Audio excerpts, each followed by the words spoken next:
Okay. Welcome everyone to this meeting of the King George Board of Supervisors. I'd like to call this meeting to order. I'd like to call to order the King George County Board of Directors for the Service Authority. This time we will stand for the Pledge of Allegiance and then invocation.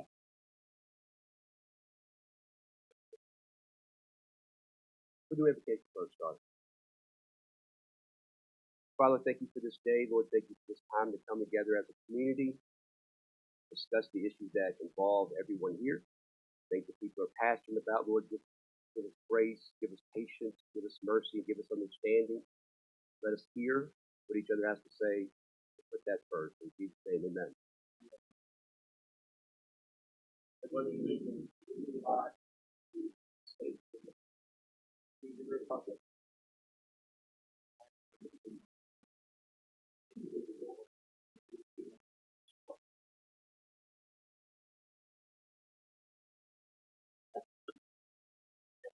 Thank you very much. Are there any amendments to the agenda? Seeing none. This time we'll open up the floor for public comment. Comments will be limited to 3 minutes per person in order to afford everyone an opportunity to speak. Please provide your full name, the district in which you vote. Everything be properly included in the public record. I do understand tonight also that there are some people who will be reading on behalf of others that aren't here, or people who do not have the ability to speak for themselves, and I will allow that. This time, the first up, we have Reverend Sherman Davis. Thank you. My name is Sherman Davis. I vote in the Dahlgren district for the past 48 years. I've been pastor at Tabernacle Baptist Church. Every time I come to a meeting, it seems like we're always talking about stuff. So I'll read you a verse about stuff, and then we'll share with you some thoughts. The Bible says in Mark chapter number 8 and verse number 36, what shall a man profit? Or what shall it profit a man if he shall gain the whole world and lose his own soul? The Lord's not saying it's wrong to have stuff. We all got stuff, and we all thankful that God give us stuff. But what shall a man give in exchange for his soul? I want you to imagine just for a moment that the Lord is giving you $10 million a day. Good thought, right? $10 million a day. And you're going to live for 1,000 years with no health issues. I'm talking about perfect health, no aging. You'll always look like you're about between the age of 25 and 30, perfect age. If you're a man, you'll be awesomely handsome. If you're a woman, you'll be incredibly beautiful. And there'll be no surgeries. You won't need any Botox. You won't need any plastic surgery to take care of all the wrinkles. And you'll have a multitude of friends. With that much money, you'll have a multitude of friends, that's for sure. You'll be famous. You won't have any enemies. No one is going to be writing ugly things about you on social media. Won't that be a blessing? Amen. And nothing ugly about you on social media. No wars. So you live 1,000 years, collecting in $100 million or $10 million a day. But at the end of the 1,000 years, the perfect years, you die, never having received the Lord Jesus Christ as your personal Savior. No salvation. And you go into eternity lost and separated from God for all eternity. And I think that's what the Lord is trying to emphasize to us. That what shall a man profit?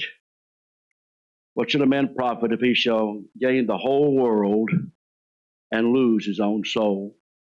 And then he says, what shall a man give in exchange? What in the world, after a man dies, not knowing Christ, what would he give to get out of hell?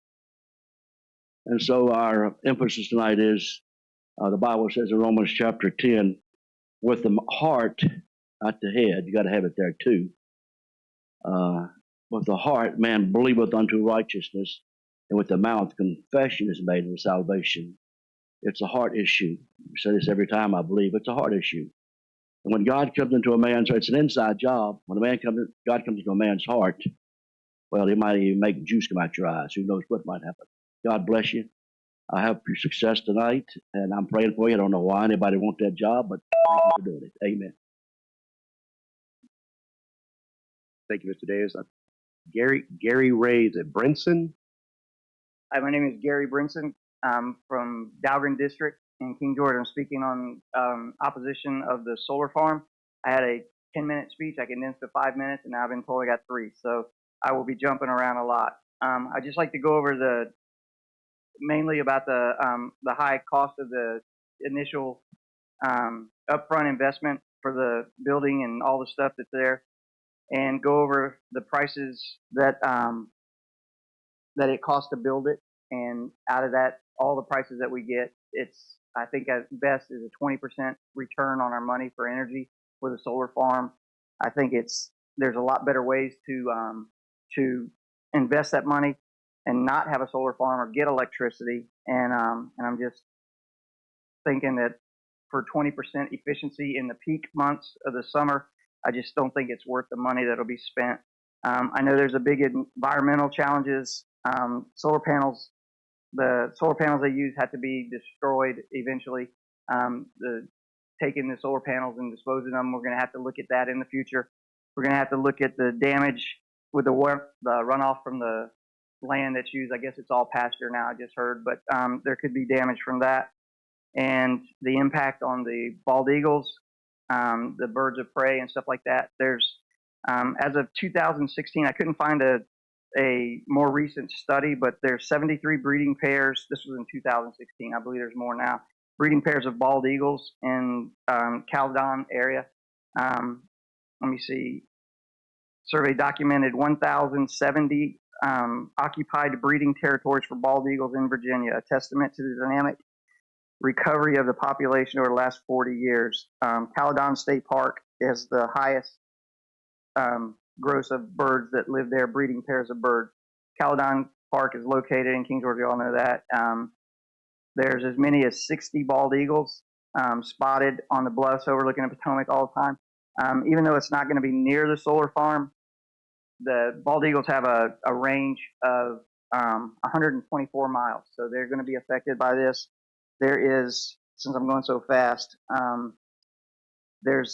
let me see where it is. There's a place in California where they've documented thousands of birds lost from solar farms, from the things they do and stuff like that, and just the problems with that. So I'll end up quick. So that's it. Thank you very much. I will encourage you this, that during the public hearing, I'll let you speak again, okay, and hit some other case. And others that hear that speak out against the solar or for the solar during the public hearing is where you probably should speak those. Yeah, I'm sorry. Right. No, it's okay. I let you. It's fine. I'm just letting you know. I know that 3 minutes is short, but during the public hearing portion, directly related to that, if you'd like to save it till then, that'd be fine as well. Okay, I'll let you come back up and say some more. All right. The next name I have on here is Mark. I'm sorry, Tarleron. It looks like Tarleron, Longfield. Lives on Longfield.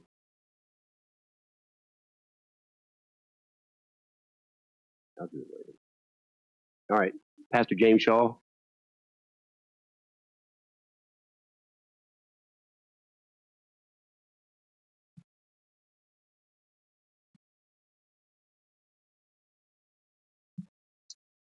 James Shaw, James Monroe District, columnist for the Northern Next Sentinel, citizen journalist, kgmedia.top. Speaking perhaps a little in my capacity as EDA member. Since today is April Fool's Day, one listens with a certain amount of skepticism. Great things come to those who are willing to take great risks. Today's risk is that of playing the role of the fool, new hat fool. Now, the English language allows for a number of definitions of this word fool. Are we talking about the numbskull kind of fool, the person who is misled and taken advantage of kind of fool, or the fake them out kind of fool, such as the fleet of foot running back in football that fools his pursuers? As a county, we should be that fleet of foot running back that fools the competition. We should be doing what other counties are not, If you want exceptional results, you do exceptional things. Our competition as a county are all the other counties that are around us and are in the same kind of financial boat, and they're all doing the same old thing and getting the same old frustrating results. So, continuing from the March 18th futurist speech, step 2 of 5, delete the part or process. You as a Board of Supervisors want greater efficiency, lowered costs, less work, fewer employees. Then eliminate unnecessary parts or steps. For example, take Matt Smolnick here. I'm not saying we get rid of him. No, that's not where I'm headed. He tried that is, delete the part or process with you Board of Supervisors with the minutes that are transcribed on a meeting by meeting basis. And so my suggestion is you need to relook at that process with a bunch more new creative options on the table. The resulting additional time that might be garnered by making changes and deleting part of that process means upgraded outcomes. In the past, the mindset in this area was just keep doing the same old thing. We should, as a county, instead start deleting those things that hold us back so that we can choose better, those processes that lower taxes and provide just the needed services that people want and need. May God bless the King George Renaissance, where fewer steps means better outcomes. Thank you. Thank you, Pastor. Larry Buckner Jr. Thank you, sir. Live on a great street, by the way. I used to live on that. I used to live on Eastview, so that's a great street. Yeah. Terry Morgan. All right. Brenda Buckner. All right. Ruth. Yep. All right. Amy Tremper. All right. Mark Webb. All right. So we're all safe. All right. Thank you. All right. So we'll move on. Is there anyone else?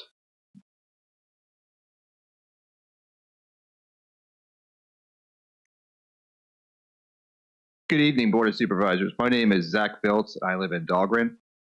And hello, my name is Ayla Zook. I'm a King George High School student who lives in the James Bond Road district. King George is a rural, small-town character, as we all know. This attracts working families to our beautiful county and its thriving economy. To help preserve that character, we believe KG should be a bit more restrictive with some of the businesses it's allowed to enter the county recently. Tobacco stores are a clear example of this. We believe our town right now has come to have an oversaturation of tobacco stores. We believe with the recent opening of the new one next to the Dahlgren food line, located at 15397 Dahlgren Road, it's our hope that King George should begin reviewing some of these applications for tobacco stores and its business licenses. It's our belief that this might be the wrong message to the citizens of King George, especially to our youth. King George overall has a population of 27,000 citizens. That number, right around 7,500 youth call KG home. Speaking about youth, a 2018 NIH study found that with a town with one additional tobacco store unit, youth were 8% more likely to have a past month history of tobacco consumption. This includes vaping and e-cigarette devices. With this study in mind, this means that our county's impressionable youth, whose brains are also not fully developed until the age of 25, are at an increased risk for tobacco use dependency with each additional tobacco store that opens. This is an issue that about the message that we're sending about to the future generation within King George. Also, in taking a look at the stores where they're located, 5 of the county 6 are almost within walking distance of each other. And then counting the new one, all of the 5 stores are within the same voting precedent, the 301 precedent. And this is a concentration that makes it even easier for these young people to be exposed to products. We also believe that King George can do better. We can preserve the values that make our community so special by being more selective with the businesses we can allow to operate here. By limiting the number of tobacco stores, it is a critical step towards protecting the health and well-being of our residents, especially our youth. We urge the Board of Supervisors to consider limiting the businesses pending review by the board. So we want to take a stand to ensure that King George remains safe, welcoming, and a healthy place to live. Thank you. Thank you very much.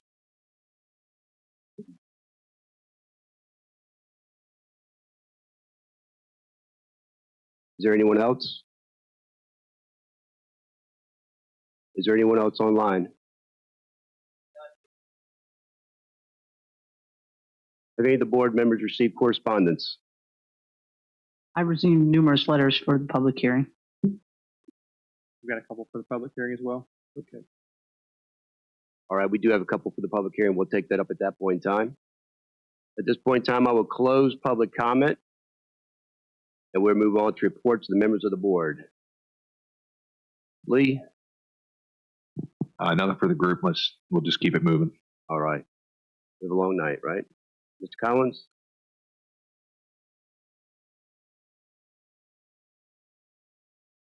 Thank you, Mr. Chairman. I'll keep mine short because we have a public hearing that's going to be a lot of folks that want to speak, so I want to give them an opportunity to speak. So I won't do my normal going through all the warrants and the amount of money that we're spending. So I'll pass on that. I still would like to know the price per gallon on our propane. And who was the young lady that spoke? What was her name? The last name was Zook, if I remember. I did not get her first name. So she was very well spoken, and I often wondered myself. I know that with zoning, there's only so much you can do, but we do have way too many tobacco stores for the size county, and when people drive through here and they see that, it doesn't give them a positive image of the county.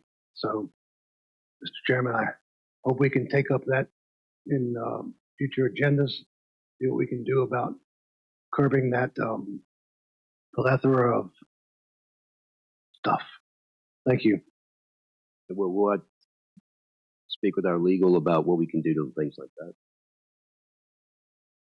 Mr. Stroud. Thank you, sir. On 25 March, myself, Mr. Smoldick, and Deputy went out to Ms. Lemoy's house, and we read letters from her and spoke about the noise that she hears coming from the landfill. And in the past, she went out there to measure the noise, and I came up as, I saw like 44 decibels. So, yeah, so, oh yeah, the cat. But the thing was, is even though the sound level was below the limit, it was below the max, even in my hard of hearing, I could hear it at her house. So there were no leaves on the trees, but you could hear the hum from waste management there. So the thing is even though it's below the sound limit, I think really the takeaway is that there's noise. And with the data centers that are coming and data centers that are intending to come, it's incumbent upon us to keep that sound and those considerations in mind and make sure that we set the limits and such, and make sure that those companies work hard to limit that noise, because where we want a quiet environment and people want to be able to live in quiet at their homes, you know, when you buy a home and you think this is your place you're going to remain and hopefully stay, which is what their intent was. Now they hear this noise, and she can hear it inside of her house almost 24/7. So she's looking now at possibly having to relocate. So it's just a consideration, something that we need to think about. I know from my house, I hear the road the noise from the road on Route 3 constantly, the rumble strips and the loud pipes and things like that. So it's always there. I'd like to thank the people who came out to speak. I know Mr. Brinson, you spoke, and a lot of other people want to speak later regarding this solar. So we'll talk later, I think, then at that point. I'm not a big fan of tobacco stores. I think if we get no more than another 10 or 12, we should be okay. In jest. So I think we have enough.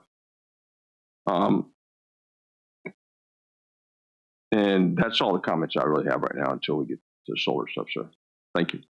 Thank you, Ms. Bender. Thank you very much. I want to thank everyone who've come out to speak and that will speak.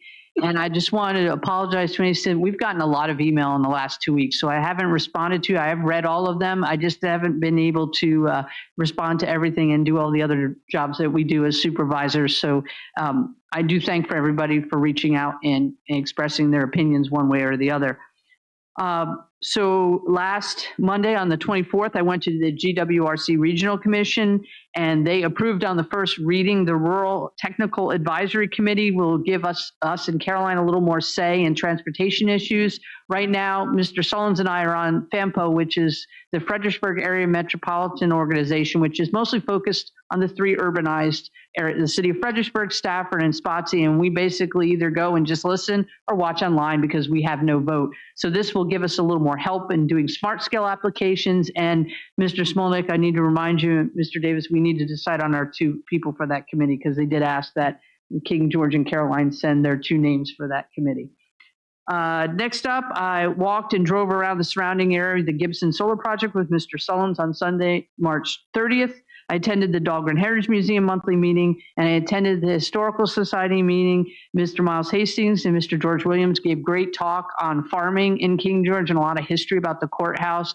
And all of you in the audience that didn't see last time, the wonderful podium, and Mr. Rasavi is at the desk that they created from a tree, and I forget what kind of tree it was, but the tree, it was black walnut. The tree was a sapling in 1700, and it stood near the site of the original courthouse on the farm, and they did an amazing job to design and craft and had the idea to honor the county by creating this podium and this clerk's desk, and I think it's really cool, and I want to thank them again for that project and the Historical Society for coordinating it. I attended the ribbon cutting of the new courthouse, spoke to a lot of citizens, and I thank you to the staff, the sheriff's office, courthouse personnel, and everyone involved. It was great to see. Not only was I here when we originally voted on the project, I was here in 2020 when Mr. Mason and I, before COVID, went and visited quite a few courthouses to get an idea of what we needed and things not to do and to do in a courthouse. We were going to do more, but COVID kind of stopped that. We're also signing the bond on the design committee and now the ribbon cutting. It took over 5 years, but I think it's an honor to the county and everybody. It was a good event. So thank you to everyone involved. I do want to also mention 2 other meetings and then one thing that is on the agenda for Mr. Smolnik, and I'll bring that up last. The Eastern Virginia Groundwater Advisory Committee, I'm an honor to serve on that, and which talks a lot about how our aquifer and the effect industrial and domestic wells have on the Eastern Virginia groundwater in the aquifer, lowering that. More detail come, I could bore you for hours. It does fascinate me, the amount of stuff I've learned about the aquifer and all of that. I never really was into biology and that and conservation, but now I'm very much into it, and it's very fascinating what you learn from it. I also attended the Rappahannock River Basin Commission meeting. They had JLARC there talking about the data center study that they did in 2023. And I did call them out for 2 things. And one is I was very disappointed that they had no information about the economic impact with the 2023 cloud infrastructure grant and how that affects localities. And a little hidden secret that hasn't really been told is all these projects, data centers, solar farm, battery storage, they do increase our revenue, which is a great thing to help us fund projects, but it is added into our LCI calculation. That would mean that now we would have to give more money for the schools because our LCI would change and we would look like we have more ability to give to fund the schools as over the state. So it lowers the amount of money that the state does kick in. And that's one thing that sometimes needs to be calculated, and it wasn't calculated in that report. And one other thing that I've noticed recently, I signed 38 Dominion water bills for the plants, the lift stations, and the wastewater treatment plants. 38 bills every month I sign in my role as the Service Authority acting general manager chairperson. And what's interesting to note is, you know, all these projects and the effect they have of maybe passing on to the customers for new transmission lines and Lake Anna, all these different things that are on your bill. Well, not only are the citizens taxed on your electric bill, but you as a water and sewer customer also have that charge on your account. And it doesn't come up in your bill because it's sort of a hidden cost. The cost is on your, actually the bill that I pay for that wastewater plant or that lift station. Those charges are tacked on, so you kind of pay them twice. And that's a little hidden cost that I don't think people realize, is that for those customers, and people need to take that into account, especially our legislatures, when they want to pass on those costs from the companies that are building these things, or Dominion, when they want to pass it on to the ratepayers, that some ratepayers might get charged more than once or twice or three times, because if you're on the wastewater treatment plant for a hop yard, there's several lift stations and pump stations, and they have an electric bill also that have to pay the same fees to these. So I just wanted to bring that up. And lastly, I'm going to mention on April 9th, I think that is our first work session, correct, Mr. Smolnik?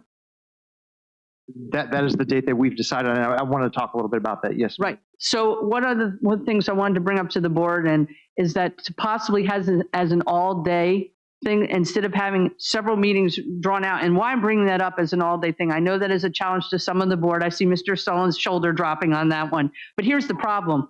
The last couple of years, we've been very late with the tax bills, and the citizens get very upset about those tax bills not coming in a timely manner. And there are required time limits that Mr. Fish has to do to post these public hearings and notices. There are state mandated times. And so we're really pushing it if we stretch it out with numerous board meetings over one or two times that lead into almost May. We're going to have a lot of angry citizens going, once again, you didn't have those tax bills out in a timely manner. So I told Mr. Smolnik I would speak about it and see if maybe we could get a consensus. I know Mr. Sullivan's, maybe we can pick those shoulders up and do an all-day affair. But Mr. Smolnik? Thank you, Ms. Bender, Mr. Chair, members of the board. So yes, looking at the schedule, April 9th and April 16th, those were the dates that work best for the Board of Supervisors for the board work sessions. Now that would put us in a situation where after those work sessions, I will still need to provide you a balanced budget, and then we need to advertise per state code requirements for 2 weeks for that budget, and then you have to wait. It's a 15-day holdover period until you can approve a budget. So if we condense the work sessions, and I'd be more than happy to lead the charge on behalf of the county as far as, relaying that information between my staff and the board members here. If we did one work session on April 9th, that would allow me to present a balanced budget to the board on April 15th, a May 6th public hearing, and a May 21 adoption. If we go after that, we may be out a couple more weeks and, pushing the envelope, I guess, with the tax bills, as Ms. Bender mentioned. So just looking for some feedback from you all, what you would like to do. Would you like to stick to the May or the April 9 and April 16 evening sessions? But that may put you in a situation where tax bills may be late for the citizens.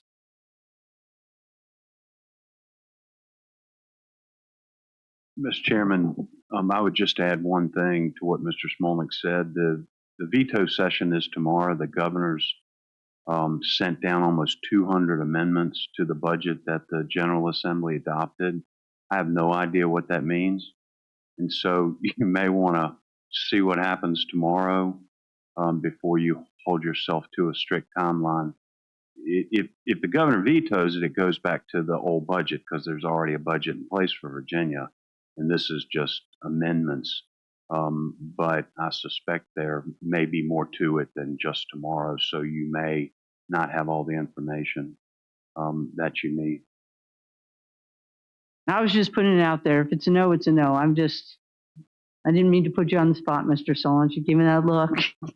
But I'm done with my. Thank you, Mr. Chair. So the 9th and the 16th are both Wednesdays. I have Bible studies on Wednesdays and Fridays, church on Sundays. So if we could do one Wednesday, it would probably help my faith a little more. I don't mind doing it at night, but I don't mind doing it in the day either. So if we're talking all day thing, Tuesday, Wednesday, and Thursday are my busiest days. I could do a Friday. Wednesday is absolutely a non-starter. There's way too much going on Wednesday. So you want to jump to the April 11th, the Friday?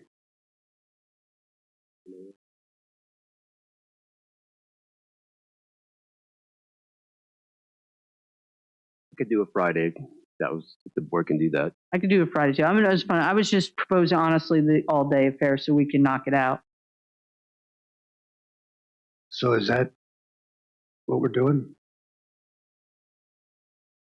I can rearrange things to do the 11th, but I'll be in DC on the 9th.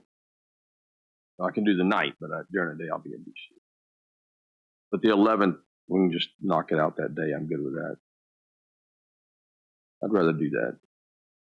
That way we don't take employees and keep them overnight trying to do stuff.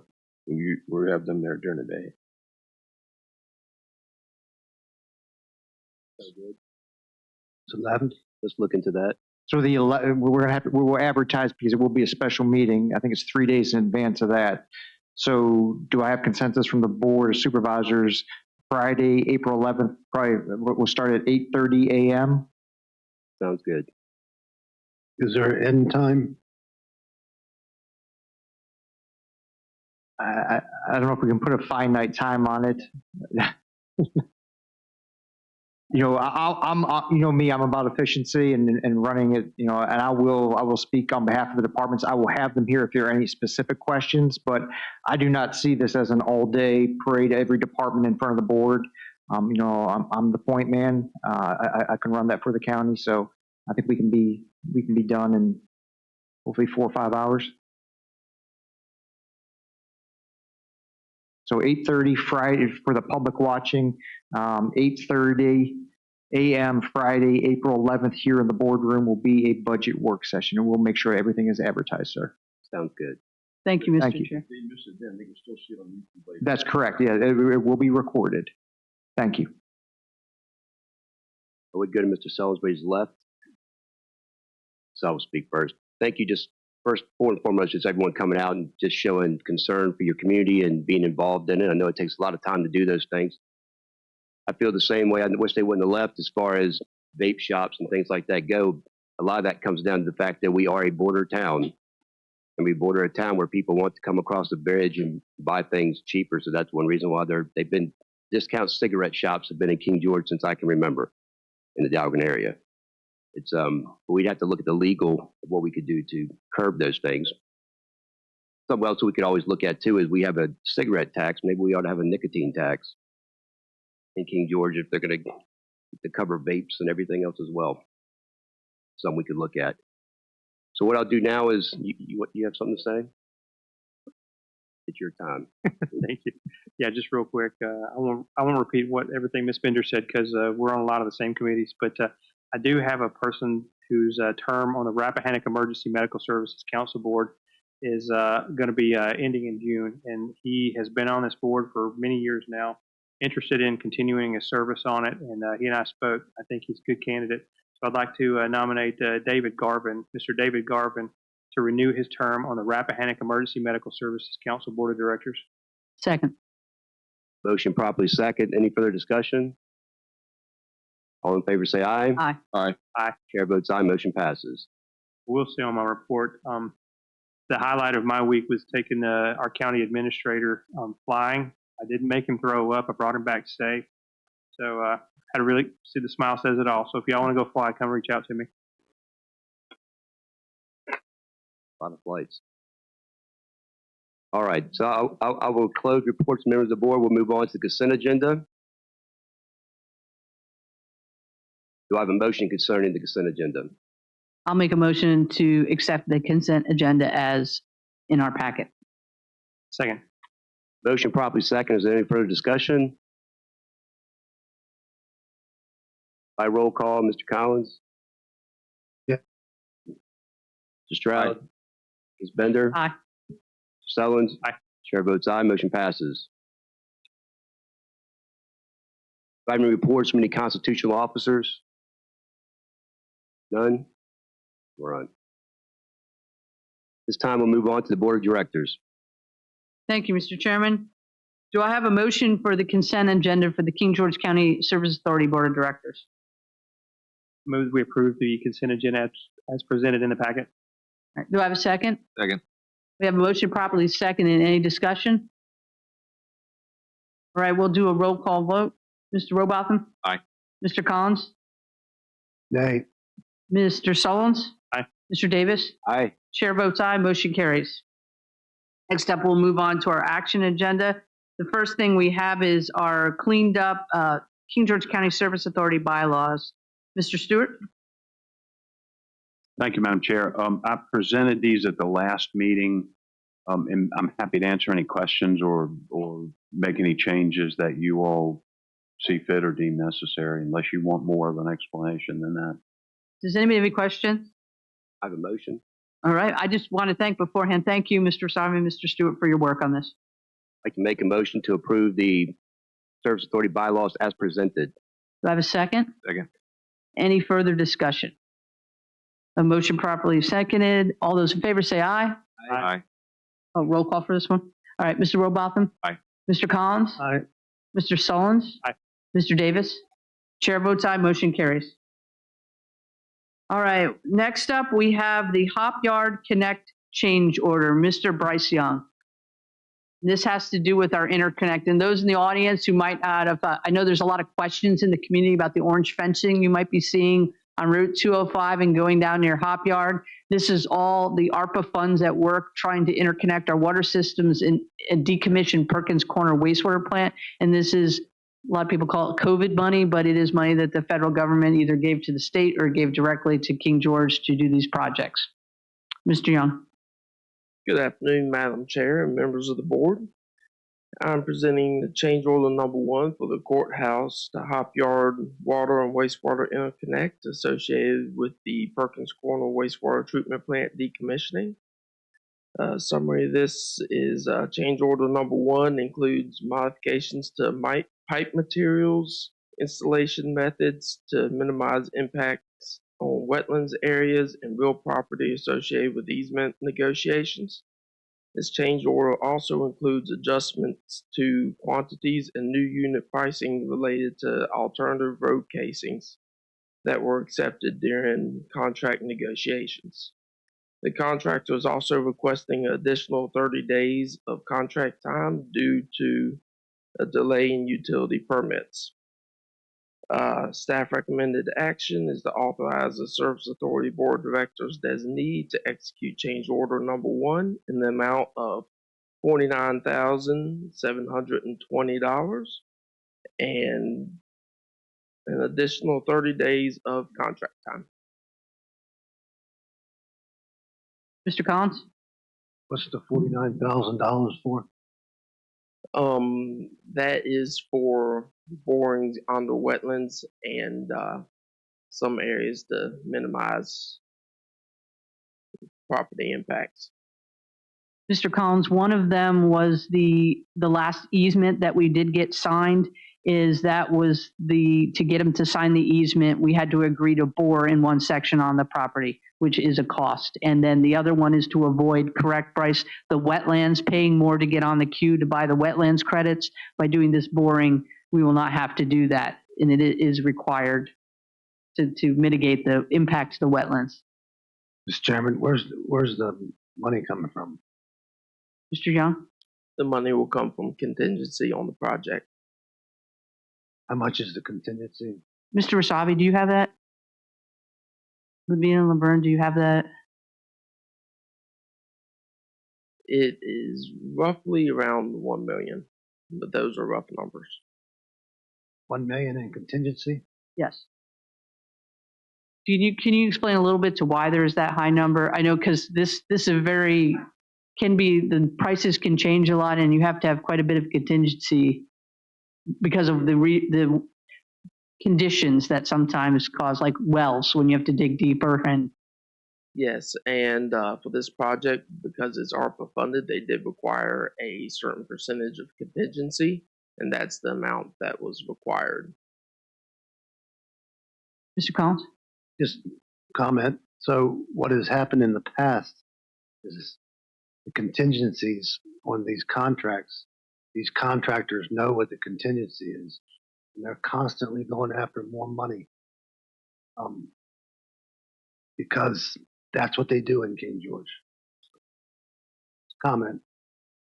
Mr. Collins, I do recognize that in this instance, it actually wasn't for those, but I do know, I want to mention, Mr. Young, is it this project of that you actually got the original amount down by quite a bit, correct? Yes. And how much savings was that? From the original bid, about $370,000. That Mr. Young was able to get down in price, so answer that one. But Mr. Collins, you are right in the past. Do we have any other questions? Would anybody like to make a motion on this? Mr. Chairman, Go ahead.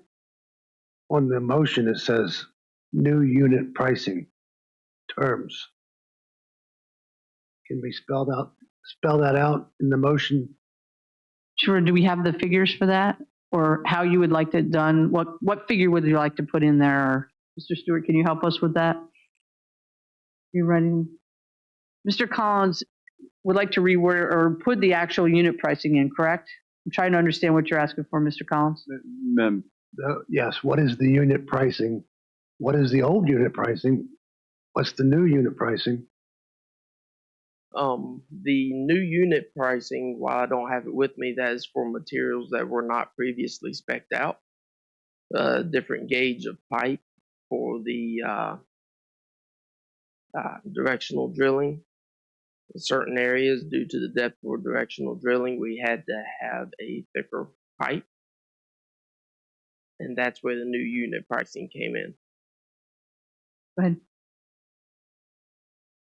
So it sounds like this change is a technical change. It's a must-have. It's not at the whim of the contractor. That is correct. The unit pricing is just something, due to it being the new material that wasn't on the original bid, we had to have a new unit price for that. And correct, Mr. Young, the last easement in question had some topography issues that caused some of this cost. So, Mr. Chairman, I'm still not clear on what the old unit pricing is and what the new unit pricing is. And the price for boring is an add-on, correct? The price for boring was not necessarily an add-on. However, when you go deeper, sometimes it requires a heavier duty pipe.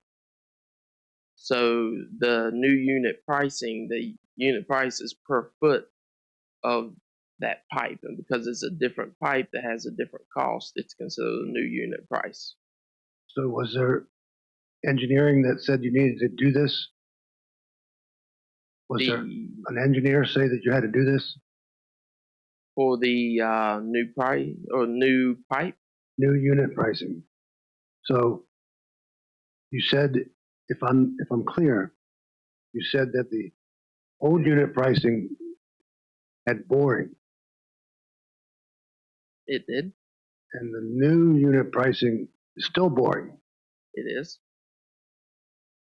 So what's, I don't, you're going to have to explain it to me. Okay, so, and I'll help you out. You're doing a great job explaining it, Bryce, but I think where the disconnect is the one boring is that is the only way we can get this easement, is to bore in one certain section where the person who owns the property would like to eventually put a road. So that is the cost of the easement, is we need to do this boring in this one section to get the easement. The second boring has to do with wetlands credits. And I don't remember exactly what you said, but the wetlands credits would take a long time because we would have to get in a queue and there's a cost to it. By doing this boring, we can get not around it, but that is an alternative to having to purchase these wetlands credits in that one area. And the other problem is we are under consent order with DEQ to decommission Perkins Corner by January 1st of 2027. and we don't have a lot of wiggle room to be able, this is where that part of the project is part of the Perkins Corner decommissioning. So what's the cost of the easement? The cost of the boring for the easement? The easement did not cost anything. The cost is we have to do this boring in the one section. How much is that? I do not have that broken out separate and not with me. But as far as the unit pricing itself, the unit pricing is for the change of materials that was not originally included. While both of these materials are directionally drilled, the change in the material itself is something that wasn't on the contract, so we had to have a price per foot to install that.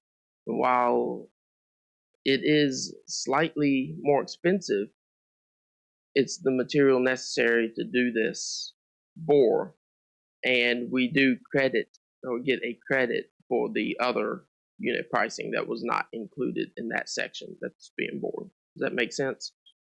So Madam Chair, so there's a motion and it has the word new unit pricing, but that's not a number. So how can you make a motion just on, what was the number, Lee? 40-some million? 49,000. So I was looking to Mr. Stewart to help us out on this one. Madam Chair, thank you. I think there are a couple options. If you all want to pass this by temporarily, we can perhaps get the contract for Bryce and he can provide that to you. So you can see that and see what the original contract price was and what it equals after you add $49,720 to it, if that's what Mr. Collins would like to see. I think what he's asking you to do is just authorize them to execute the change order, which increases the project amount, the entire contract amount, by $49,000 some odd dollars, in order to accommodate the individual who required that in order to grant an easement, and then they determined it was better to bore through under some wetlands rather than disturbing them. That is in essence it. So we can get you more information if you want to pass it by temporarily, or I think it's sufficient to authorize them to increase the contract by that amount and approve the change order, whichever y'all prefer.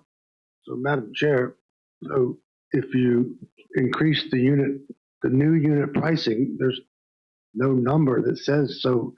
Next month, when we come back with another new unit pricing, we don't even know what the old new unit pricing was. So you can handle this a few ways. You can go ahead and call for a vote, and I will say no because I don't have enough information to make a decision, and see where it lies with the other four. That is fair. I think Mr. Rasavi would like to, did you have something to add to that, Mr. Rasavi? Well, I just wanted to say that on the credits, anytime you disturb wetlands, you have to buy the credits. And when we checked with DEQ, the credits were not readily available. And that is a problem in Virginia right now to be able to acquire those credits. So the only option is to bore under the wetlands if you cannot acquire the credits to offset the wetlands that you're disturbing. Yes. And I think I understand Mr. Collins' concern about saying unit pricing. If you want to make a motion, you could just say approve the change order in the amount of $49,720, and it would not leave it open-ended for new unit pricing. But as I say, we can also get you more information and bring this back up later in the agenda if you all would like. Mr. Collins, how do you feel about that? I'm just one of five, and I told you where I was at. Well, what does everybody else? Mr. Robotham, what do you feel about that? Give everybody a chance to weigh in. I mean, we did discuss, I think, a lot of this. I think I understand what Mr. Collins is saying. I have the original contract price and the new contract price here. It's in the packet, but it doesn't have to break out this with it. So I understand the concern there. But I know we have a timeline on this and for the change in materials for what we have to do and the cost. I mean, I'm happy to move forward, or we can wait till the end of the meeting. Mr. Solons? It's $49,000 change on an $8.5 million contract. I say let's pass it. Okay. Mr. Davis? Concur. All right. Would somebody like to make a motion? And we can change the terminology in the motion. I make a motion that we authorize the Service Authority Board of Directors designee to execute change order 1 in the amount of $49,720.00 and an additional 30 days of contract time. Second. I have a motion properly seconded. Any further discussion? Roll call vote. Mr. Robotham? Aye. Mr. Collins? Nay. Mr. Solons? Aye. Mr. Davis? Aye. Chair votes aye. Motion carries. Next up is something that quite a few residents have asked about. Mr. Rasavi, I'm going to have you talk about this. This is the irrigation application report. Thank you, Mr. Young. We've prepared a very straightforward and simple application, which I believe we're going to list online, which is fillable for those who have computers and those who do not, who want to request that we'll mail them a copy. What the objective of this is, we have met with several people. I know Mr. Solons had an individual we met with in the county administrator's office who apparently does quite an extensive bit of irrigation, and is concerned that since that is not going back into the public sewer system, that we somehow meter that and subtract it off of his bill. Well, what we have to find out is how much of a revenue loss that will be to the service authority. Because there's nowhere, I've checked, there's nowhere where we can find that information presently. So we need those individuals to promptly complete this form and get it back to us. And it should be done on an annual basis, so that not only for the purpose of this activity, but if you have a drought in the future, I think your ordinance authorizes the county administrator to take certain actions and so forth. And so this would provide you some information in the volume of water that's being utilized on the public system for irrigation. So what we need to do is have the service authority approve this action, and then we can maybe send out a KG alert to all the customers and try to get this information back. Because right now, as the process that I'm preparing the budget for the service authority, I really need to know this. You know, if it's going to have a minimal impact on the revenues, that's one thing. But if I come back and tell you it's going to have a significant impact, then is it fair to, I guess, offset people who are doing irrigation, and where do you make up that additional revenue from? So those are factors we need to gather the data, and then we can come back and discuss what options are available to the board. Mr. Rasavi has done a lot of research on this and trying to find whatever we do to be a low cost for the customer and the service authority of whatever metering. And so this is part of the process. They mentioned this when we spoke to them, that you need to know too how many people would be interested, because then we need to get a price of how much those meters would cost to purchase. Mr. Rasavi, can you talk on that? One of the things, we had a conference call with the folks in Colorado. We actually, in researching this over the past couple of months, I found a very reasonable electronic meter that can be attached to the water line by zip ties, and it works by cellular data to the cloud. And so we would be able to gather that data, and Matt and I spoke to the individual, and we could do a test run first to make sure, because a lot of the other meters that you would install required people to have the internet, Wi-Fi, and a lot of other things that would be very problematic. And so we've talked, they have some of these that have antennas and so forth, and they've assured us that it will send the signal out and record the data. So once we get this data and look at it, we're going to compare it to our records of what the individuals estimate the volume of usage. and then we can determine how that will impact the revenues, and then we can discuss it and figure out if that's something you want to give a trial run to. That's something that would have to be incorporated into the budget, and these folks would have to purchase this item. I think it was well less than $1,000, my recollection. And so that would give us a relatively easy way to adjust this, because this would be extra work for the service authority personnel to get this data, subtract it off of a sewer bill to determine the net volume that's going into the county sewer system. You think it'd be over 49,000? I can't. I have no way to even estimate that, because I spoke with the county administrator if by any chance the community development would have any records, but they don't. You know, they approve those when they do the initial inspections, but they don't record that data. So, so somehow we have to gather the data and to be able to make a determination on this. Mr. Sullins? Did you have a question? Mr. Collins, did you have another question on this? Mr. Wasabi, the one thing I never asked you on this is how long should we have this survey out? Because I know you're trying to get the budget. Should it be 15 days, 30 days, or maybe rolling? Well, I would hope it would be 30 days or less that these folks would return this information so that we could determine whether or not it's practical to do something like this. I was going to put out a suggestion that we put this, if we approve this, we put it out and then we can bring it back to the first meeting in May. That would give enough time to gather information. Does everybody, this doesn't need a vote, right, Mr. Stewart? This is just consensus? Or does this need a vote?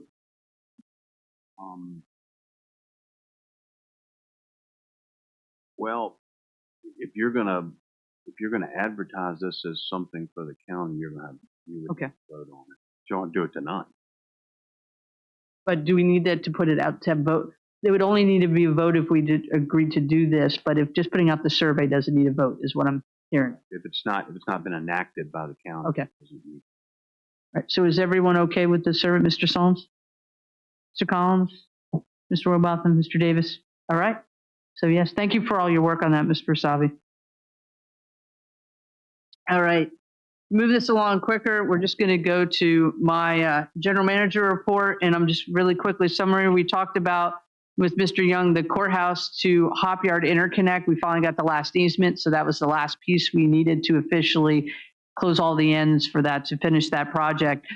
With all the work with the Service Authority interconnection projects, we have also moved to surface water. We have the decommissioning, the possible purple pipe, upgrades to Dahlgren. Our engineering staff of two are quite worked right now and somewhat a little overworked. And there are inspections that need to be done for all these projects. So conversations have occurred on the county side with myself and Norm and finance staff about bringing Mr. Austin Wessel, who right now works in procurement for the county, to actually have something added onto his plate, to be trained to do these inspections so that we have proper inspections done on all these projects, and to assist the new general manager, plus doing his finance duties.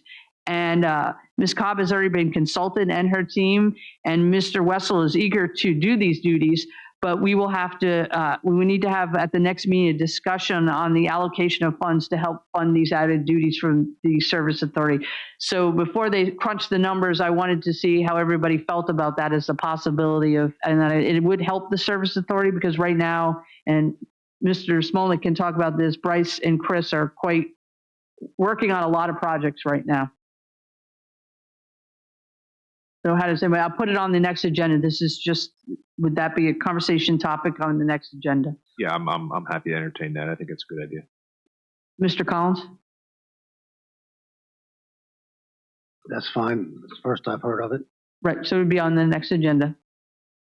I'm fine with all that. Mr. Davis? All right, there it is. Thank you. If we'll have that on the next agenda, Ms. Fish. One more thing I want to bring up.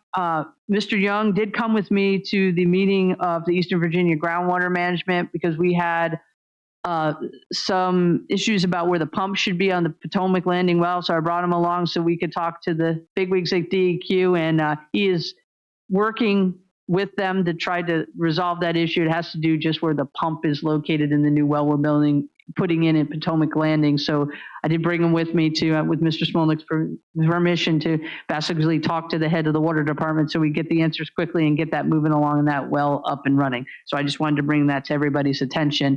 And that is the end of the Service Authority. Mr. Chairman, thank you everyone for your time.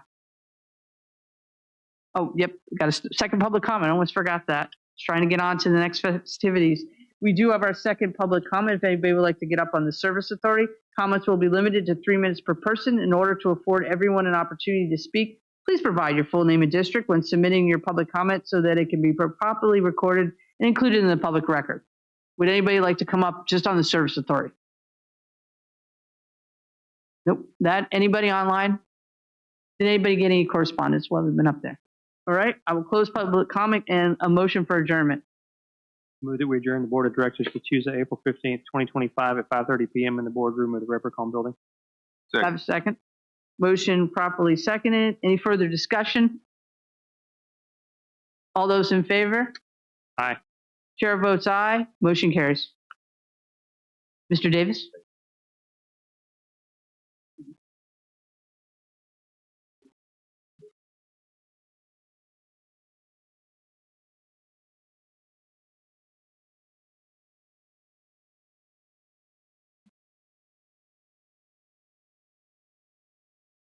All right, next up, we have a public hearing. King George County Board of Supervisors is now holding a public hearing that has been properly advertised to receive public input regarding the Gibson Solar LLC and Open Roads Renewables, application number Z-2024-00184, special exemption. I will first ask for the staff report. I will then open the floor for public comment. At that point in time, public comment will be limited to 3 minutes per speaker. In order for everyone an opportunity to speak, please state your name and address before you comment. Upon completion of public comment, I'll bring the matter back to the board for discussion or question where the board may or may not take action today. Are you ready? I'm ready. Are All you right. ready? I'm ready. Thank you, sir. Good evening, everyone. Bear with me. I'm a little under the weather, so I'm going to make this brief. I'm just going to give an overview of the application that we received in our office and then the Planning Commission action that was taken. Representatives from Open Road Renewables and Gibson Solar have applied for a special exception permit to construct a utility-scale solar energy facility combined with a sheep grazing operation on approximately 890 acres of private land made up of 48 parcels in the Shiloh district. The subject properties are located within the rural development areas as designated in the comp plan. A major goal of the comp plan is to preserve, encourage, and sustain the rural character of King George County and the non-primary settlement areas. A goal for utilities within the county is to research and develop strategies to attract and support green energy such as solar and wind while balancing preservation of environmental resources. One of the land use policies listed in the comp plan is to ensure that all new industrial type uses provide adequate protection of adjacent existing land uses through techniques such as setbacks, landscaping, screening, noise, lighting controls, and access controls. The performance standards for these facilities that were incorporated into the zoning ordinance, as well as the conditions laid out before you, are the methods by which this policy would be achieved.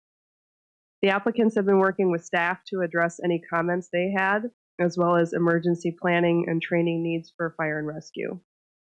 The applicants have given multiple presentations to both the Planning Commission and the board and have hosted several community outreach meetings. The Planning Commission considered this application at their meeting on March 11th, 2025, and voted 5-4 to forward a favorable recommendation to you all. The draft permit conditions document is included in Ordinance O-04-25 for your consideration. I'll be here to answer any questions. I'll turn it over to the applicants for their presentation. Thank you. Thank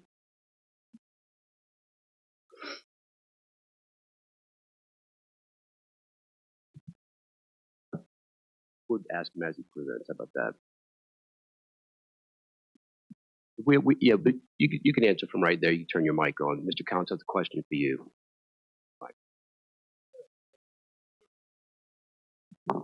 Go ahead, Mr. Collins. Thank you, Mr. Chair. So can you go over our zoning A1, A2, so forth and so on, what that means? Sure. So all of the properties, and Ryan will go over this with his mapping, under consideration are zoned A1 or A2 for this project. And the zoning ordinance does allow for an applicant to apply for special exceptions for the utility scale solar. And it's got performance standards laid out in the zoning ordinance that address a lot of these issues that are addressed in his conditions document. What is A1? Agricultural preservation. What does A1 mean? I can look up the definition.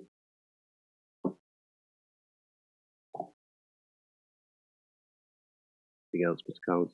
I'm just getting the information.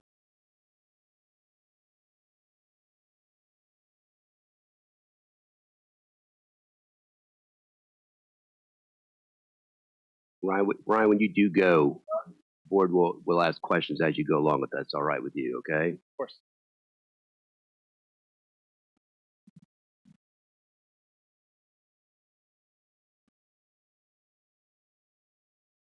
If you want to come back to me in a second, I'll pull it up. It's going to take me a little bit to find it. Well, could you, when you do bring it up, can you tell me what A1, A2, what all the zonings are and what it means? Sure. Thank you.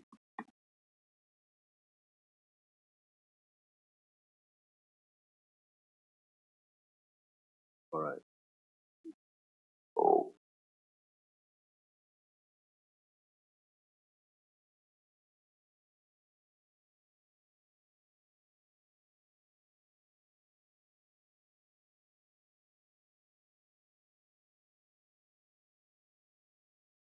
Mr. Davis, just to quick and help Kelly out, I do have it. I had printed them out, so I was going to hand my book down to TC if he would like.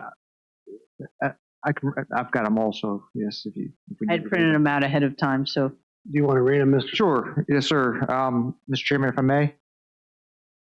Mr. Chairman. Sir. Okay, thank you. So I think this is Mr. Collins, I believe this is what you're looking for. Section 413, purpose and intent of primary zoning districts. The first one is A1, agricultural preservation. The intent of this district is to preserve the agricultural character of the county by maintaining wide expanses of farming and forestry, and to permit the continued agriculture use and growth of agriculture-related uses while discouraging urban and suburban developments of all types, except in conformity with the land use policies of the comprehensive plan. Residential uses shall consist of sparsely single-family dwellings, primarily located to serve farm owners and their families. This is a rural area where urban services such as sewer and water mains are not planned. So that is A1, and I believe you want me to read A2, sir? Okay, A2, rural agriculture, same section of the zoning ordinance. The intent of this district is to recognize the rural character of portions of the county while also allowing increased residential and low-impact non-residential uses that complement the rural nature of the county and provide basic services to the surrounding community. Non-residential uses shall not be disruptive to the existing farming and rural living patterns. Residential uses shall consist of single-family dwellings on parcels large enough to provide private well and septic. Generally, public water and sewer service are not planned for this district. And what is industrial? Industrial, well, industrial, subsection D2, the intent of this district is to recognize industrial uses which presently exist within the county and to provide an appropriate zoning district within which additional industrial and related uses may be provided. The intent of this district is to permit certain large-scale manufacturing with outside storage, warehousing, and/or product display. The creation of any significant noise, vibration, smoke, dust, lint, odor, heat, or glare shall be mitigated with industry best practices for the compatibility of the surrounding use and the preservation of the environment. Thank you. Thank you, Mr. Collins. All right, you ready? All right, go right ahead. All right, thank you, Mr. Chair. Board of Supervisors. My name is Ryan Gilchrist. I'm presenting on Gibson Solar Project on behalf of Open Road Renewables. Open Road's been active in the Commonwealth for about a decade. We've developed mostly utility scale solar projects and a couple of battery storage projects as well. Our approach is to spend a lot of time on the ground, meeting with neighbors and the community so that we can find the best possible outcomes. We identified the transmission line in 2019 based on a survey to determine that there's headroom on the existing transmission lines. Then we began looking up and down that line corridor to identify areas that were suitable for construction, so relatively flat, avoiding wetlands. And after that, we started reaching out to landowners and signed leases and purchase agreements along that line. Gibson Solar is a 134 megawatt solar project, and to give some context, that's the equivalent of powering about 16,000 homes. So it's a little more than the total number of homes in King George County.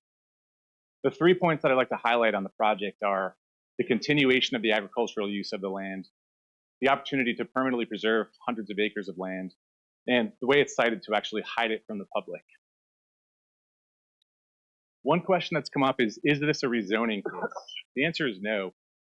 Solar is permitted with a special exception in the A1 and A2 districts, which is good because we're not taking a bunch of land taken out of agriculture, putting it into industrial zoning. This will stay agricultural zoning throughout the entire lifetime of the project and afterwards. So the question tonight is whether the conditions document that you have in front of you and that we've passed out to the public, whether those conditions adequately address the concerns that have been brought up.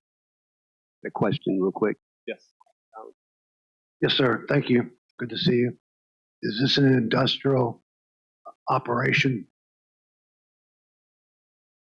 Yes or no? I would defer to the county attorney on that, how it's defined in the ordinance. So it's an industrial site. Yeah, there's no noise created and there's no dust created, which are typical attributes of industrial use. But there's other characteristics in the industrial, and this is not for use by the citizens. This is for use to go on the grid, which is an industrial use, right? It's a power generation facility. Okay, so you're not going to answer my question. Thank you. Mr. Chair, I do have a question on that. Thank you. So what you said, I know the term is a solar farm, but it's not. It is an industrial use. So it's a utility scale solar facility, so it produces power for the grid. But is not a farm. It is, it's kind of the buzzword to make it look kind of fancy, but it's an industrial. I know we can play with semantics all day, but to most of the residents of the county, it's an industrial use. It's solar panels with an impervious surface. They're filled with different kind of chemicals, and it's metal. You know, it's not a farm. It's industrial panels that gather sunlight to go onto the grid to produce energy, correct? I appreciate that. And that's why this project is pretty unique in that we're proposing this large livestock operation under the entire system. So 890 acres of hundreds of head of sheep grazing the land, and the solar panels are producing power on top of it. So we love the fact that it's a dual agricultural and power production facility. Right, and when we get to that, I'll have lots of questions on the sheep part, but I think Mr. Stroud has a question because I want to come back after you read the slide and hit on this point. Mr. Stroud. Yeah, I don't really have a question. My point is that the definition of industrial was warehousing and manufacturing, and this isn't warehousing and manufacturing. And in subdivisions right now, right here in King George, if you drive around and you look on the rooftops, you see a lot of solar panels. And the federal government right now is the ones that's pushing the green energy and pushing the solar aspects of it. So I was looking at some of the notes that are already provided that that Kelly went over, and these things were addressed during the Planning Commission whenever they did the review, and it's not an industrial project, and it fits within the current zoning. So that's already been reviewed. We're debating something that's already been addressed and settled. is what it sounds like. That's my point. Doesn't fit into the A1 or A2 because it is not in the comp plan. That's already addressed, and Kelly addressed in open remarks. Mr. Chair, but maybe some of us don't agree with what the Planning Commission's recommendation or their thought process, and we have a right to not agree with the Planning Commission. Can I, Mr. Chairman, can I read the industrial use again? Industrial, I1 is industrial light. The intent of this district is to provide sufficient space in appropriate locations for certain types of businesses and manufacturing that do not create a danger to health, safety in the surrounding areas and do not create significant noise, vibration, smoke, dust, lint, odor, heat, or glare. The intent is also to make available more attractive locations for these businesses and industries. Certain commercial uses are permitted primarily for service to employees in the district and is accessory uses to manufacturing conducted on the site. Typical development in the district would be, which is commonly known as industrial. Industrial, number 2, the intent of this district is to recognize industrial uses which presently exist within the county and to provide an appropriate zoning district within which additional industry and related uses may be provided. The intent of this district is to permit certain large-scale manufacturing with outside storage, warehousing, and/or product display. The creation of any significant noise, vibration, smoke, dust, lint, odor, heat, or glare shall be mitigated with the industry best practices for the capability of the surrounding uses and the preservation of the environment. So this is I1. None of those things are a part of this. I know you read it. I mean, everybody can hear you read it, but the thing is the only noise and the only dust and things you're going to get from a solar panel is during the manufacture or whenever it's being constructed. So when the solar panels are catching the massive amount of sun that they needed, they'll be moving around. And you tell me that doesn't have glare? This is an industrial project. I don't care how you look at it. Oh. It's not a farm. That's for damn sure.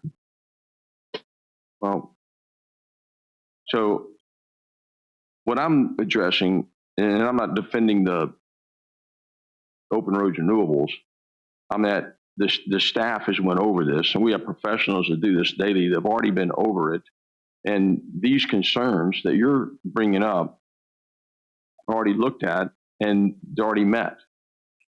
They're approved in this area, the solar project, and throughout the state. They're in those areas. That's what I'm saying. So what you're saying is that solar projects are approved in 1 and 2 for the use of farmers for their generation for their own self, not to sell power to the grid in a large scale, 835 acres with 48 parcels crossing 9 to 10 roads. You go down Route 3 and you'll see all these public hearings, notices for these properties. If you tell me that's not an industrial project, then I say you're full of nonsense. Mr. Chair. Justice Owens. I'd like to recommend that we put the questions in the debate on pause. It's a public hearing. The man hasn't got past this 6th slide yet. Yeah. Please continue. Sure. Can we go back 2 slides to that chart, actually? So this is what we were anchoring on. So you can see the different types of solar here in each district. So you have medium scale, which is permitted by special exception in a number of districts. Utility scale is permitted by special exception in 3 districts, and it includes A1 and A2. That's what we're anchoring on here.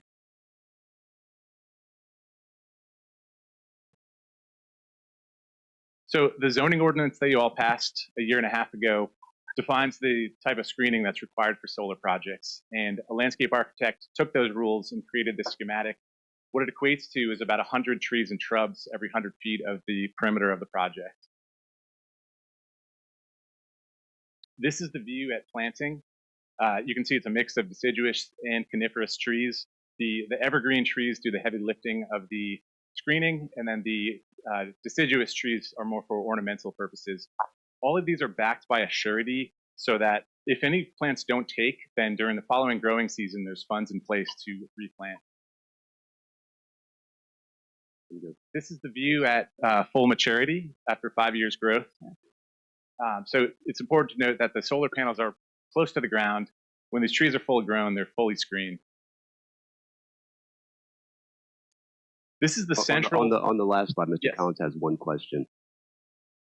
But Mr. Gilchrist, I read in your presentation that you have a 5-year bond put up for the vegetation. So if anything dies after 5 years, there's no bond that will cover it. Is that correct? That's correct. And that's one of the, as this hearing goes on, we have the conditions document in front of you. As any concerns are raised, we can change those conditions. We can extend that bond to 20 years.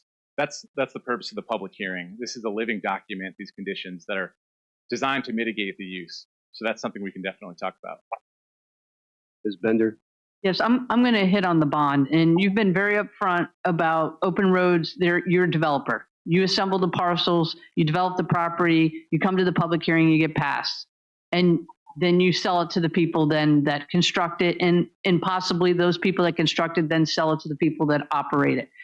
So especially for the citizens, how do we be assured as those ownership is passed on, that bond is kept in the proper amount of money that is needed if there's problem arise? How is there an insurance that, as is common practice, the project gets sold, that money is there for any problems that occur in the future? So the county holds, it could be cash and escrow. There's a number of different forms of the bond. It doesn't matter who the counterparty is. Those funds are there. That's the purpose of them. If the project goes completely defunct, those funds are in place. All right, thank you.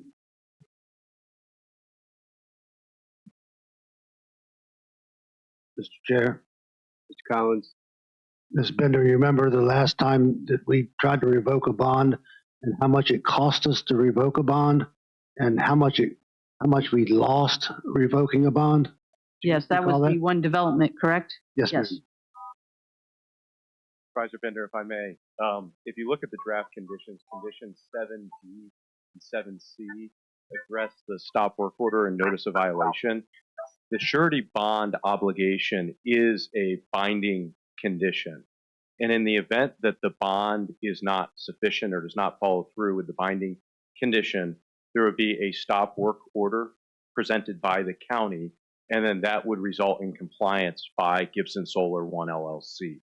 The enforcement mechanism is the stop work order or the ability to pull the permit, which is the grand enforcement mechanism that the county has on compliance with every single one of these conditions. I appreciate that, but you just said for Gibson Solar. So what if it's Bob Smith's solar construction that now owns it? Yeah, great question. 7D states that these conditions are binding on the applicant and any successors and assignees of the project. So anybody you sell it to would also be held under that? Yeah, the way that the special exception permit conditions work is it currently is for Gibson Solar 1 LLC, and it runs with the land as a zoning ordinance. If we choose to partner with a long-term owner, as you're indicating that it's most likely that we will, all of these binding conditions will run with the land and with the project, even if the project assets are assigned to a new entity. And I appreciate that. I just wanted to make sure that the public heard that and it is on record. Thank you. One more, Mr. Chairman, before he goes on to the 7th slide. I'm not against solar. This project is 48 parcels. That's where my problem comes in. If it was in the middle of 2,000 acres where nobody would be affected, it would be one thing. But anyhow, go ahead with your other ones. I'll have more questions. Thank you, sir. So this is a section of the site plan that's right underneath the transmission line. And what I'd like to highlight here is similar to that comment, you have more than half of the project is in these buffer areas. So you have hundreds of feet of setbacks in some areas. And then you have vegetative screening, and only half the property inside of all that is actually inside of our fence lines containing solar panels. And even within those fence lines, it's about a third of the ground is covered with solar. This is where the project extends to the east and the west. And the important point here is that same ratio is in effect here. So it's about half of buffer, and only half of the property is actually on the interior is used for solar panels. Here's the overlay of all the land that will go into the deed restriction. This is the land that we're purchasing, so that's how we're able to do this. It's 1,300 acres total. And how that's done is it's a restriction on the deed that restricts the future development to only timber or agriculture. That restriction is recorded on the deed prior to construction, and it runs with the land. We have a subject matter expert here tonight, Tim Lindstrom, who drafted this restrictive covenant. He does work all over the Northern Neck and in Northern Virginia. He's an expert in this stuff, so he's here to answer any questions that come really specific to the permanent preservation. Mr. Chair. Yes. This is one of my biggest hangups. And it's because the advertisement for this project is that it will be permanently in conservation. So as always, I poured into conservation, called some conservation agencies, and looked up restrictive covenants. And mostly these seem to be for HOAs. And so I want to know how that land that you own is permanently in a conservation easement if currently at this time you have none. Because as Mr. Collins and I know, based on the past, we get a lot of promises and then the promises never happen. So I don't understand how this restrictive covenant holds that land that you own will be forever conserved, as never be in a housing development, strip mall, whatever people are afraid of. And then the side to that is lease. So you are how many properties are you actually owning and how many are you leasing? Because I do know that if you lease them, you can't hold at the end, whatever, if it's 40 years or less than 40 years. You can't, when the lease is done, or the project ends for whatever reason, you can't hold those lease owners to keeping it in permanent conservation. So if a selling point is this is forever going to be farmland, never going to be a strip mall, how can you square that? Thank you, Madam Chair. If you can go back one slide to the map, please. So this is all the land we're purchasing. The land that's not highlighted is leased. Every single parcel that's highlighted in red is a purchase. So that's what's going to be preserved. So we control that 100%. It's not an easement, so there's no counterparty who holds the easement. It's a restriction on the deed, so it's recorded in land records that you can never do anything on that land besides agriculture or timber. It has nothing to do with the solar project. It's just in the land records where if anything else were developed on that, they're outside of their legal rights. Then I have a question on Mr. Stewart. Is that buying the land?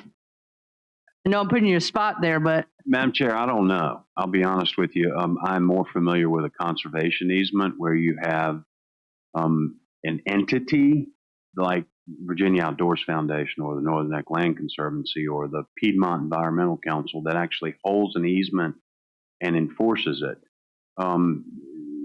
Typically when you have restrictive covenants or restrictions in a subdivision, they're reciprocal. I don't know about the enforcement of this, to be honest with you. I don't know who ultimately enforces a restrictive covenant when it's actually given for no consideration. So those are the sort of things that I've been kind of scratching my head about.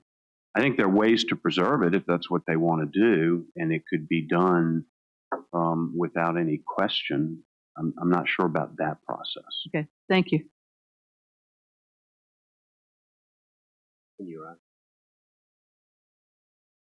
Next slide, please. So we're continuing the agricultural use on the land. This is what we're planning to do underneath and amongst the solar arrays. Across 890 acres, there will be an on-site livestock grazing operation with hundreds of sheep. It's a good opportunity for a local farmer because in addition to the salary, or in addition to the sales they make off the animal protein, as a typical farm would, they're actually paid a salary to maintain the land. And this addresses one of the problems in farming right now. It's impossible to start a business unless you inherited land or your family has managed it for generations. So this is an opportunity for a young farmer to have access to land, have their fences maintained by a project, to be paid a salary. There will be no concrete used underneath the racking systems, and the racking systems that are proposed in the conditions here are the terrain following type, so they go along with the contours of the land. Does not require any mass grading. The other point to highlight here is that following a county process, the state jumps in, DEQ and DCR conduct site surveys, and they're looking for things like endangered species, cultural resources. If anything is found in the entire site, that area cannot be developed. Mr. Chair, I have several questions. Thank you. And I've got lots of questions. So one of them is 100% on the historical resources, because, the history is only what has been reported to DCR. I've spoken to people from DCR, and they said they're a very big organization with a lot of folks, but they can only report on what's a historic resource on what's reported to them. So, a lot of people talk. I was very good friends with Elizabeth Lee, and she would tell me many stories of the history of King George.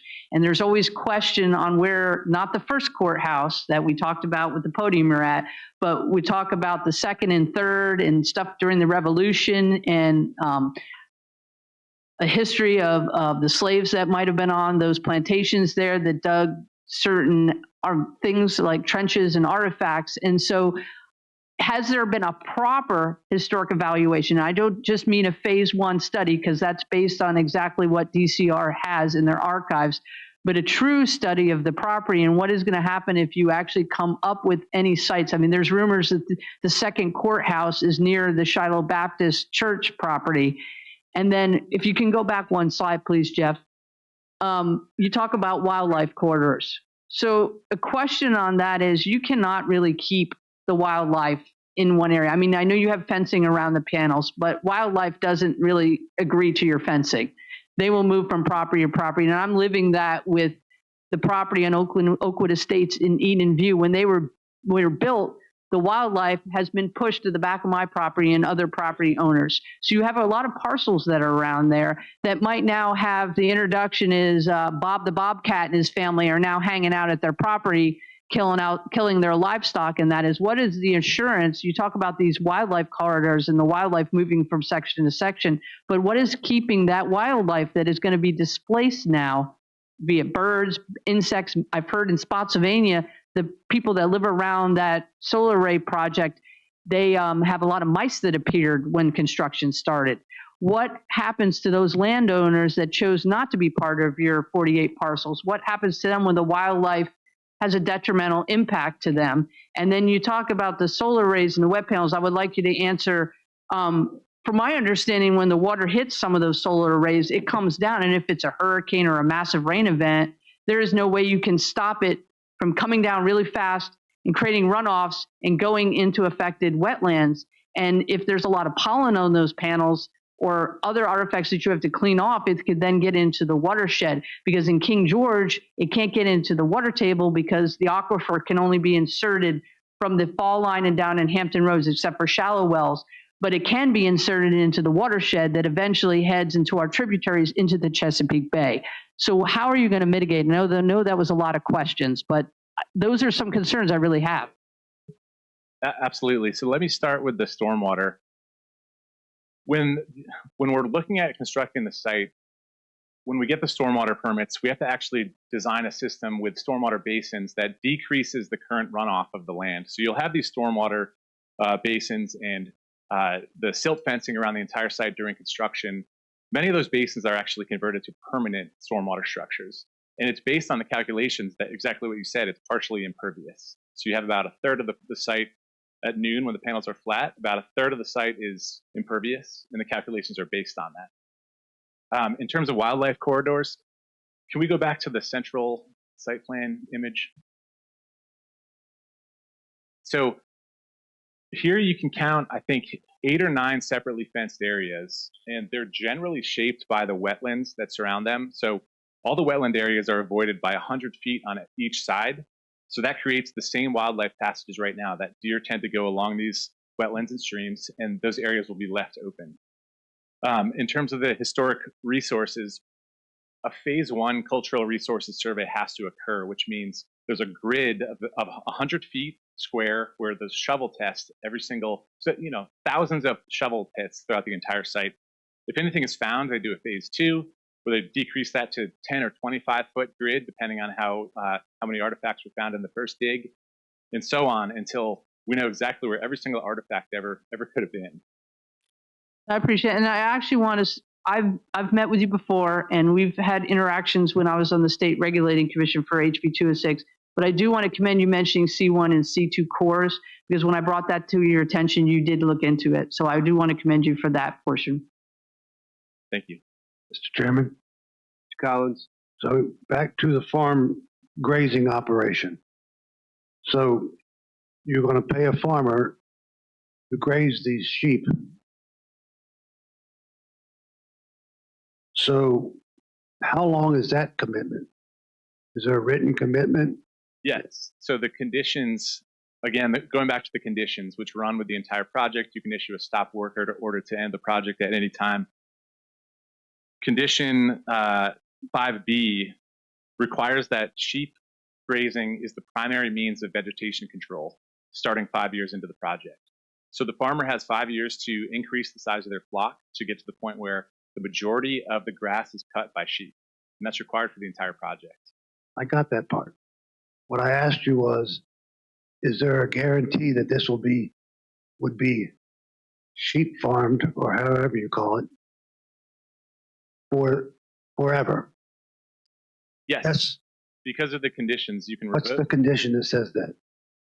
It's number 5B. Do you have them open in front of you? Nope. Okay, so the applicant shall establish an on-site sheep grazing operation utilizing any existing infrastructure, such as water sources, and if necessary, establishing new water sources. Grazing shall commence within 2 years after the start of commercial operation. The stocking rate of sheep shall be increased over time so that grazing becomes within 5 years after the start of commercial operation the primary means of maintaining vegetative cover. I got that. I read your whole packets. I've researched everything that you talk about, or what you may talk about. But what I just asked you, the question specifically was, is there a guarantee that it will be sheep farmed forever? And you gave me this condition that didn't say that. It says it will commence in 2 years. It doesn't say that it will be forever. All of these conditions, if violated, you can revoke the permit at that moment. So the requirement is that sheep are used as the primary means of vegetation control. That means you need hundreds of sheep. If it's not taking place, you can pull the permit. What's secondary? Secondary would be Roundup?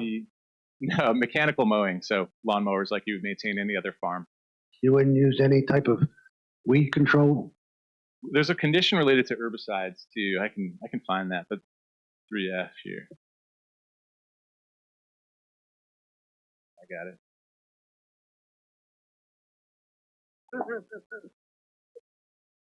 Yeah, so the condition for herbicides and landscaping, let's see. That might not be the right one.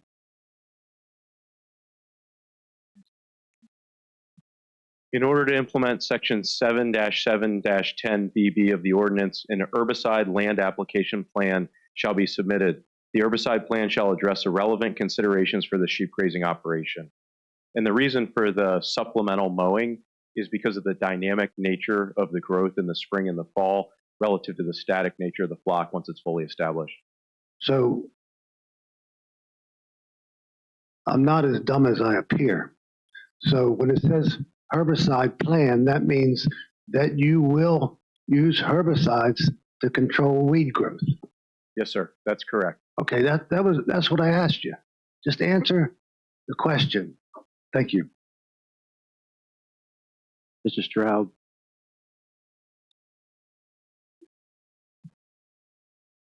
All farmers use herbicides.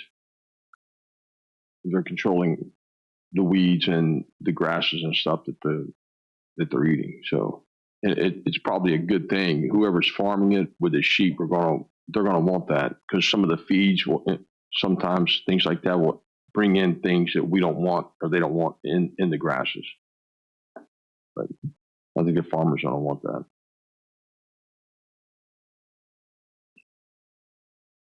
Go ahead. Okay. Okay, so as you've seen in the site plan, a good percentage of the site is currently in timber. The first point I'll highlight on that, though, is that if you're installing the system inside of timber, if you clear that internal part of the property, the outside area is existing stands of trees. So it's already naturally screened. It's the best way to screen a solar project. There are important things, though, as you're actually doing the conversion that to keep in mind. So you have to make sure there's not, you have to make sure you install the erosion and sediment control measures prior to doing anything else so that there's no runoff during the tree conversion. And installing the seed and straw immediately is also critical. And the soil amendments need to be added right away so that it can start growing its own natural grass very quickly. We've been working on this project for more than 5 years. So the first 3 years of that time was while the utility does their interconnection studies, we are out there gaining the real estate. We're conducting all the environmental site surveys so that about 3 years into the project, we can actually go and knock the door of every single adjoining property owner and also have stakeholder group meetings. We've had also 4 open houses and community meetings, and all the neighbors, all the adjoining properties owners have received invitations in writing for all of these things. Here's the map that when we sat down with community development, when the application was submitted, this is the map of all adjoiners. There are 96 landowners total. So these are the ones who have received 4 community meeting invitations, 2 big updates from us in the mail, and then all the public hearing notifications. So there's been 8 points of contact for everybody who owns a property that actually touches the solar project. Mr. Chair, I want to hit on this one because, Ryan, you know I'm going to hit you on this one. And this goes back to Amazon, which I know you watched September 5th, 2023. This is one that really bothers me, is especially in our rural area of Shiloh, which really is a news desert. And we have seniors who don't love the internet, and there's, the newspaper is gone. Yeah, there's no internet out there. You hear from many residents. A lot of people didn't know about this project. And though you did a good job, I don't think you did enough, because this does affect those, and we do represent the citizens. And that's why we're asking the tough questions, because the citizens elect us to ask the tough questions, to be our representative. For whatever reason, they don't want to be served, don't have the time, don't have the energy. That's why we're supposed to be here. So I do have issue with you did not talk to enough. And I do know there's some verbiage and wordage about adjoining landowners. Do they touch or not touch? Amazon did that with us. And so I feel you should have reached out to anyone near this project. I mean, that's my opinion, because these residents do feel they were not heard and you did not talk to them. Some of them you have talked to in the last 2 weeks. But as you put it, you've been doing this for 5 years. And maybe some of the folks that I know they're going to get up here and give us a petition and talk about how they don't want this project, that maybe by talking to them, you could have won them over. But they now are maybe a little hostile because they feel that you kind of didn't talk to them or introduce them about this project. So that is one of the biggest hurdles for me. And I have a former colleague in the audit. He's the person who was in my seat for 26 years, Mr. Siddell Brooks in the back. And he didn't hear about it, and he knows everyone in this community. So I just want to bring that out to your attention. So, Mr. Giltry, Mr. Chairman, so you said there's 96 landowners. That's correct? Correct. Adjoiners whose property owners, whose parcels touch the parcels that include the project. There's 96 separate landowners in that list. Okay. So of these 13,000 acres, 1,300 acres and 48 parcels, how many of those landowners live in King George? I think it's roughly half and half. I think there are maybe 23 project landowners. I think there's 23 total project landowners. And I believe that at least 8 or 9 of them do live in the county, maybe a few more. So it's a significant portion. So 8 or 9 out of 23? I can get the exact figure. It's somewhere in that range. Can I piggyback off that? How many of the people that don't live in King George are you leasing from, or are you purchasing from? So it would be the difference of that number. So 23 landowners, 8 or 9, maybe 10. So it equates to 13, 14 or so landowners that are leasing that live outside of the county. Those are the ones that are leasing. The people that Right. live outside the county, are any of those the ones you're buying land from that don't live here? Yes, I believe there are 2 that fit into that category. But in those cases, these families have been here for generations. They do have rights to their land as well. I see where the question is going. I would like to just stand up for them and say, maybe if they move to Fredericksburg, they Yeah, still have land. it's not going anywhere for me. I just really want to know. I just curious to see.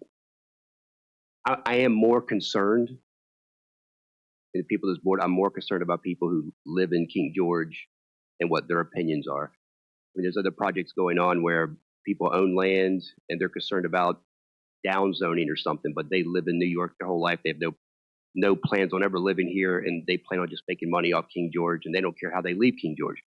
So I'm more concerned about the people who live, and even if they lived here for generations, they're not coming back, right? So I am more concerned with the people that live here and how they feel. That's just where we're at. So And I 8 or 9 respect people live in the county. Is that what you said? So I really respect that, if people don't live here anymore, you care more about the people who live here. Absolutely. That's admirable. And that's why we're here tonight. We'll get to hear from people, and they'll talk about what district they're in, whether they're for or against the project. So, yeah. Yeah, Mr. Collins, you have a question? Yeah, I was trying to do the math. Out of 23, 8 or 9 is not 50%. That'd be I don't like have the exact figures. I can 33%, wouldn't it be? Just give me the numbers correctly, because this is all on the record. Absolutely. Thank you. I think we're asking some questions that I don't think you knew were going to come up. It's all right. We'll get some time maybe to pull that data together, but continue what you're doing right here.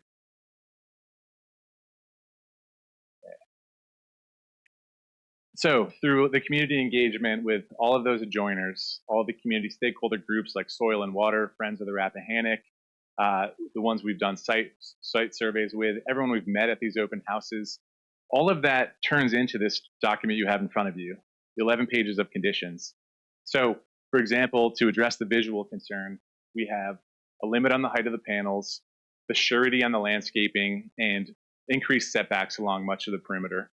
Stormwater runoff during construction is important, so there comes the commitment to install the stormwater control measures before doing anything else. There's also many commitments having to do with phasing construction and reporting during construction. Decommissioning, that's where the ordinance does a great job already. You're requiring a surety for the full amount of decommissioning, not just the net amount, so even if there is some salvage value, that's not taken into account. Solar panel quality and safety is important. That's why we've committed to only buying from a manufacturer that is on this tier 1 list that's published every year. And to go beyond that, we've also agreed to have the panels themselves actually pass an EPA test that ensures that there are no toxic chemicals present. Long-term soil health is also important. That's why we're using the terrain following racking, so there's no mass grading across the site. If there's any damage to the roads during construction, per ordinance, we have to fix the roads, but we've gone beyond that and actually agreed to upgrade several roads in the perimeter. So there's a 2-mile stretch along Big Timber that we're going to turn from dirt and gravel to tar and chip. That's a permanent change. And we've met with Chief Moody to develop the proper cadence of the emergency response plan updates and any trainings that should occur. Chairman. Mr. Collins. So, Mr. Gilchrist, so you're going to train the fire, you're going to train the fire and rescue. Is that correct? Yes, sir. How much money does that include? How many people, how much each year, and you're going to pay for their equipment, you're going to pay for their time, overtime?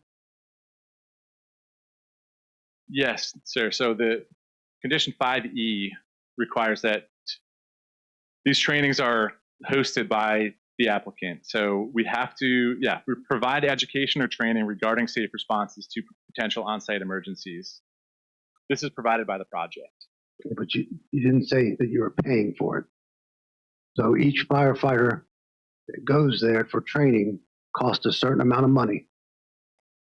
And so if you're training them in some classroom, and we send 45 firemen, 10 firemen, however many, those cost a certain amount per hour. There's nothing in the condition that says you'll pay for that. Supervisor Collins, it's a great point. We really appreciate you flagging it. I think it ties to the fiscal impact slide here, and we're happy to work with county attorney, county administrator on coming up with a figure and adding that as an additional voluntary payment to the siting agreement if it could earn the support of the project from you. Just for the public record, real quick, I don't remember hearing your name. I'm sorry. My name is Mike Volpe. I'm a co-founder and senior vice president of Open Road. All right, thank you. Thank you. But we watched the Harwood Power presentation. We understand the importance of the training and the fiscal impact of that. And the siting agreement is the mechanism that we could use to add the requisite funding. That's a binding commitment from the project to the county to support that need. So thank you for bringing it up. Mr. Stroud? Sure, thank you.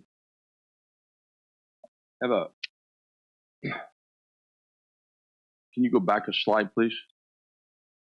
All right. So on the topsoil and the removal, because I'm not sure the process, so I'm familiar with clearing land and harvesting trees. And the trees is that's a major agricultural crop in the state anyway. It happens all the time.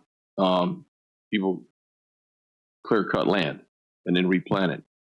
But whenever you're talking about separating the subsoil and stockpiling the topsoil, a concern of mine and something that I would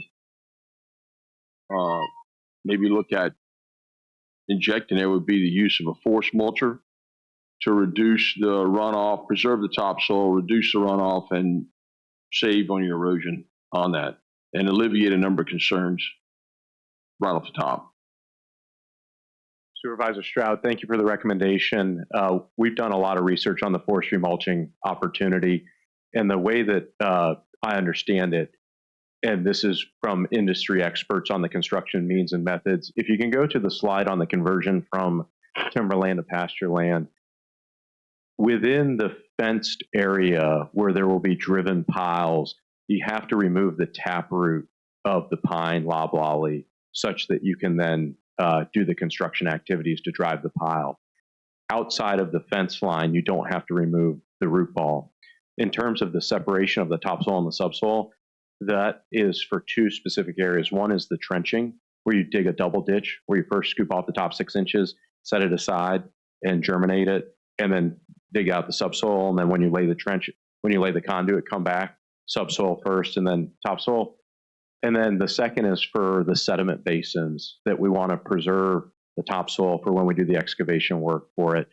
Within the array field, though, you can see under the limiting disturbance, there's localized disturbance with the removal of the taproot, and we're obviously very sensitive to the topsoil because beyond the perimeter control measures, the best way to ensure that you have to mitigate a stormwater event is through temporary stabilization. And the biological process for the root growth, as you know probably better than I do, is dependent upon the soil nutrients and soil structure being supportive of the biological process. So we're very sensitive to that. So you can't block the aisleway and you can't block the doorway. So pull that chair. But within the array area, if you had more time, you could use a forestry mulcher and leave the taproot in. And if you had 3 to 5 years, the natural decay process would allow for that to leave the organic matter in it. But you don't have that time in the construction process. So you either use a stumper on the end of an excavator to lift it straight up, set it aside, shake it, and then chip it on site and haul it off. Okay. Or the other is there's a company called Savannah Global that has this really neat stump puller. I was down with them in Pembroke, Georgia last week, taking a look at their equipment to see whether it was suitable here or not. That's another way to limit disturbance with the stump removal process. Yeah, you just answered my follow-on question. Thank you. The other the other thing that it goes back to what, so Supervisor Collins was talking about the weeds and the herbicide for the weeds. And I mean, that's a concern of mine because I don't like weeds. But for me, it's along the same lines. But so look at the pictures that you've got, and under those panels, the grass is all manicured and it looks really nice. And I'm not a sheep person, but cows, they eat all the grass except what you want them to eat. So how do you control the growth around those stanchions and stuff like that? I mean, are you going to weed eat it? You're not going to go in with the. How do you control that? And is that concern? Because who's going to be responsible? Is the farmer going to be responsible still to not just the sheep, but also mowing it and maintaining that? Yes, sir. Supervisor Stroud, it's a great question. It's a turnkey vegetation management service contract that we'll have with Kelsey Trainer. And the primary means of vegetation management will be through the sheep grazing, and the supplemental will be weed eating around the driven piles, and then mowing during the high growth areas when the flock of sheep can't take down the growth at that time. So probably twice a year you'll come in and mow during the high growth areas. Hence the contract and the Yes, salary. sir. Yeah, and the way the contract will read is vegetation shall be managed such that it should not be higher than 18 inches in growth. And as I understand it, you let it grow up, and then with the rotational grazing, a third of it gets trampled down, a third of it gets eaten, a third of it stays in, and then you rotate to the next paddock, and that helps for the root growth of the native vegetation. What's the ordinance on the height of grass? I'm serious. There is an ordinance on the height of grass. Not an agricultural. In agriculture, I don't believe there is a height limit on grass, Mr. Collins. Typically, that's in residential zone. Mr. Chair, these are specific on the grazing. We all know sheep eat grass, obviously. So in other solar projects, they've had a problem during a drought that there is no more grass, so the sheep doesn't really have anything to eat, and then there's problem with erosion of topsoil. Have you considered that? That's my first question.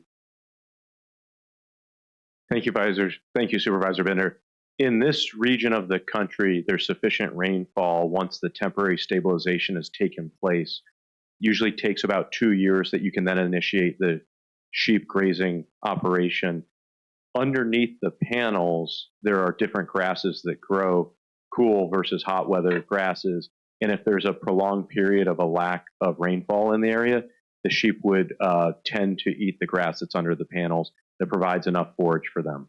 Now, you just mentioned it takes 2 years for the sheep. So what happens to those 2 years during the construction when there's no sheep to stabilize the site? The way that the process works in the Virginia Erosion Sediment Control Handbook lays this all out. Following any land disturbance activity, seed and straw shall be laid down within 14 days, and that provides temporary stabilization of the soils. Following the temporary stabilization, you then come back and apply another seed mix for permanent stabilization. The permanent stabilization will result in the full growth of the forage under the array, and that generally takes about a year or two after construction for there to be full permanent stabilization and full growth of the forage, driven by the biological process. Okay, and then my next question comes in, and I've seen the video because one of Mr. Stewart's colleagues in the Virginia House, actually, legislature, showed me a video of a family member's site next to, it was a farm site, but they were bringing soil from a data center site to this farm and dropping it off because they were getting rid of the topsoil. So my question is, the topsoil and the soil that you're moving, are you going to be trucking it off site to another location, or are you keeping it on the site to reuse it? Because this has been a problem, especially in Fauquier County, around bringing data center land from their clearing and construction to another locality. So are you going to keep it? Yeah, it's a great question. Thank you for asking it. Condition 4D, construction topsoil preservation. Topsoil shall not be removed from the project as part of the construction, operation, or decommissioning of the project. Full stop. Okay, I just wanted to clarify that. It was brought to my attention. And the last is, I have a slide deck. This was part when I was on HB 206, and I know I've mentioned it. I got to be part of the House Bill 206 to help write the regulations that are not in effect yet, that will soon be in effect with DEQ about solar siting and all these requirements with the permitting, but is not in effect yet. But we had a great presentation. I know I brought it to Ryan's attention from Mr. Lee Daniels, who is at Virginia Tech. So one of the questions, and I asked this before to you, and I do appreciate what you are putting out there for big timber, because my concern is the construction vehicles. But major disturbances are roads, trenches from internal cable distributions, and regrading to level panel arrays, and stormwater basins, local pad compactions. All these disturb the soil, and a lot in King George we have acidic soil. I mean, we were at the bottom of the ocean at one time, so we don't have the best topsoil. I wish we did. I wish I had a nice grassy yard, but I don't. So how is this all going to be mitigated and taken care of? There's going to be a lot of land disturbance, and I guess I can't square how this site will go back to what it is today, or even better in 40 years with all this stuff going on. So if you can clarify that, because I know there's some people in the audience that have those same questions too. So is the question about the soil health at the end of the 40-year? Well, that is part of it. You're going to disturb the ground a lot. You're going to disturb the very little topsoil a lot of these sites have, that's the good growing soil. How is this operation truly, can you say, in 40 years going to give us better soil, or the same that these lands have today? Yeah, it's a great question. Thank you, Supervisor Bender, for it. This is the first time that this commitment has ever been introduced in King George County under Section 5A on the soil testing. And the concept is this, and then we'll dive into the language. We will go around and do baseline soil sampling to test for the biological, chemical, and physical attributes of the soil across the site prior to construction, and establish a baseline that will be submitted to the county. An obligation as part of the decommissioning is the soil shall be as good or better than the baseline at the end of the 40-year life, and that's backed by the decommissioning surety. There will be, over the life of the project, every 5 years, soil sampling, looking for the major chemical, physical, and biological attributes. And we have full confidence that the soil quality will improve over the life of it in the use of regenerative ag and rotational grazing. And in that surety bond, if in those 5 years you find it's not, there will be remedies to at least try to address that? Well, it'll be in our interest. So think about it. We've got 40 years to remedy the soil, to amend it, to get it to as good or better than baseline. And it will be one part work in the land that Kelsey will do. It'll be one part soil amendments, and then it won't be one part the natural beauty of the biological process of nature, that time is a friend with native deep-rooted vegetation. All right, thank you. Mr. Sullins. Gentlemen, sorry, I saved all my questions to the end, so this may feel like I'm jumping around a little bit. How many acres of timber are you going to be removing? So the site total is 890 acres. 590 acres of that is timber currently. Okay. And are you converting all that to pasture, or? Correct. All the land within the fence lines will be used for the sheep grazing operation. Okay. We talked already, I think I'm clear on the method that you're using to clear the land, but can you spell out what are you doing to make sure that the lower lying farmland isn't going to get flooded out? The streams aren't going to be overflowing and whatnot. How are you going to control that runoff? It's a great question. Beyond the aesthetics of people not wanting to see solar, people obviously don't want a stormwater event, and neither do we. I'm not as worried as much about this is going to sound crass and some of y'all won't like it, but I'm not worried as much about the views as I am. I don't want to flood farmers that are downrange of this. I don't want their livelihood being affected by it either. Yes, sir. So there's two pieces of this. Ryan mentioned the state regulations. The DEQ stormwater regulations, which is the authority having jurisdiction for SWIPs, mandates under the latest rules and regulations that the post-development flow is reduced by 20% to the pre-development flow. And the way that you accomplish that is by very robust sediment basins. So what we know is a few things. We know that you don't want to have 600 acres open at one time, and there's a phasing limitation to 200 acres max at any time in the permitting conditions. The other part that we know is it's all good and fine and dandy on paper, but the actual implementation of the sediment basins and making sure that they're well functioning is most important. Condition 4J goes into erosion and sediment control monitoring and reporting, and it states there about the obligation to have both a responsible land disturber and an erosion control inspector that's certified DEQ. We pay for that, but we present the candidates to y'all, and you guys have consent and discretion as to whether those are the folks that you guys want doing this. Beyond that, there then will be an FTP site and daily reporting provided by the land disturber. And anytime there's a rainfall event of more than a quarter inch of rainfall, within 24 hours, the erosion control inspector must go out, evaluate all the sediment basins, ensure that they're functional, see if any maintenance is needed, and then provide a report back to the county via an FTP site. So the county doesn't need to be running out to the site to ensure that the sediment basins are functional. Skipping around again, sorry. What are you going to be doing with the sheep long term? Are you raising them for wool? Are you raising them for slaughter, or? No, sale of animal protein and sale of starter flock. That first one, what does that mean? Selling the protein? Yeah, they'll be sold for slaughter. Okay, got it. Skipping around yet again, sorry. I was under the impression that only Maddox Road was going to be upgraded. I just want to clarify, Maddox, Big Timber, and Branch Lane, all of those are going to be chip and tar? That's correct. So Maddox and Branch are the two that are on the backside of the northern parcel, and then Big Timber is the long stretch where that's the one that actually cuts through the entire project. And it's about 2 miles of gravel and dirt right now that we'll be upgrading. So who maintains that now? Big Timber and Prim are part of our secondary road plan, and Maddox is private. So after it gets upgraded, who's going to maintain it?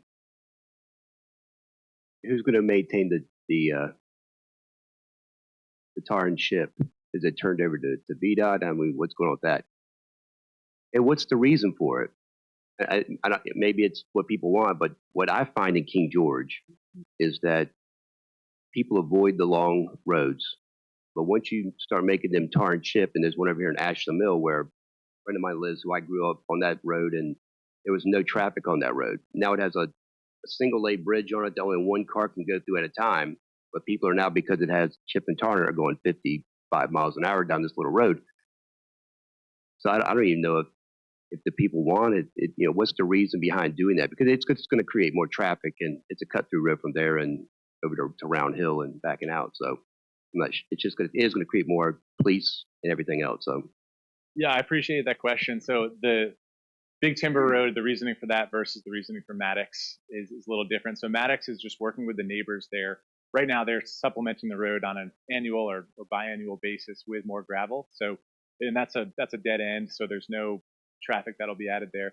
Big Timber, the reason for that is just to make it so that there's not as much dust or anything created during construction. It's just a much more stable road for deliveries. Mr. Chair, that is one thing I brought up to Ryan and his team is there's going to be a lot of construction traffic on Big Timber and Prim.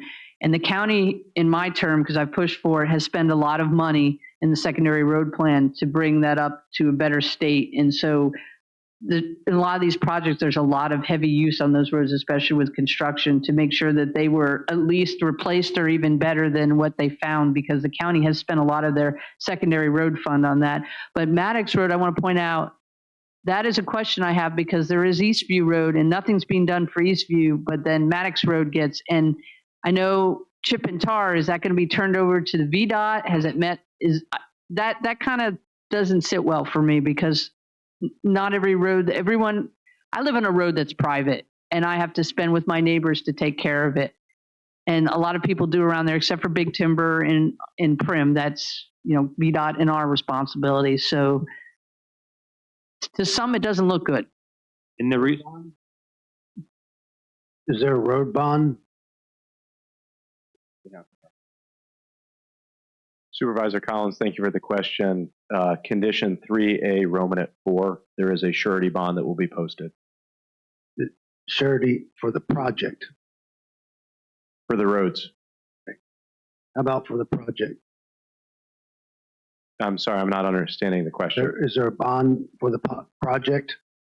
There will be a decommissioning bond that will be posted prior to construction start to ensure that all the equipment will be removed and the land will be put back to how it was found prior to construction. Other than obviously the conversion from timber to pasture, it will then stay in pasture. So let's say, I don't know, 3 years into this, you all decide this is not a viable option for you. Is there a bond that we could collect when you ruin our county?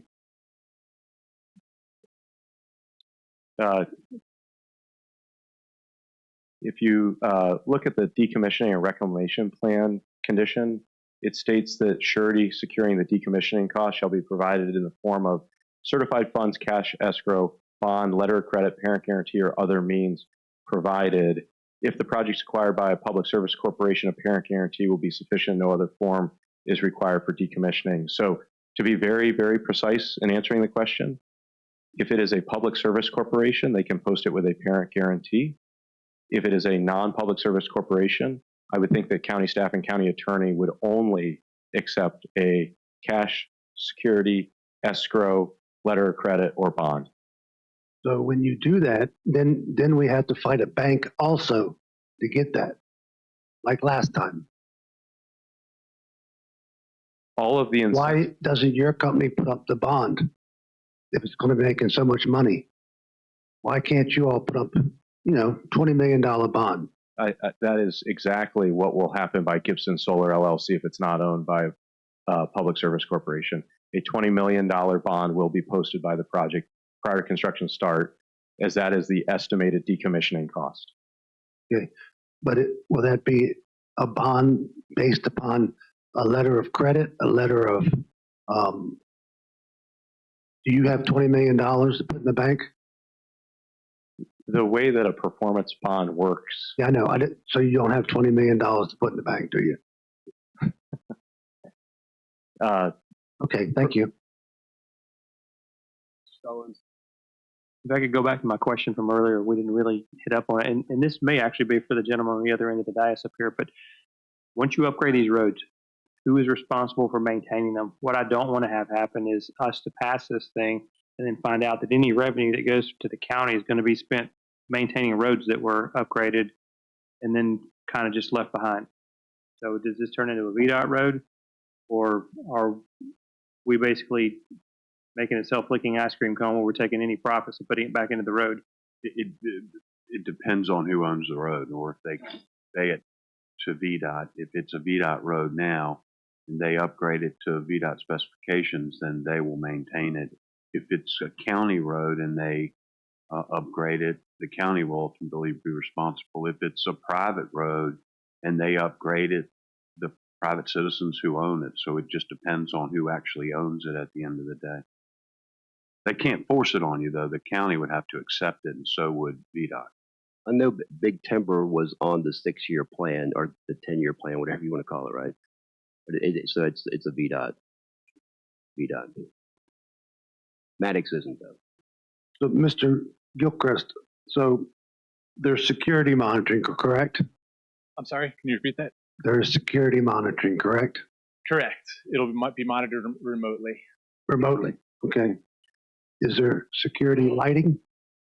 Yes, it'll be motion activated lighting if any security threat should arise. And So any sheet that moves around, lights will turn on.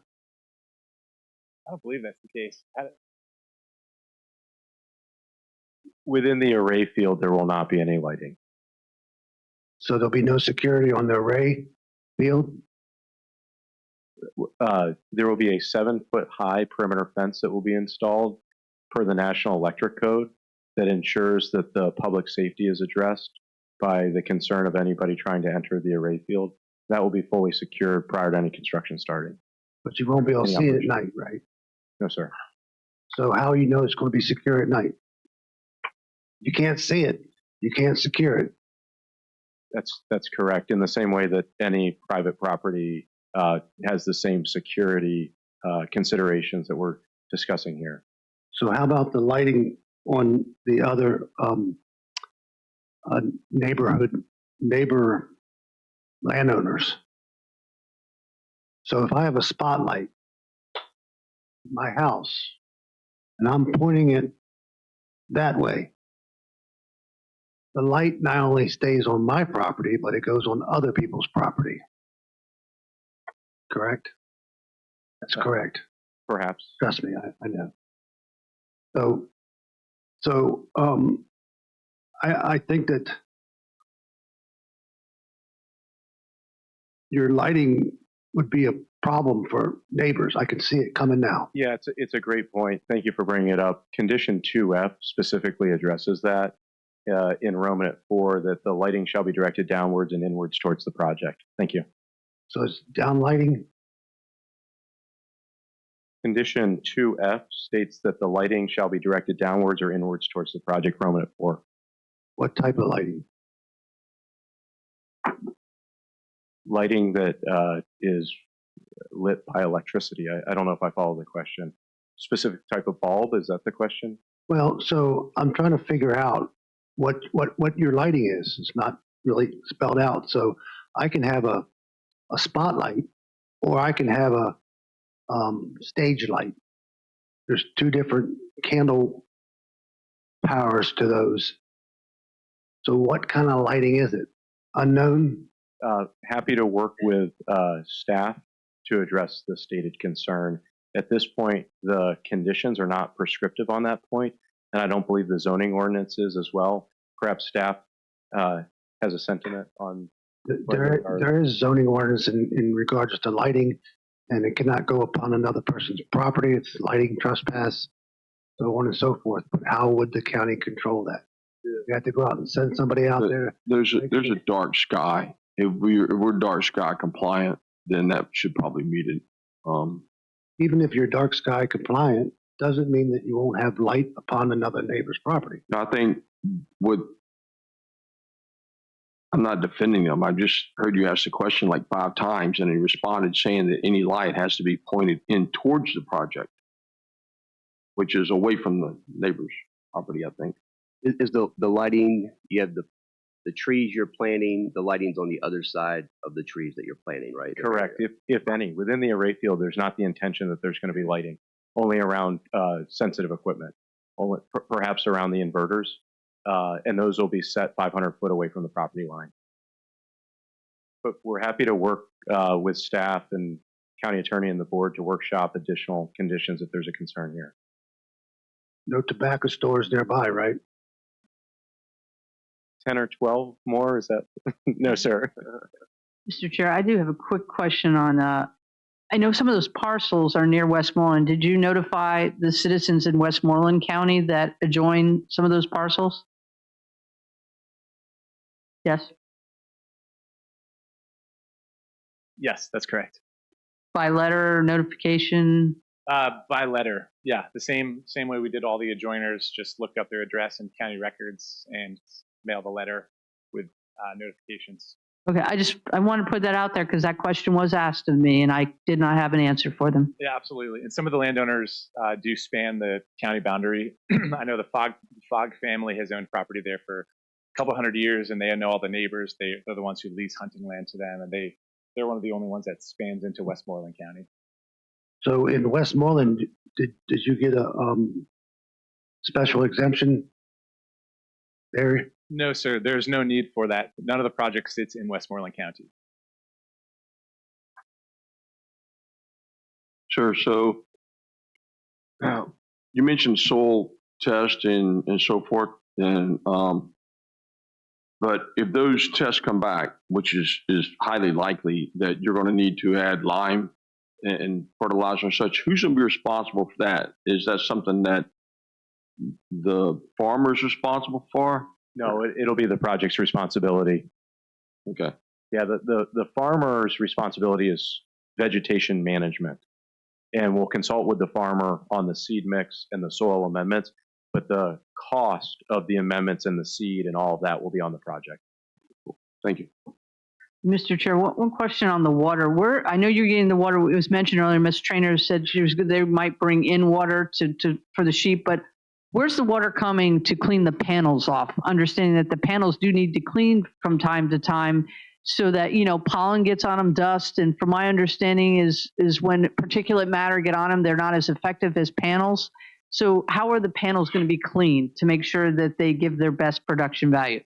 Yeah, it's a great question. In this region of the country, there's no cleaning of the panels. It's called auto clean from the next rainfall event. In the same way that if your windshield gets pollen on it and it rains, then it's cleared after that.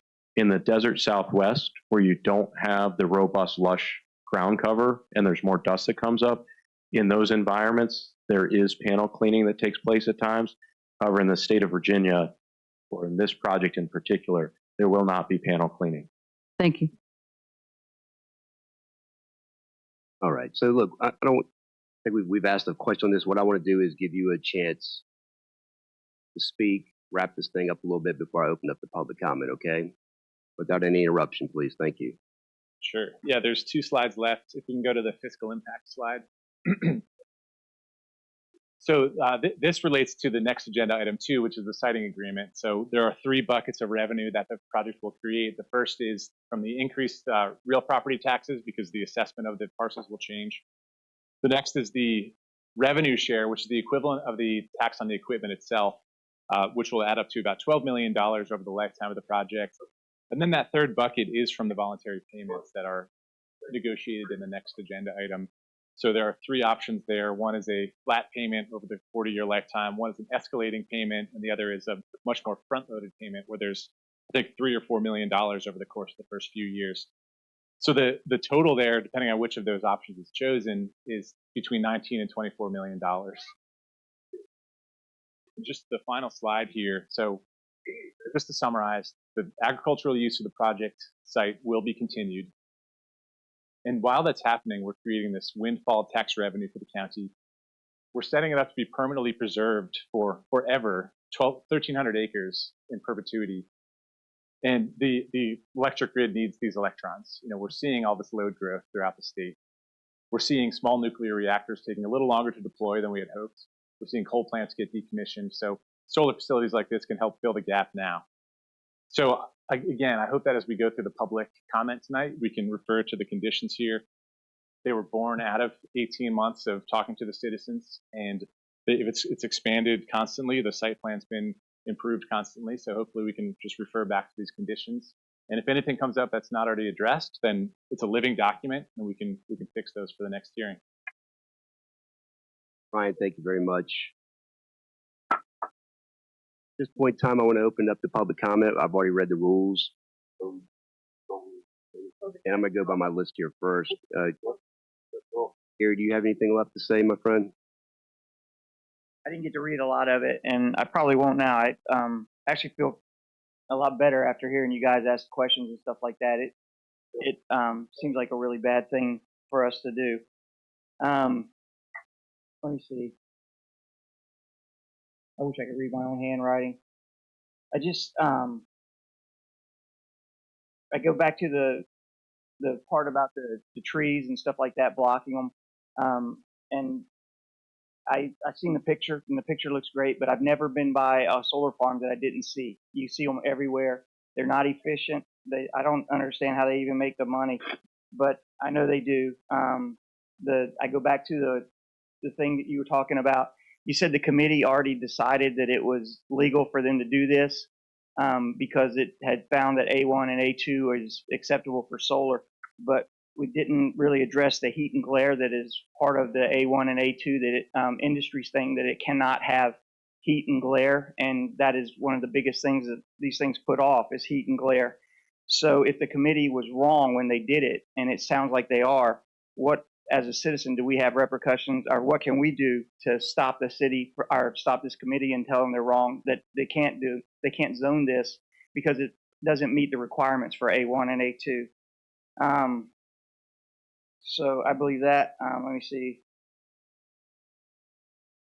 The part about the wildlife, about being protected by a big fence that you have out there. We never addressed the part about the glare and the thousands of birds that have been killed. I'm not a big bird fan. I don't know why I keep harping on that, but it's just wildlife. I'm a big thing about bald eagles. I love them. And I just know that the bald eagles are going to die because they die in other places where they have these. And they didn't address that.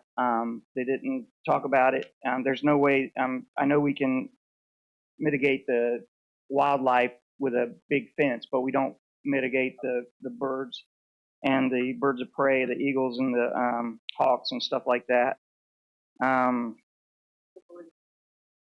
Again, if it's so great, why are we hiding it with trees? If no one can see them, I go back to the same thing that we all see them. Every time we drive around, we see them, and the conditions for the other solar farms are the same as this one is, pretty much. I'm sure they're not doing anything that anybody else is doing. There's just a lot of stuff that's just wrong, and I hope that we can not pass this. Thank you very much. Thank you. Let me ask a personal favor, everyone here. And we have some people that want to set up a display and during their public comment. Is that correct?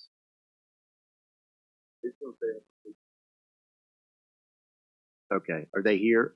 Is that going to be set up? Here's what we're going to do. I've been asked by the board for this. We're going to take a 5-minute break just so we can get up and stretch real quick. And you guys can do that, and we'll come back and take up with you, okay? All right, 5-minute break.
All right, we're back.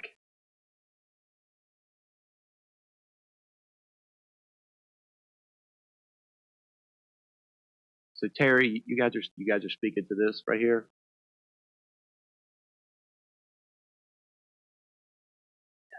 I gotta find that. I'll read it through you. We're in public comment now. All right, pull it up. All right. Got here. I think Larry Buckner Jr.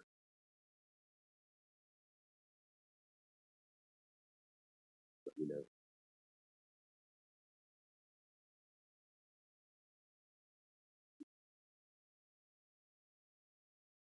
How you doing, Mr. Buckner? Good. How y'all? My name is Larry Buckner Jr., Shiloh District. I'd like to thank you for the opportunity to speak. First, I'd like to briefly address concerns I've heard regarding the ability of landowners to use their properties they see fit without regard to the comprehensive plan that you put in place. Disregarding the plan could be great for me.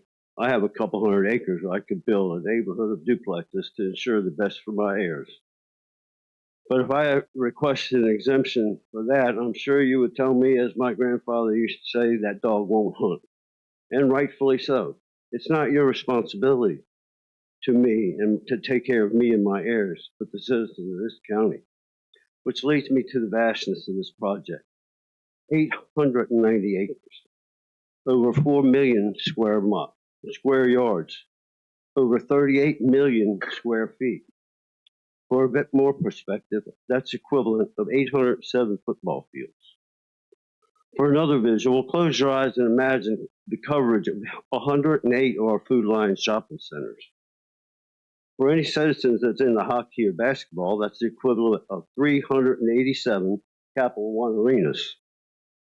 This is no small ask for the citizens of King George to swallow. These companies tried to sell this boondoggle in Fauquier County, and the citizens and the board of Fauquier failed to fall for this faulty plan. They were not taken in by the deception this company was selling. They not only understood that this did not fit with their own comprehensive plan, but more important, was not good for their citizens. So they set their sights on King George, hoping that they might find a less worthy opponent or a less informed buyer of this deception. I pray you prove them wrong. Obviously, this is no small project. You're not being asked to dip a toe into the water to test the waters in the pool. You're being asked to dive headfirst into the shallow end. I pray you prove them wrong. I urge you not to take this plunge and to vote no on this proposal. It might not be the best for a few landowners or any rich corporate entity, but it will be for the many citizens of this county. Your vote tonight will prove that corporate greed does not outweigh that which is best for this community. Thank you.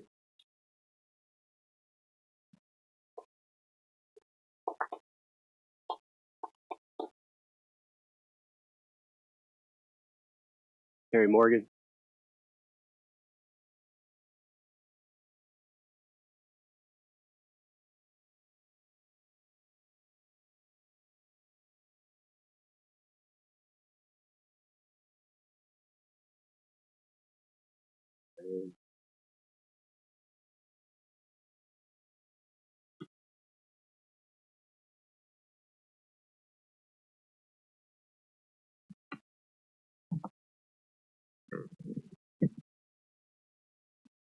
Terry Morgan, Shiloh District. I wish to address the unethical behavior exhibited by this corporation. It wasn't until 8 weeks ago that I learned about it through a neighbor. Initially, the company asserted that they engaged with all nearby residents, which is simply untrue. The recent presentation now has been corrected to acknowledge that they only spoke with those adjoining property owners. Furthermore, they misled the misleading information of the Planning Commission that they had a conversation and open dialogues with me, which is factually inaccurate. My only contact with Mr. Gilchrist was through a Facebook page after I had posted something. This deceptive practice creates a significant doubt regarding any future dealings with this company in my eyes. Now, as a matter of fact, they seem to use their words very liberally for their definitions. They stated in their March 10th, 2025 meeting papers, stated that the land disturbance would be minimal. Quote, minimal soil would be disturbed. Yet 50% of the trees, as you've heard earlier today, along with their roots, will be removed. Also, in that same meeting, they say that they conducted a site walk with Tri-County Soil and Water Conservation Districts, quote. Now, that infers that the Water Conservation District approved of this, which they do not. It's in your packet that you have. On page 24, the Tri-County Policy on Erosion states that the industrial utility scale solar is not a strategic direction of the Commonwealth and should not be encouraged. I also have given you a copy of the email of that.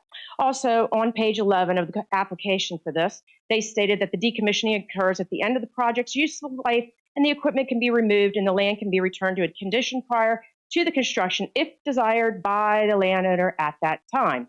So that means that whoever owns land makes that decision. They tout that they are going to put this in a preservation and conservation for the landowners. The way the use is vague in terminology, revealing a troublesome trend, they put forth in their proposal today this one-page conservation covenant. This is a conservation covenant that my father did that I now own for 318 acres. If this is what it took to make a conservation covenant for 318 acres, I don't think this is going to be good enough for 1,900. As of yesterday, when this release was done, I felt that that needed to be directed and seen. This is more or less for an HOA. Last, over the past 2 weeks, I've spoken with more than 300 of my fellow residents, not just 100 in the neighboring properties adjoining to this project. I have before me 310 signatures opposing this project for my community. 90 to 95% knew nothing about this at all.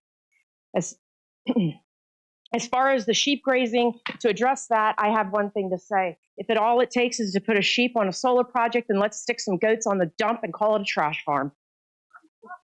Now, I'd like to start by reading some names. I see I have very little time. Cynthia Roy, against. Laura Klopsis, against. Teddy Will. 5 seconds, go. Teddy Klopsis, against. Pam South, against. Scott Fahrenheit, against. Richard Carson, against. Brenda Eldridge, against. Angela Falls, against. James Clark, against. Justin McDowney, against. James Clark, against. Debbie Inslinger, against. I have others that will read the rest of the 310. Thank you.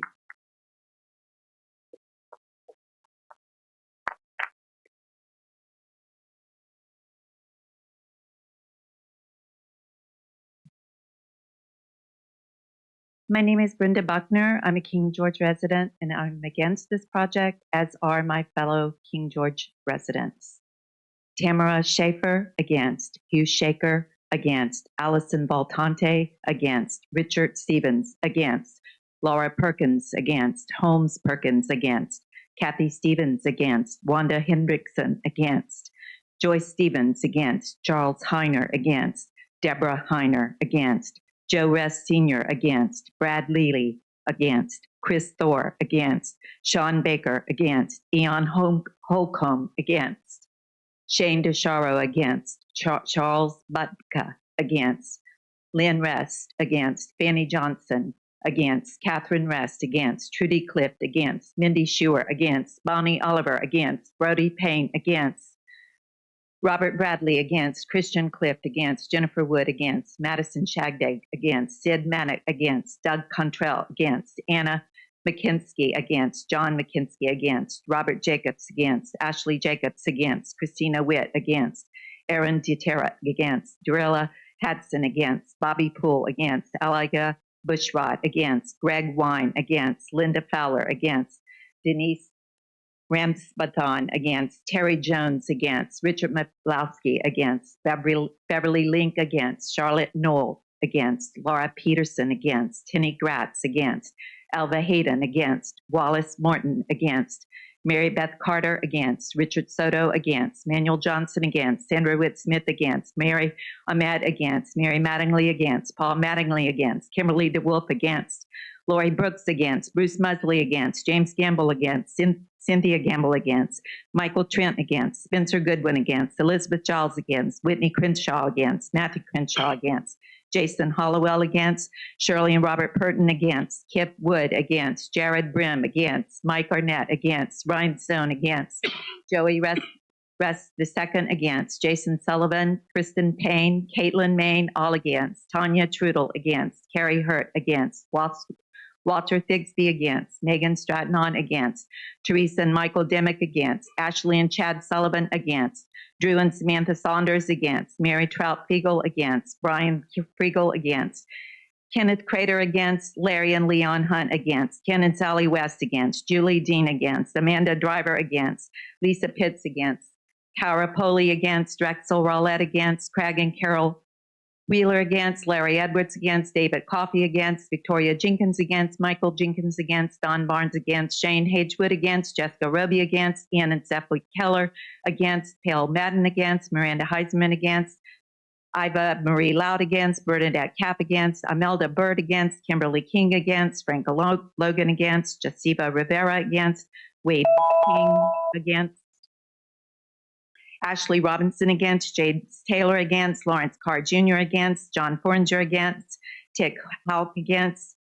Robert Cave against. Benjamin French against. Carla French against. Cynthia Duraga against. Hank Stagney against. Harold Vogel against. Paula Berry against. Rick Shuska against. Dawson Shuska against. Joe and Brenda Pence against. Nelson and Sherry Mills against. Noah Mills against. Stuart and Rachel Heislip against. Monique Mora against. DJ Hawkins against. Tabitha King against. Daniel and Paula Miro against. Melody and Richie Beard against. Denise Fortune against. Steve Cockines against. Thank you, ma'am. There's 300. Ruth Pittsworth.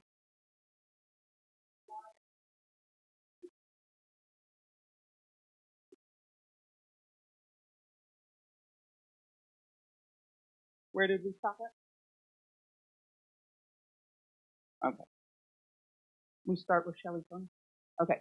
So my name is Mary Ruth Pittsworth. I'm from the Shiloh District. I've lived here in King George since 1993. And I will start reading the list. A lot of these people I contacted myself, and most of them were not contacted. And all of them are against that I'll be reading the names for. Shelley Parkness, Jean Ray, Bobby Bowen, Bob Lumpkin, Matt Windsor, Charlene Windsor, Carol Sharple, Sue Carl, Luke Miller, Victoria Berry, Richard Sampantan, Lietta Sampantan, Dwight Stork, S.C. Stork, Mark Morgan Jr., Elizabeth Bardenette, Wade Mitchell, Jessica Mitchell, Chad Devers, Jeff Curtis, Raymond B. Webb, Raymond C. Webb, Mark Webb, Robin Webb, Katrina Minner, Hewlin Weber, Cynthia Potts, Joseph Hastings, Samuel Hastings, Brenda Hastings, Joe Foley, Matt Schwartz, Dwight Brown, Alina Rosenberg, Joseph Burrell, Jane Heath, Garrett Mills, Patrick Carroll, Thomas Horton, Deborah Johnson, Leanne Burrell, Ashley Burrell, James Fry, George Williams, Susan Williams, Linda Sheehan, Alex Sheehan, Jane Sheehan, Billy Cliff, John Groves, Lillian Bolger, my neighbor, W. Travis Seals, Jonna Seals, Jennifer Joslin, all my neighbors, Dan Joslin, Kimberly Rayland, Jay Reynolds, Edward Minner, Diane Starton, Harold Starton, Donald Baker, Amy Temper, Clayton Witter, Elizabeth Thompson, C.W. Norris, Kyle Titsworth, Kaylee Ole, Kyle Wells, Jenna Baker, Lena Baker, Bobby Minter, Michelle Moore, Richard Minter, John Stork, Terry Morgan, Denise Saudy, Linda Saudy, John Saudy, Merton Saudy, Lana Atwell, Victoria Cordes, Daniel Cordes Sr., Daniel Cordes Jr., Shannon Linares, Nicholas Linares, Noah Linares, Andrew Linares, Charlene Monroe. The list goes on. William Monroe Jr., James Willerson, Jessica Devers, Michael Devers Jr., Adele Jeddo, Brooke Hicks, Hunter Hicks, Kobe McConnell, Mark Morgan Jr., Alexandra Gibson, Kyle Gibson, Donald Sanders Jr., Kay Saunders, Ashley Green, Martha Green, Shatu Stroman, Scott Stroman, Lisa Reeves, Chris Chuska, Austin Bell, Taryn Lester Bell, Jessica Wade, Kevin Berry, John Weeds, Mary Titsworth, Kristen Profs, Rebecca Profs, Sarah Baroris, Stephen Barnett, Mike Rutherford, Linda Rutherford, Elon Flitz, Dylan Boland, Jennifer Bowden, Nicholas Bowden, Sandy Lay, Daniel Titsworth, Victoria Godwin, Theodore Titsworth, Vincent Courage, Dana Seaver, Fred Gurman, Ashlyn Morgan, Morgan Carey, Amy Carey, Andrew Carey, Jackson Carey, Alan Tremblay, Blair Clark, Larry Buckner Jr., Brenda Buckner, Lindsay Reynolds, Peter Mangold, Jason Greenwood, Melanie Greenwood, Carol Brooks, Sidell Brooks. I am not in favor of the solar. I moved here to have an agricultural land. I moved here in '93. I raised my boys here. Thank you, ma'am. It says commercial twice in their paperwork. A1, A2 is not perfect. Thank you. Amy Tremper.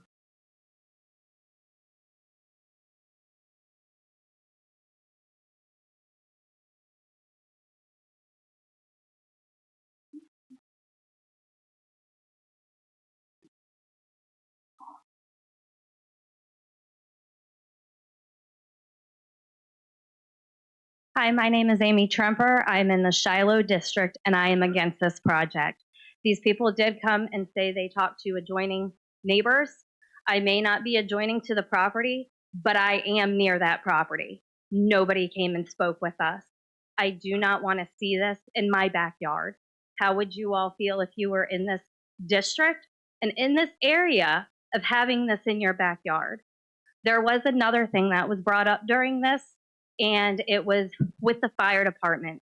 These solar panels that they're going to be putting in, if something were to happen with a fire, water will not put them out. You have to use a special foam. It's just like the lithium battery in a vehicle or in RC cars, either one. But you have to use a special foam to put them out. Is this company going to provide the foam to our fire department? Good question. I have nothing else to say. I hope you guys go against this because we are against it. Thank you. Mark Webb.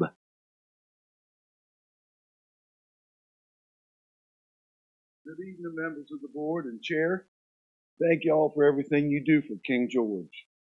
I know y'all work tirelessly, and from the questions and the attitude that I've seen here tonight, I just can't imagine the countless hours that y'all put in. I just want to thank y'all. Mark Webb, live in James Monroe, been in King George for 45 years. I've seen a lot of changes, and I remember when the zoning ordinance first was talked about and came out, and everybody started falling apart. Oh my God, what are we going to do? What are we going to do? And we went back and forth, and we worked it all out, and we came up with some really good ideas. And I think the first thing that we strived to achieve was to protect the value of the property owners. The very first thing, to protect the value. The second, I guess, thing was to funnel growth in the areas, or with the classifications in mind, in the areas where we wanted those particular types of growth. And that has worked great for King George. I'm so proud of what we've done in the different areas that we have, the different classifications that we've allowed. And I'm just so worried, once we start making exceptions, where does it stop? Well, they got one, I want one. Y'all gave it to them, why can't I get one? As you can tell, I am solely against this, and I will give the rest of my time to Terry, because I know you've got some more stuff to say. You can't give time, my friend. Talk about you can't give time. We can't do that. Nah, it's like giving equity, but you can't do it. Bogart. No. Thank y'all again for everything you do for King George. Mark, I would, Mark, I would tell you it's good to see you. Last time I saw you, you made me take my trampoline off my property for insurance reasons, so it's good to see you. All right.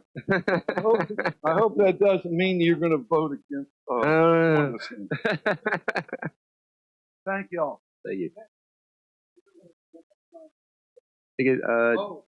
Yeah, and there's all kinds of pictures up here and information that Terry and friends and family have provided. If you all would take some time and look at this thing, and she's done a lot of background and a lot of research on this and has a lot of valuable information. I wish I was better equipped, but I just found out about this yesterday. And so I'm not quite as prepared, but I just give you all my 2 cents. Thank you. Thank you. Chad Devers.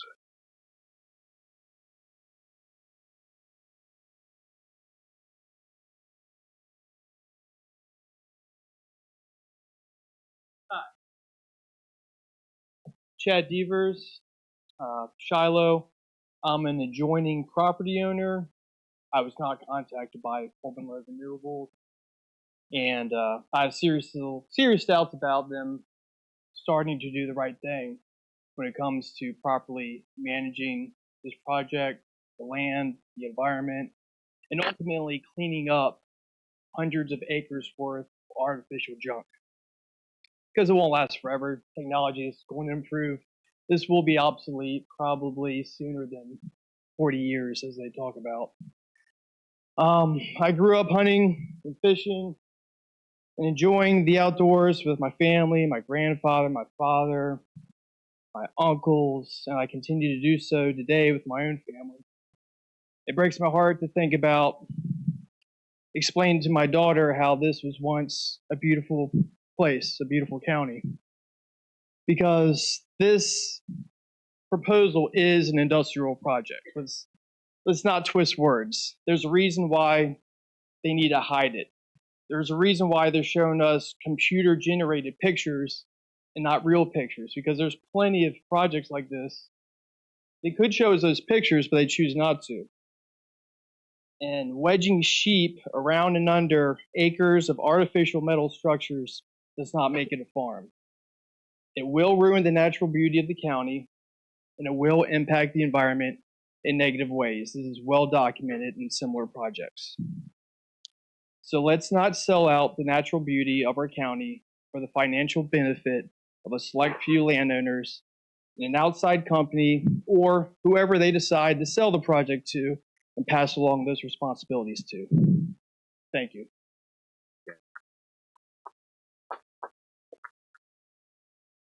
Now, I have a list of people who have signed up to speak about the siting agreement, which we have not reached yet, okay? So your names are still here. I'm still going to call on you. So, but I do want to find, is there anyone else who wants to speak to this right now? My friend, come on up. Let him, he'll come first, and then you second, then you, okay?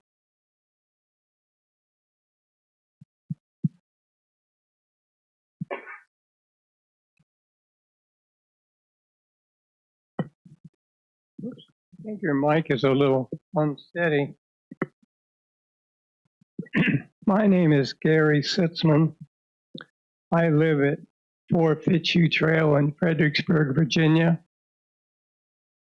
My wife and I own 90 acres of timberland that straddles King George and Westmoreland County. Our property is adjacent to the proposed solar farm and one of their sites near Route 631, which of course is in the adjacent county. I've been to, well, first off, I was informed of the solar farm either through the newspaper or from articles or from the publications that you all put in the paper, legal notices. So I attended the 2 meetings that were at the library and met Ryan and his associate who were very forthcoming in the multiple questions that were asked of them at the meeting, both of the meetings. They provided details on where the sites were going to be and what their plan was. I was impressed by the fact that there were only 2 people there, whereas in most other meetings I've attended, they bring a litany of attorneys and tons of documentation that no one has possible time to read. When asked questions, they would answer them in plain and simple language, and if there were other questions, they would contact you directly. That's, in my experience, that's rather unusual for a developer or anyone who wants to do something that's probably not going to be in favor in the county because they don't understand or they're very afraid of the future and change.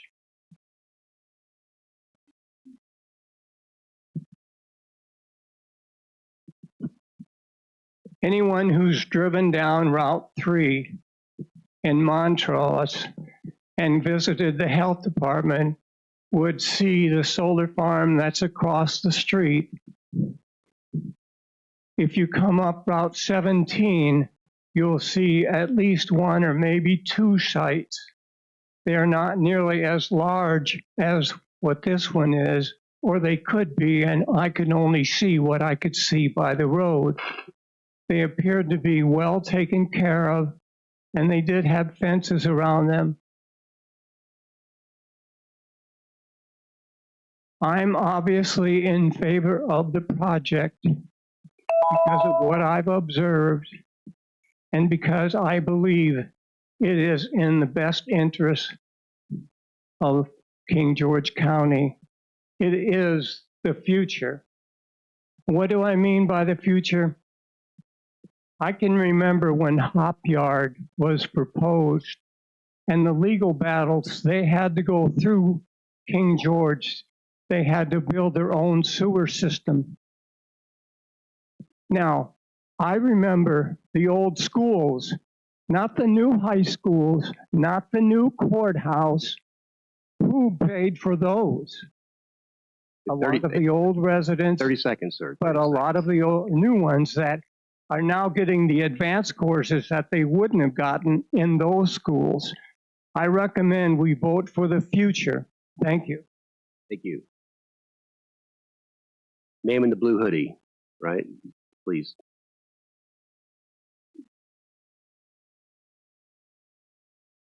My name is Deborah Owens. I'm in the Shiloh district. My concern that was mentioned tonight was the spraying of herbicide. I have, and I'm not sure that anybody is in the situation that I have, the way my property is positioned, when it rains, I'm getting water from both sides. There is a culvert pipe right across the road from me that connects to the property that will have panels. It has rained so hard, the wet weather ditch that I have that runs between my house and the barn sometimes looks like a small stream, other times it looks as wide as a river. It rained a couple years ago, 5 inches in 1 hour from a thunderstorm. It's tons of water. So now my concern is the watershed from across the road. If herbicides are going to be sprayed over there, sometimes my horses will drink groundwater. When they cross between pastures, they'll, instead of going back to their water tank, they'll drink the water off of the ground. So all this water is going, starting with me, all the way to all of my neighbors in the back. It follows all the way to the back, probably for several miles. And that is a concern now that I have for health reasons and the water. Wildlife in my area, I counted 5 eagles above my property a couple weeks ago. 5. They are very distinctive. You can hear them. I have families of hawks. wild turkey come from across the road. I see the hens cross Prim Road with their chicks. I just hate to see the wildlife being disrupted at this point and their habitat. Thank you.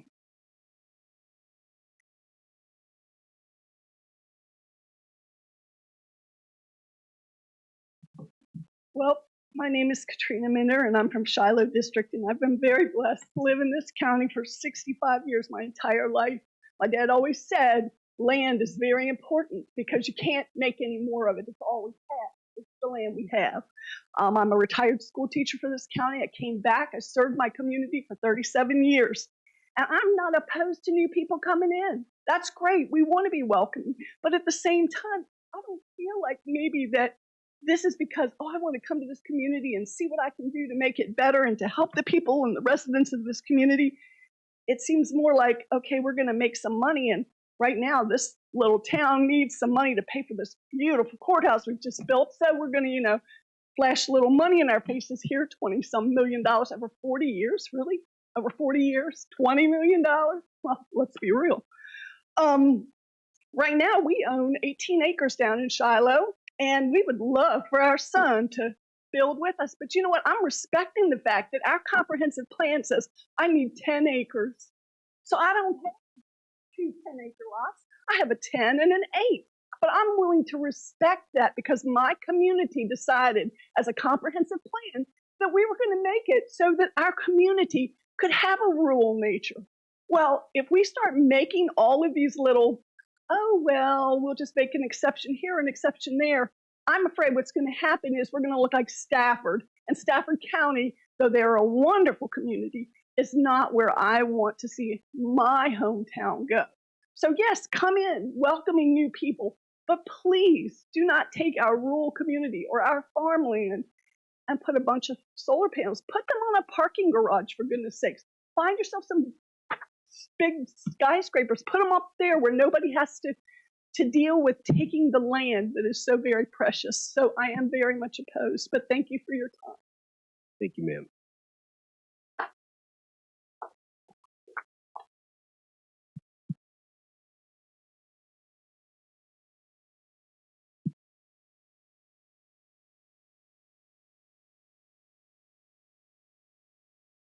You just do both. It'd be fine with me. So what he's going to do is he's going to read a letter for someone. And then at the end of that 3 minutes, we'll give him 3 more minutes to make his own comment, okay? All right. Actually, Mr. Chairman, if it's okay, I'd like to step away for one. Okay, I can do that too. Okay, thank you.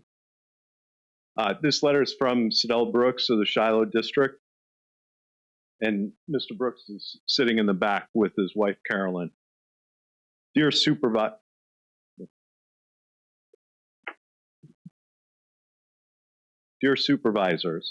after spending decades in service to King George County as a member of the Board of Supervisors, I write to encourage the board to practice more caution and to conduct more due diligence before voting upon or approving the pending zoning special use exception in favor of Gibson Solar 1 LLC, Gibson Solar. The proposed industrial scale solar project covering 890 acres zoned A1 and A2 is a significant departure from the existing county comprehensive plan of 2019 and the agricultural zoning history of Shiloh District. The Code of Virginia requires that any such project be substantially in accord with the county's comprehensive plan. Gibson Solar's proposed solar siting agreement contains a contractual provision binding upon the county that the proposed project is deemed substantially in accord with the comprehensive plan. But how can that be where the parcels involved in the project are not contiguous and the utility scale project is arguably multiple non-contiguous solar projects in violation of Article 7 of the county zoning ordinance? Additionally, I urge the board to take the time to account for potential non-point source pollution that will be created by timbering, grading, and other ground preparation required for a project of this size and type. together with the long-term placement of solar panels and associated supporting equipment and cables. The removal of vegetation can result in erosion and silt runoff into nearby or adjacent tributaries. The board should ensure that any finished project will be in compliance with the Chesapeake Bay Protection Act, the Chesapeake Bay Preservation Area Overlay Zoning Ordinance and regulations, and the associated countywide resource management area requirements. Lastly, my understanding is that the anticipated tax revenue from the project is relatively low, and that the county has neither adopted a revenue share ordinance nor negotiated the terms of any long-term expected payments or revenue sharing on the part of Gibson Solar, or has failed to publicize such anticipated payments to the citizens of the county. My understanding is that Gibson Solar intends to sell the project once it is generating energy. These do not sound like favorable or attractive terms or propositions for long-term sustainable positive county growth. For these reasons, I urge the board to exercise caution and delay the vote on this proposed special use exception. Sincerely yours, Sidell Brooks, Jr. Thank you.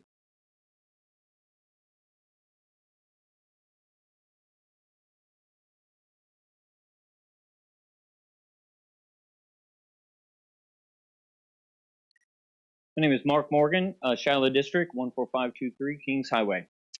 It's very difficult to compete with such an overwhelming presentation. 370 pages, it probably costs $250,000. We're just average folks. We don't have a specialist. We can't research everything. We got to go out and find it all on our own.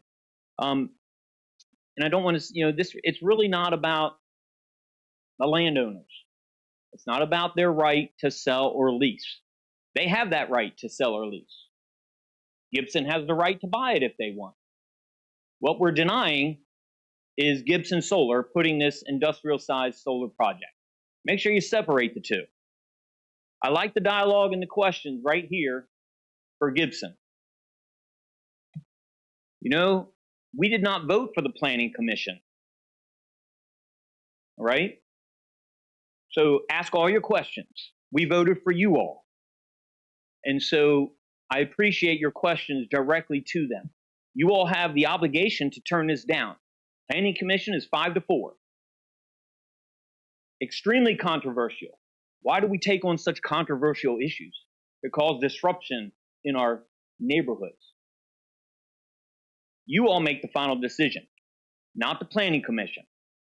We didn't vote for them. We are your constituents. You represent us. As a matter of fact, 300 signatures, not from Shiloh District, all across the county. I challenge some of you who do not live here in the Shiloh District. You're representing other districts. Have you received and put forth, has there been one person in favor of it outside the Shiloh District or right on some of these roads?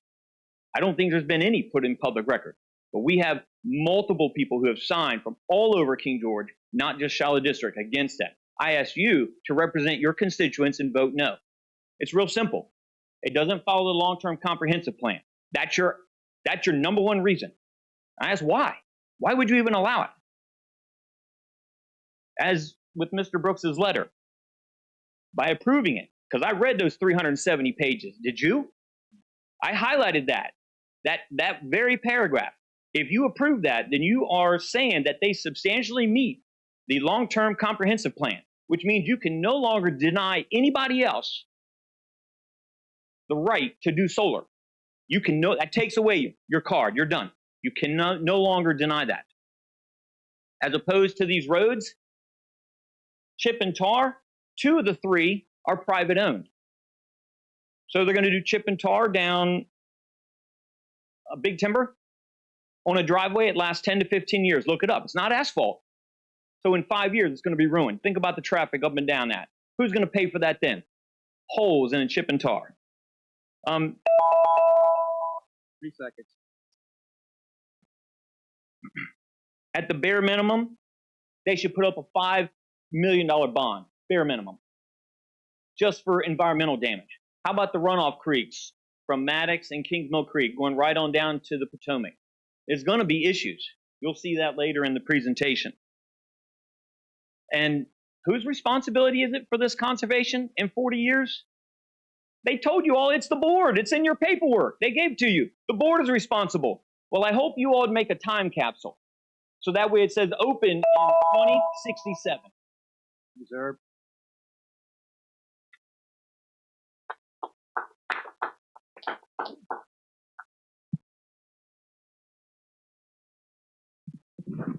Good evening. I'm Al Hales. I live at 7115 Kitchen Point Road in King George.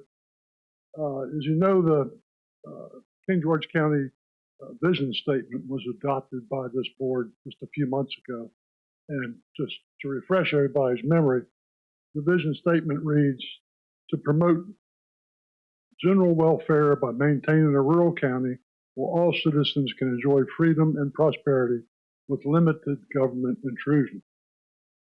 That's a worthwhile objective. We all want to maintain our beautiful county, but we also want to maintain and promote and defend our individual property rights, to be able to use our land as we want, so long as we don't adversely impact neighbors or the public or adjacent property owners. My view is that Gibson Solar has gone to great lengths to minimize adverse impacts of this project, and that in addition to that, they placed restrictive covenants on the purchased properties to permanently limit future uses to agriculture or silviculture. I own 160 acres off Jersey Road, which is slated to be part of this project. The property is currently a certified pine plantation. No part of this property can be seen by any adjacent homes or any adjacent properties or any roads. So I can't conceive of why the county should not allow me to do what I want with that property, so long as it has zero impact on any other property owners or anyone else. It seems to me that to dictate such a restriction would be a perfect example of the government intrusion that the county resolved to limit. Such restriction would also have unintended consequences.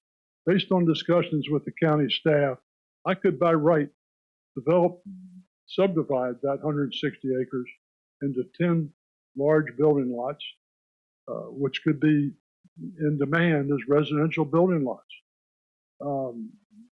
The ability to develop minor subdivisions on these parcels would not require any public comment, any approval by the Planning Commission, or any approval by the Board of Supervisors. So the choice, I believe, the choice to be made is not necessarily between agricultural and solar. I believe the choice to be made is between solar and residential.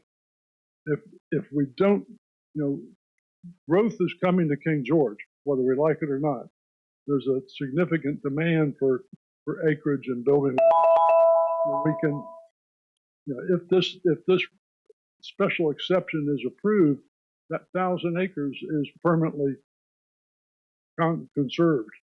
If it's not approved, then I would predict that a large portion of that 1,000 acres would be eventually subdivided, potentially even including my own.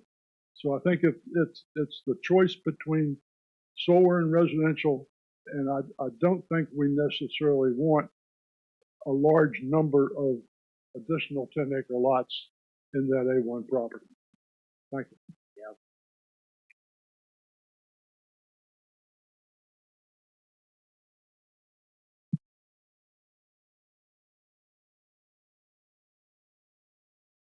Good evening, everyone. My name is Delora Padovan. I live in the Shiloh District, 12403 Hoppy Lane.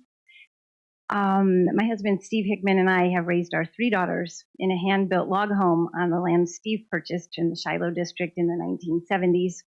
We have happily raised goats, chickens, and thousands of pounds of vegetables there as well, and supported small-scale agriculture in this county since 1997, when we helped establish the Fredericksburg Community Supported Agriculture Project with several other local farmers. We were founding members of the King George Farmers Market in 2009 and are the only farm that has participated in the market for all 16 years of its growth, with one more coming in April.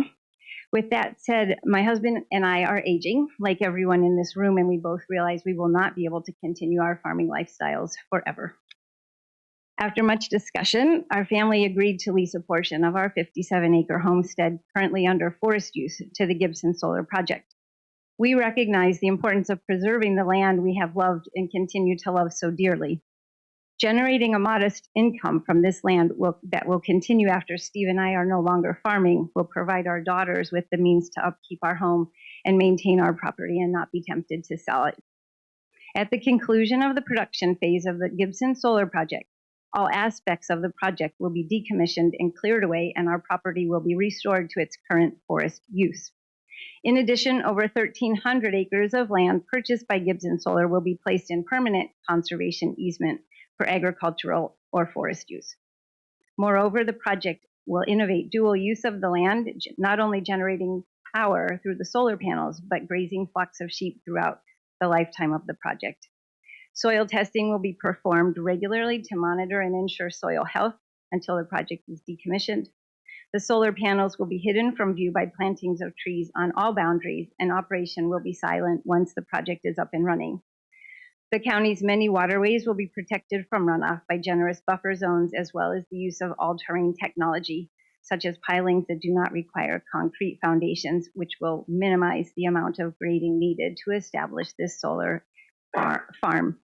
The Gibson Solar Project is the 7th project Open Road Renewables has successfully launched in Virginia. It offers a thoughtful and environmentally sound solution to help address the energy demands of our society. Additionally, the project offers King George County significant revenue of $20 million over the coming years. I'm grateful for this opportunity to generate power and revenue in a manner that will preserve the beauty and integrity of our county, in contrast to other methods of energy production, such as mountaintop removals our neighbors in Southwest Virginia face, or fracking, which cause irreparable damage to the land. This carefully considered project will support local power needs, protect and promote soil health, provide access and habitat for wildlife, and maintain the beautiful rural qualities of King George that we all love. At its conclusion, all traces will be removed and the properties involved will be restored to their pre-project use. Thank you so much for your time. Thank you, ma'am. Yes, ma'am.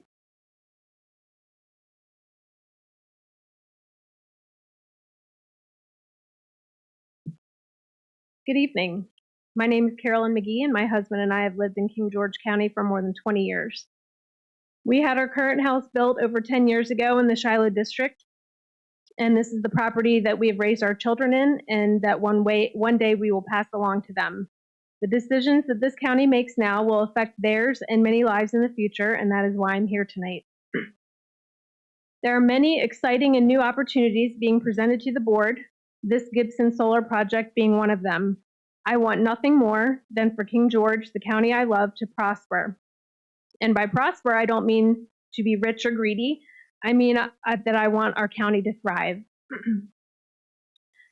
Thrive so that when my children have gotten older and live our legacy, they won't be paying over exorbitant taxes or told that they can or cannot do what they want to do with their property, such as maybe get sheep or install solar panels.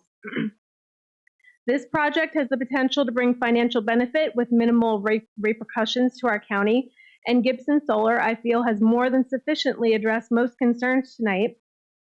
And I will add that they did so with much grace and patience despite the disrespect shown to them.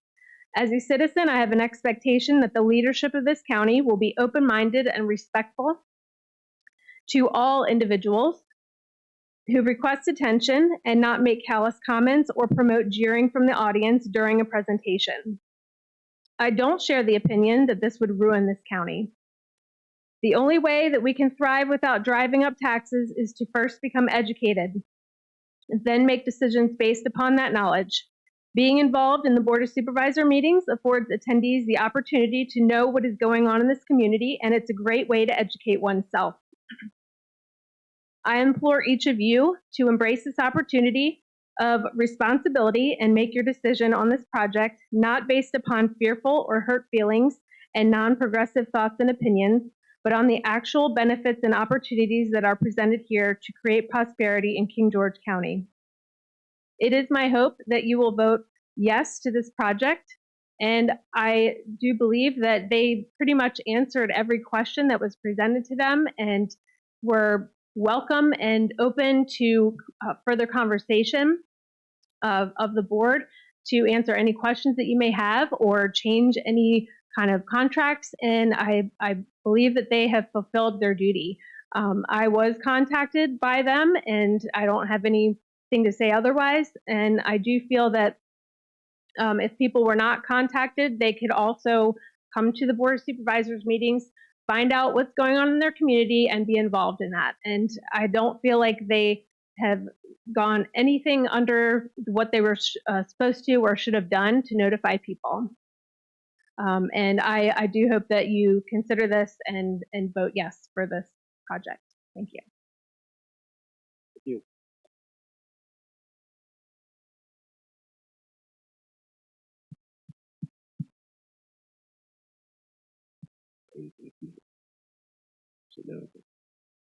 Hi, sorry. Good evening. My name is Barbara Robertson, and I'm one of the Shiloh District property owners included in the proposed solar project. My property, which in total for this project is 382 acres. It's located down a rough gravel road about a quarter of a mile off of Stony Knoll Road and is only accessible to the adjoining property owners. My husband and I bought this property many years ago because we both enjoyed the outdoors, and he and other family members were avid hunters. My husband passed away from cancer in 2016, and so I don't spend very much time there at all now because for safety reasons. So I'd been thinking about selling the property, perhaps to a developer or an outdoor weapons training facility, when the prospect for this solar project arose. I feel that this opportunity, Anyway, I feel like this opportunity to sell my land for a purpose that will generate electricity while preserving the land for wildlife habitation instead of residential development is the best option for me and for the county. I am excited that this project is the perfect way to keep the land from being developed while still leaving a lot of trees left standing to support the wildlife. Property rights are important to me, and placing solar panels on my land won't affect my neighbors because the solar farm will be completely hidden by the trees since it's so far off the main road.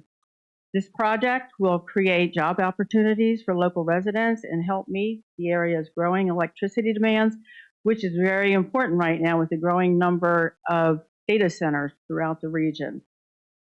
Since the proposed plan includes bonded decommissioning and site restoration, the project will ensure the responsible use of land over its 40 years lifespan.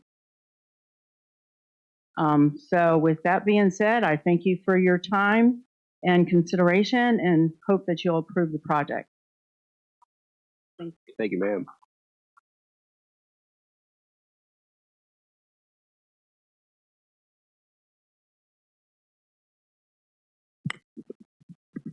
Hello, everyone. Rose Payne, 15123 Hazelnut Lane. I think you need to hear my story.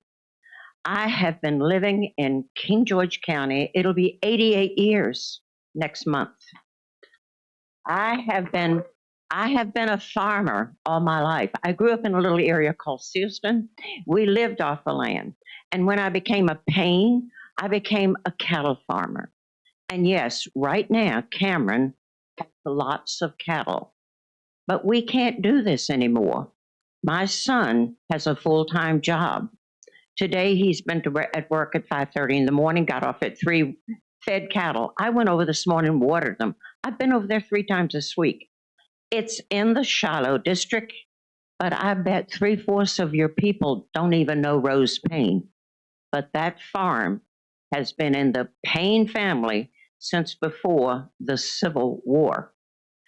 We did not make this decision easy. It's hard to give up your farm, but it's going to be agricultural. And you can say what you want, but when animals are on a land, it's farm. It doesn't matter if they're cattle, sheep, pig, what. It's a farm. And we looked at both sides of this. For the county, it's revenue and it's energy because we are growing. For us, it's agriculture, and that sheep herder is not going to be a pain on that land, but she's a granddaughter of my sister, Jean Trainer. So it's really staying in our family. It's agricultural when you have animals. I know it's a change. And yes, it's impressive that we've heard 300 people sign in your Shiloh district, but there are 27,000, is it, in King George? This represents everybody in King George.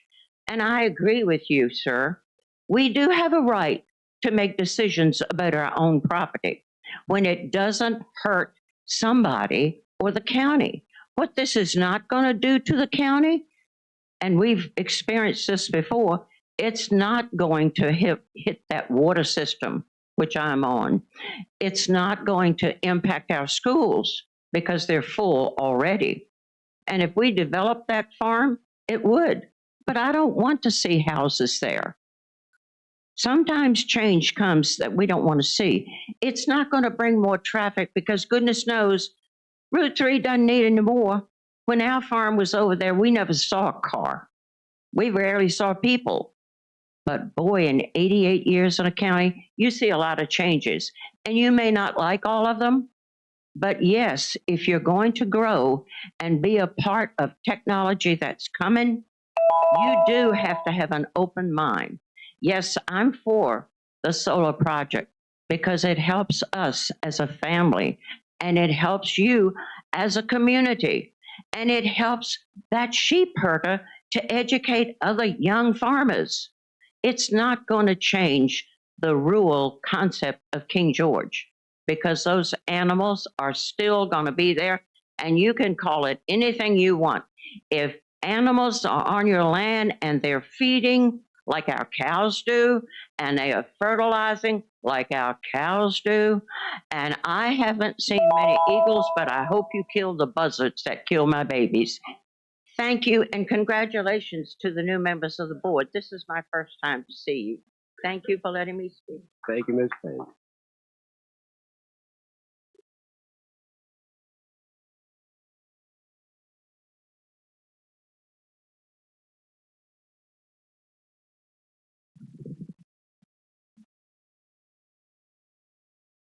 Good evening, Mr. Chairman, members of the board. My name is Jason Greenwood from the Shiloh District.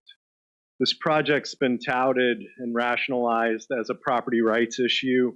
It's not a property rights issue. There are two groups of people that stand to benefit from this project, and I don't begrudge any of you. I don't begrudge an entrepreneur trying to make money. I don't begrudge property owners trying to sell.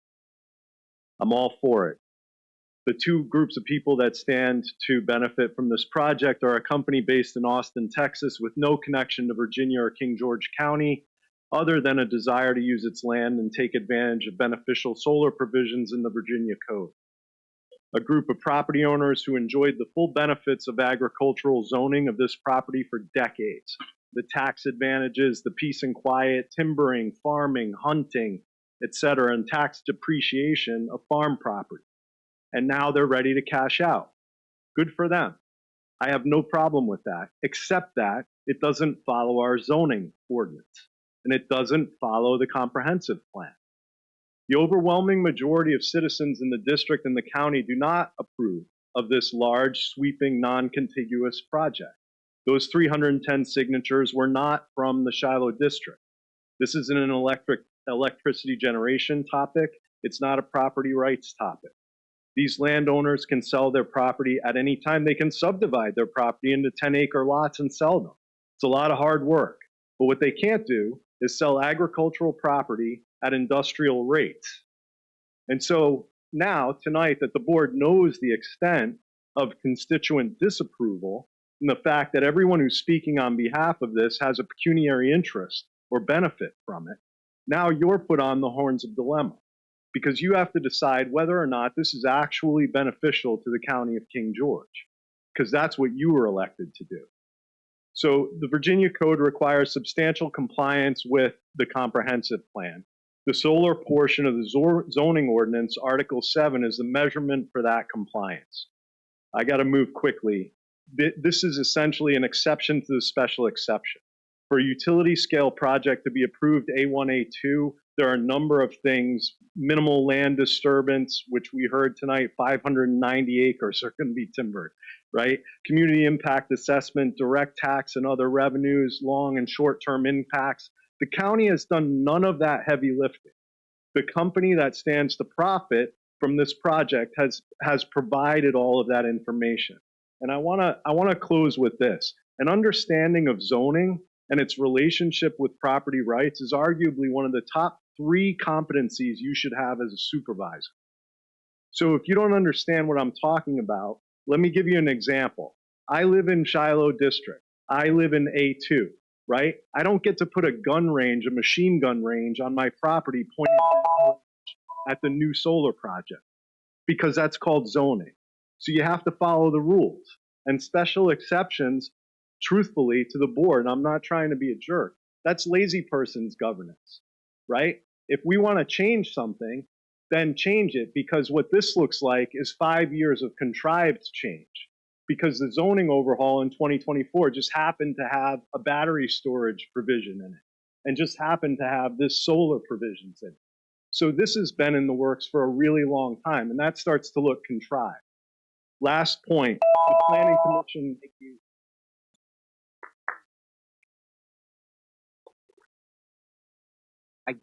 I just gave you 30. I just gave you 30 seconds. I just gave you 30 seconds. You already went over. All right, thank you.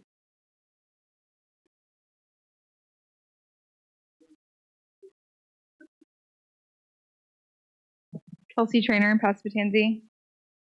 Thank you for the opportunity to speak with you all today.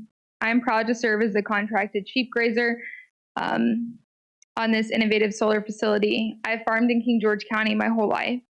As a young agriculturalist with a lifelong dream of farming full-time, the project represents not only a personal milestone, but also a transformative moment for our community and our industry. The integration of renewable energy and agriculture, agrivoltaics, has opened a pathway where the solar facility and livestock grazing operation work together to foster sustainability, efficiency, and economic growth. The groundbreaking work done by Open Roads Renewable and planning this facility around our grazing operation has truly set a new standard for what is possible when industry leaders collaborate with local agriculture. They have to ensure that every aspect of this project is designed to protect the land, promote responsible energy production, and provide a tangible opportunity for those of us who dream of cultivating the earth while advancing renewable technologies. This initiative is a beacon of innovation, creating a bridge between renewable energy sector and traditional agriculture, a connection that, when executed correctly, can yield significant economic benefits for both our community and agricultural industry at large. This project is more than just a solar facility. It is a living laboratory for production agriculture with access to land that would otherwise remain underutilized. I have the chance to deepen my practical farming experience while contributing to a model that champions sustainable practices. Moreover, this initiative opens doors to collaborative research opportunities with cooperative extension, paving the way for advances in agrivoltaics that could benefit farms nationwide. It also promises to provide invaluable hands-on learning experiences for our youth through farm tours, work-based learning opportunities, and agritourism initiatives, thereby inspiring the next generation of agriculturalists. As you consider your vote for this proposal, I hope you will keep in mind the future of agriculture in Virginia. For far too long, our industry has been overlooked. As a young farmer, I feel the pressure and disadvantages that producers like me face, while livestock is at an all-time high. This project is an opportunity to change my family's future, a chance to build an operation that could be passed down, providing for generations to come. With many of our local farmers aging and very, very, very few young agriculturalists stepping up in King George County. Sorry, it is crucial to keeping our industry vibrant and competitive in King George County. I hope to use this facility not only for myself and family, but also for the community. Without young agriculturalists, agriculture is nothing. I hope to use this opportunity to show youth a less traditional route. Traditional routes to agriculture or full-time farming in today's world are close to impossible. And it is so important to me to be able to show the youth through programs like 4-H and FFA a non-traditional route. With this opportunity, I will be one of the biggest sheep farmers on this side of the state. I'll repeat that one more time. I will be one of the biggest sheep producers on this side of the state, since many people here today think that I will be farming. Thank you. Thank you.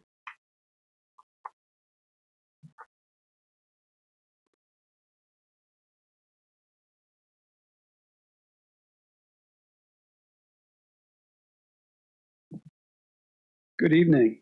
My name is Sam Stello. I'm from the Shiloh District. I live right behind the Jersey Post Office, and my property butts up against about 200 acres where they're going to put the solar panels. Just across the road from Jersey Post Office, they're putting another huge solar panel project in, so I'm kind of surrounded by it all. I've been living here in King George for about 21 years. I'm a refugee from Stafford. I lived there about 25 years. I left Stafford because I wanted to get away from all the growth and all the people, all the congestion. It really, really wears on you. Anyway, when Gibson knocked on my door, I took their proposal pretty seriously. I get a lot of solicitations for people who want to buy my property. They want to mine my property. They want to timber my property. They want to drill on my property. I get solicitations like that all the time. When Gibson showed up, I took it seriously, and I started looking at the internet. I was primarily concerned about the environmental impacts because of our property boundary, and I made up a list of environmental issues that were important to me. I started going to their open houses and discussing one-on-one each of my issues. They were very, very open, and it was obvious to me that they had thought through all these issues. This is probably not their first time that they've had to deal with land owners. I came away with the impression that I really couldn't ask them to do any more than they were already planning on doing, protect the environment. Now, a particular concern to me was something called electromagnetic interference.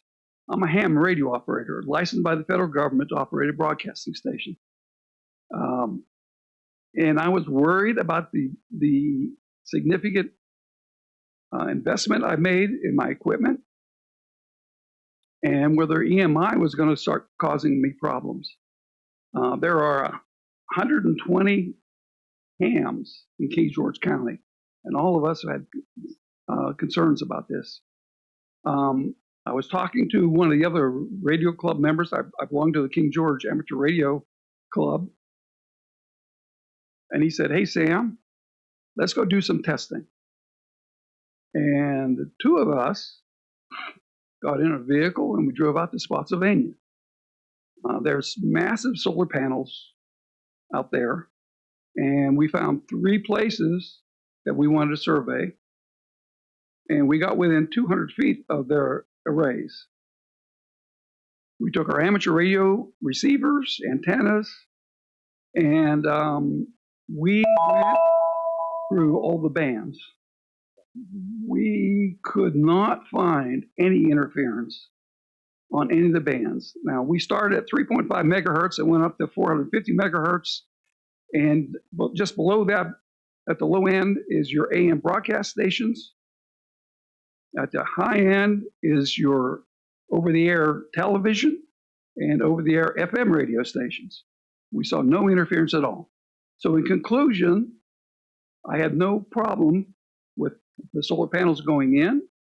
It came down to a decision for me of whether I wanted housing built next to me or the solar panels. And it seemed to me that solar panels were a lot friendlier neighbors. Thank you. Thank you.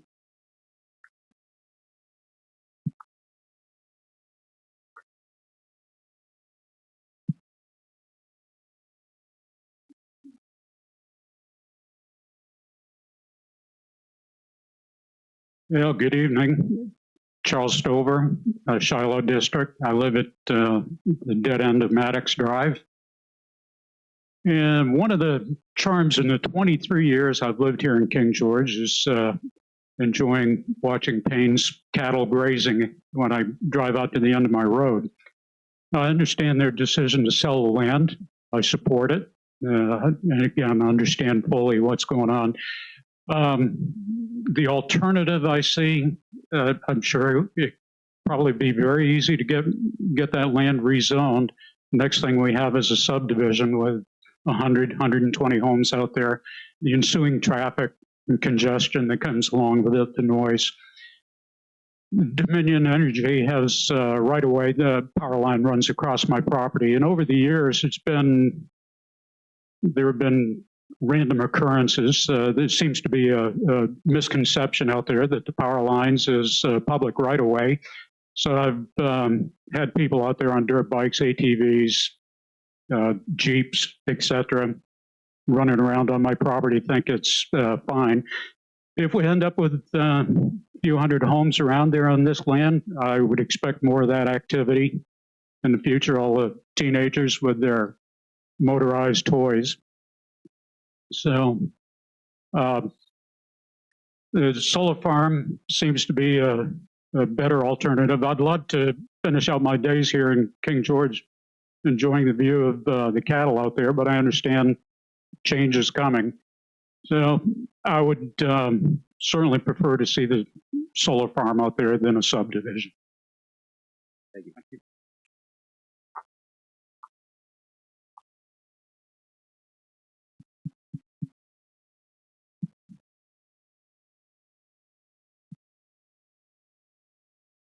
Warren Veazey, 8229 Lighthouse Lane. I live in the Monroe District.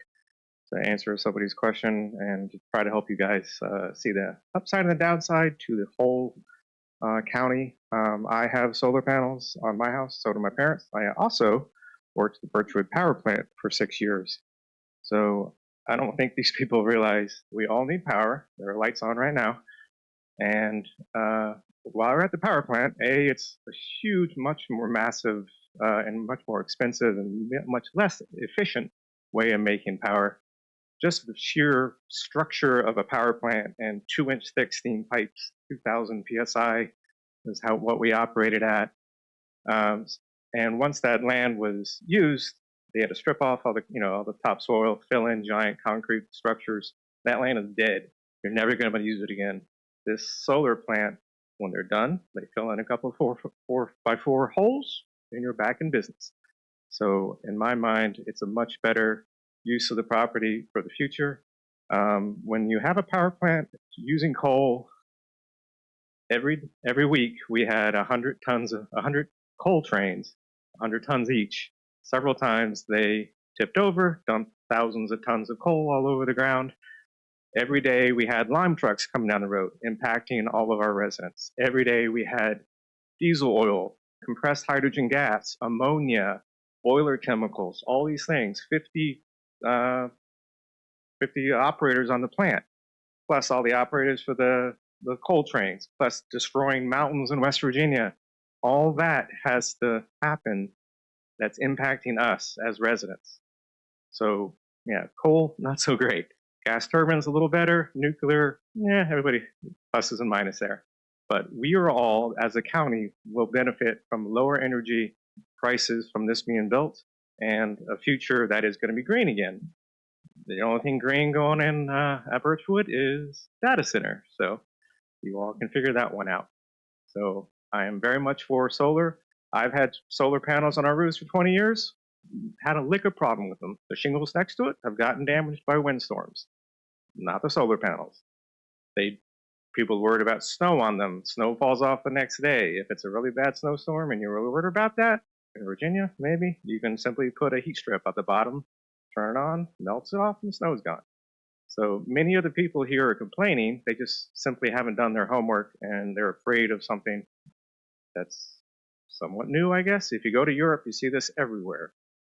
Sheep underneath, on the hillsides, underneath solar panels. It's the way to go, and it's perfect to allow both energy and agriculture to continue. So I'm very much in support of this, and I would not recommend you build another coal plant here. Thank you.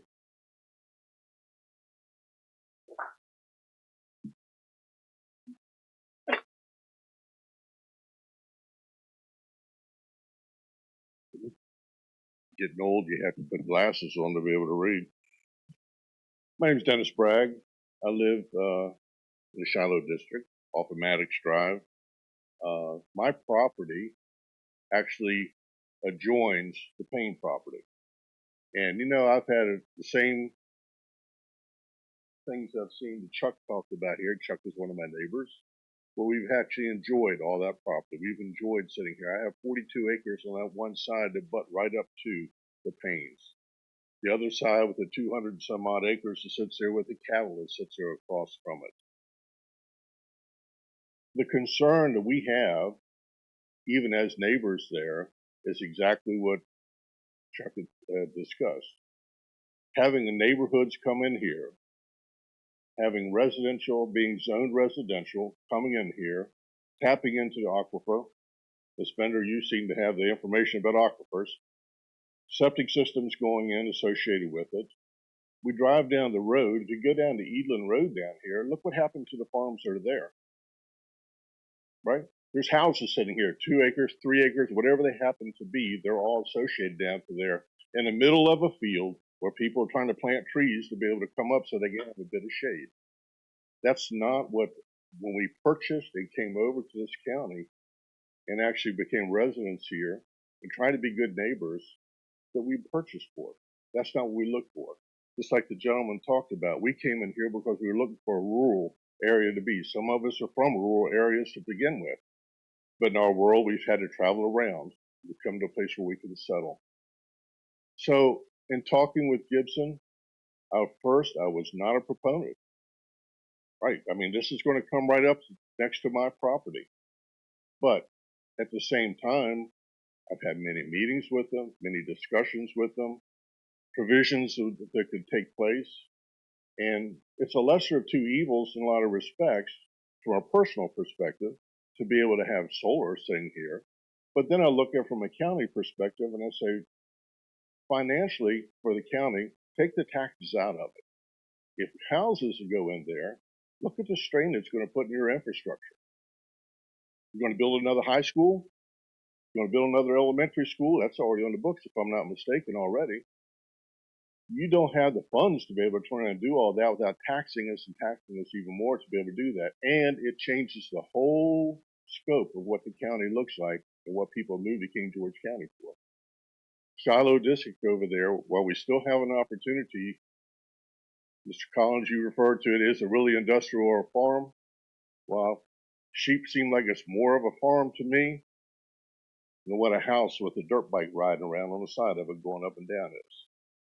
So, personal, right? This is where I'm at. But I try to look at it from a county perspective also. The things that would take an effect, say bad effect it would have within the infrastructure of the county. Financially, you all do have an opportunity to be able to have some funds go back in. So I am support at this point. Thank you. Thank you.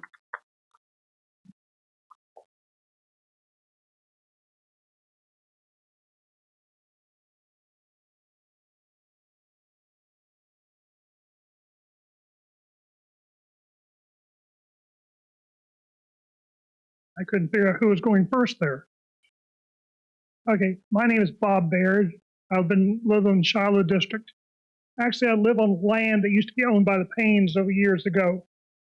I'm also related to the Joneses, the Kusenberrys, McDaniels, Monroes, many of his families in the Shiloh District. We have a long history there. I wanted to point out a couple of issues, plus and minus. One, there's a national conference in D.C. tomorrow to discuss the growing need for increases to the electric grid because we don't have enough electricity to serve our constituents today, much less the growing data center population here in Virginia. Second, I want to point out I am concerned about personal property rights. Individuals have the right to farm in their land, live quietly on their land in subdivisions, or to sell their land for other purposes, for their benefits. So there's personal property rights involved. We have a need to ensure that we have the adequate grid space for our population that lives here in the county. That we need to have the additional electrical grid to serve the employers here in our county, including the base. We got to make sure that's covered. Secondly, there is a need to make sure that we maintain the rural atmosphere of our county as possible, recognizing that, frankly, current zoning laws make it possible to turn our entire county virtually into major subdivisions. 10-acre lots, whether it be 5-acre lots or 2-acre lots. That's a lot of houses, a lot of schools, a lot of tax money we need to raise. Question is, do we want income from a commercial venture or a quasi-commercial venture, or do we want to raise the taxes to pay for everything residential? That's a question we need to deal with. I don't think we need another 160 houses built in the land that we're talking about put on a solar development. Also, we definitely need to consider environmental considerations, runoff, whether we're talking tree buffers, drainage, basins, or ongoing testing. Many of those things have been addressed in the proffers which are being offered. A lot of things to think about. I urge you to look at what's the best for the county. Do we need more houses, or do we need some type of development that brings income to the county? Thank you. Thank you, Bob.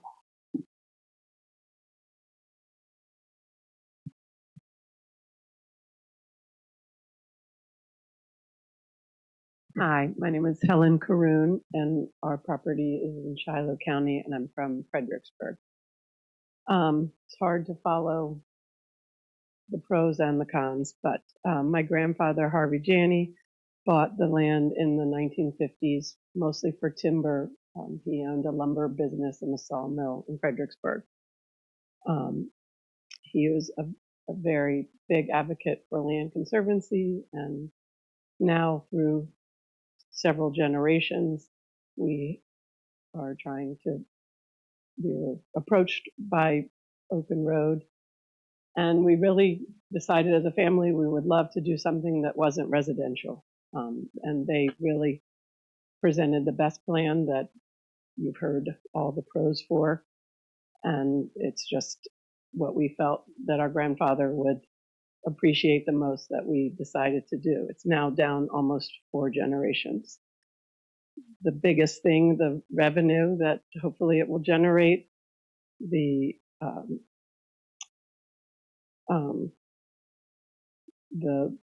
local farmer, that's almost the thing that brought me to tears. That the last planning man, I have young children. The thought that she's a second, third generation that would be doing this, I think, is a wonderful use of the land. And the last is our property rights too. We will have to do something with the land at some point, and we would much, much rather be something that's good for the county, good for the agriculture, good for a young local future agricultural person. And so we really, as a family, support this wholeheartedly. And really, the people from Open Road, Ryan, for 5 years have answered every single question that we had for our concerns. So we thank you so much for all the time. This is a lot of time, I realize, that you all spend in these meetings deciding, but I hope you will support it. Thank you. Thank you. Mr. Chair, before we hear the next one, can we make a vote to extend the meeting? Since obviously we're going to go past 10 o'clock. I will make a motion to extend the board meeting for till at least 11 o'clock. Second. Motion properly seconded for discussion. All in favor say aye. Aye. Aye. Chair votes aye. Motion passes. Is there anyone left?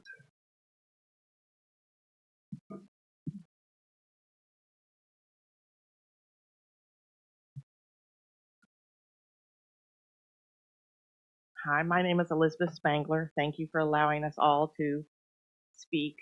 Again, I'm here to ask for your approval on the Gibson Solar project. My sister, our grandfather, Wilson Brothers, was a very profitable, or a very wonderful lumber yard that was in Fredericksburg. He bought a lot of timber for the past generations. And we have timbered this land that is in the Shiloh district twice. And we've also had hunting on it for certain people. I think what I understand those that are against and those that are for, there is changes coming whether you like it or not. I think with solar, Gibson Solar, and I think what they kept saying is that their document is a living document. And I think some of the concerns that were brought up can be discussed further, and maybe some of their needs or people's wants can be added to the document. They have said that it's a living document and they're willing to work with everybody and listen to everybody. And the main things is this gives King George, it also gives Virginia a chance to put in a solar farm, more with the agricultural. Maybe there is even more benefits with even the buffer zones to do some other type of vegetables, or gives an opportunity to be on the forefront of mixing agricultural and solar. And this could be one of the basic engines to show other solar farms what could be. And it will always be changing. Everything is changing. The land that my grandfather had is changing. Wilson Brothers, unfortunately, is no longer Wilson Brothers. We've sold that. So I think, again, it's your jobs as the supervisors to look what is best for King George and the future, not necessarily staying stagnant. Thank you. I hope you respect the project and approve. Thank you. Is there anyone else?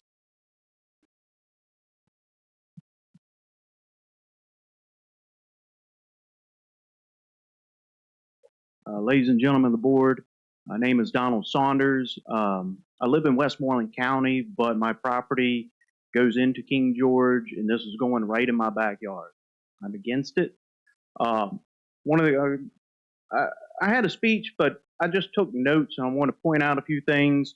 So they keep talking about after 40 years is going to be put into conservation, but in their proposal, they have the option to renew it back into solar after it's done.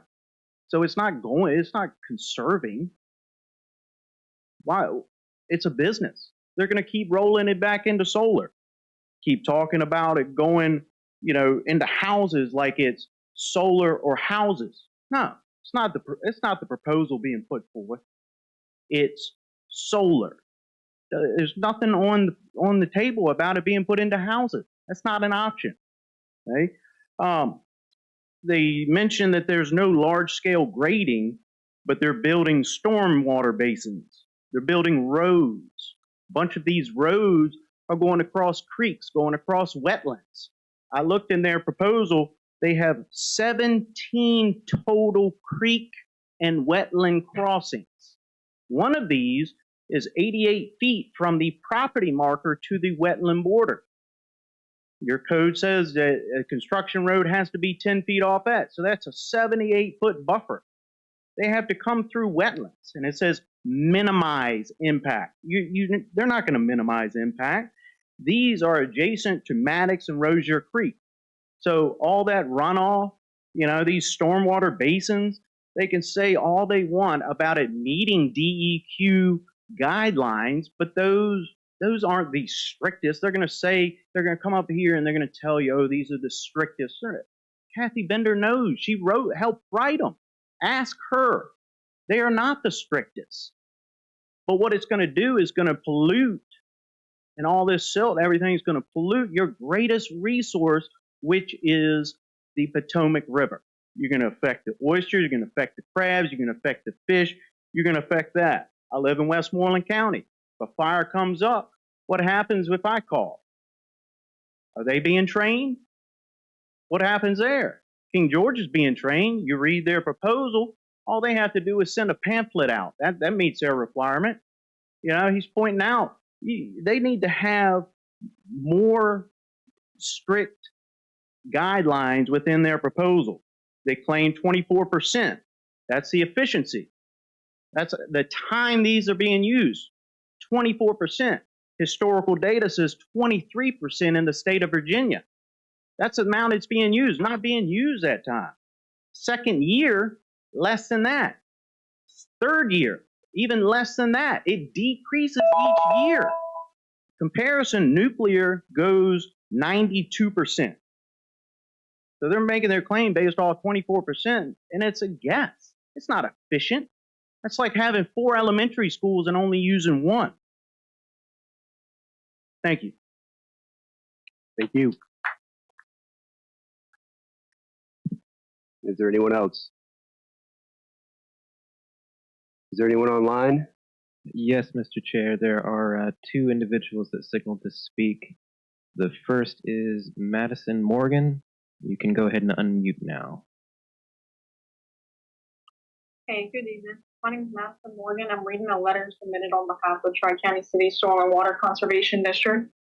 So to the King George Board of Supervisors, with the growing concern and popularity of utility-scale solar projects across the Commonwealth, Tri-County City Soil and Water Conservation District would like to express the Virginia Association of Soil and Water Conservation Districts policy on the adequacy and quality of erosion controls on utility projects, utility-scale solar installation, environmental impact mitigations outlined in the 2024 final policy book.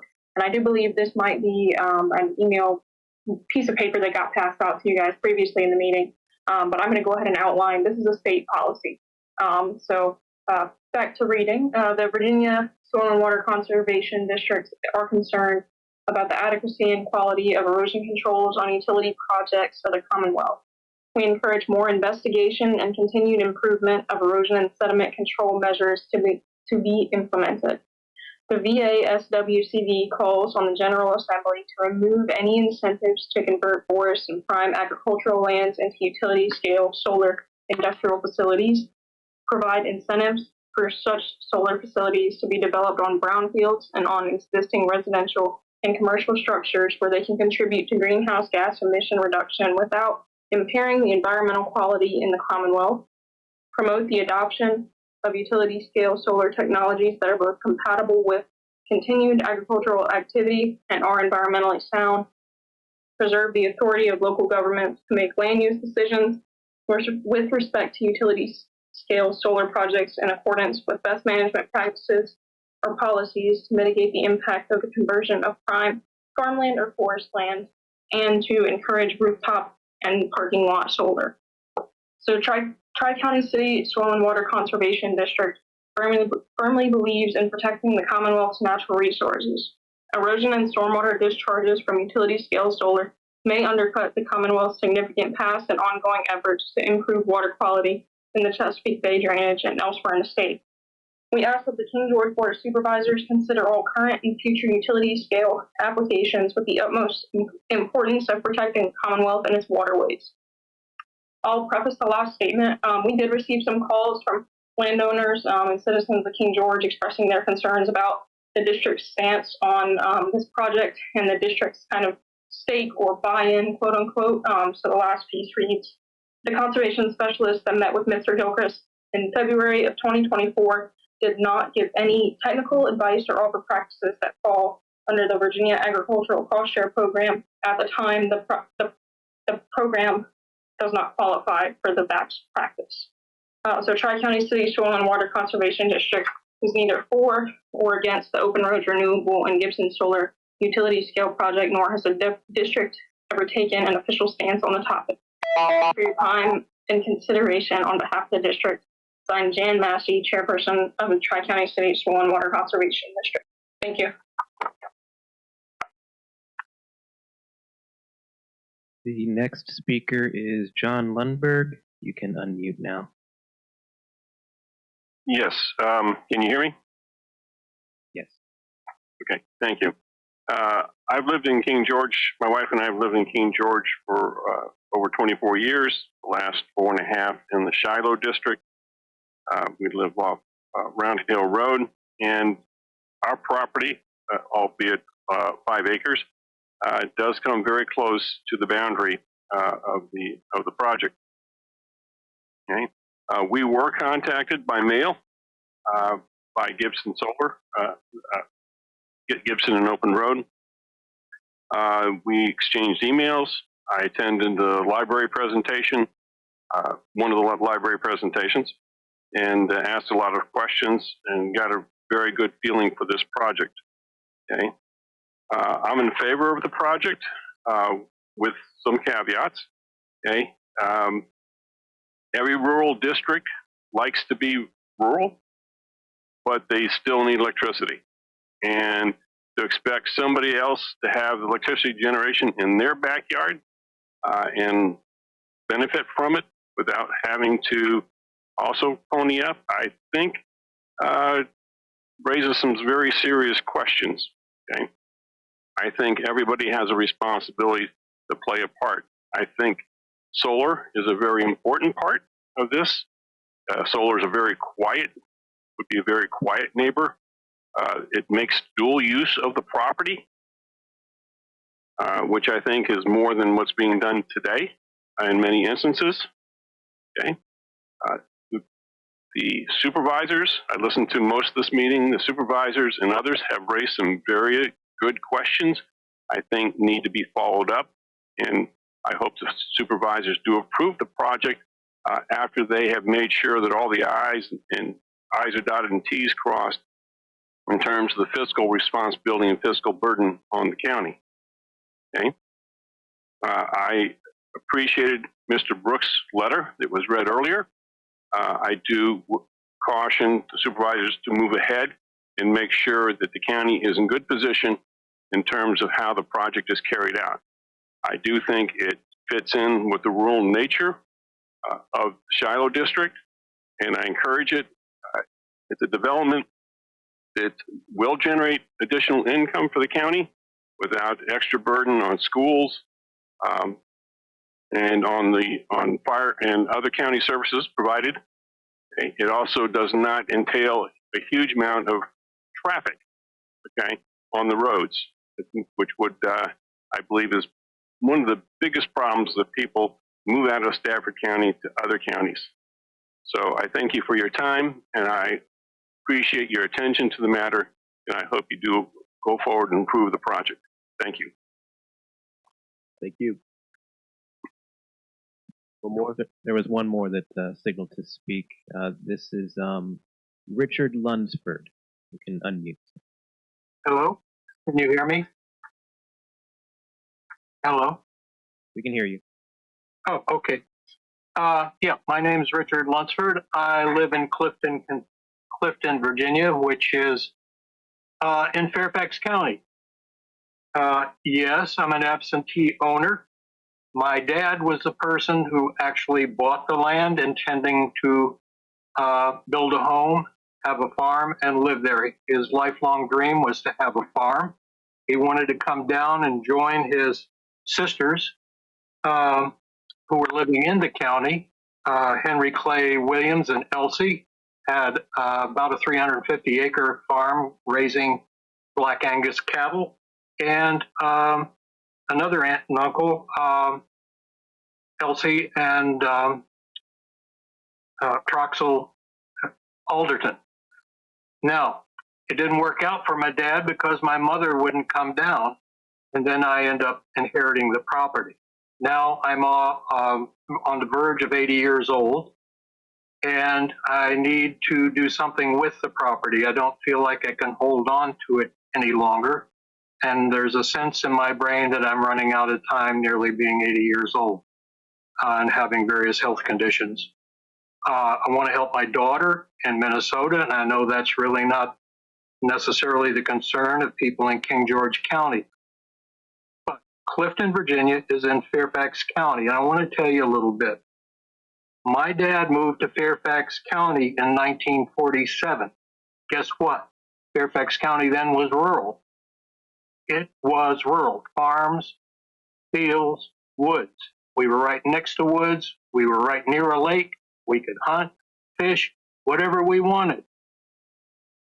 It didn't take long for the money and the developers to show up. You want to come to Fairfax County, or if you have, one reason my daughter doesn't want to come back here and live is because of the traffic and all the development. It's going to be hard to stop it. Money will come in and chase land. If this doesn't go through and the project doesn't go forward, I will be in a position where I have to put it on the open market. Somebody was saying if you have if you divide it into 10-acre plots, I don't know that that would work too well with septic systems, but yeah, that would be 9 properties.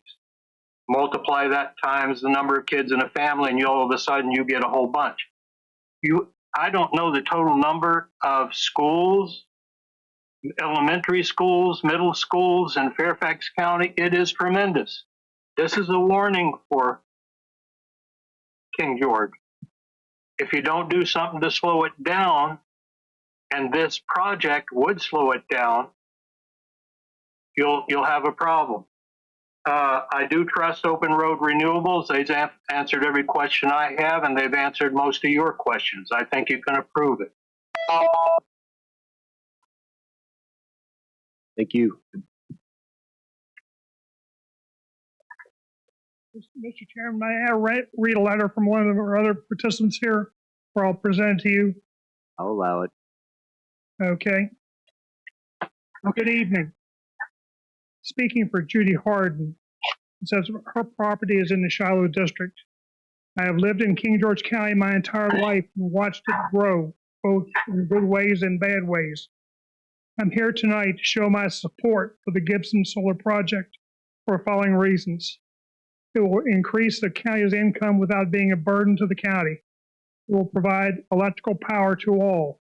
It will be constructed in such a manner as to preserve the natural environment and ensure permanent agricultural land preservation.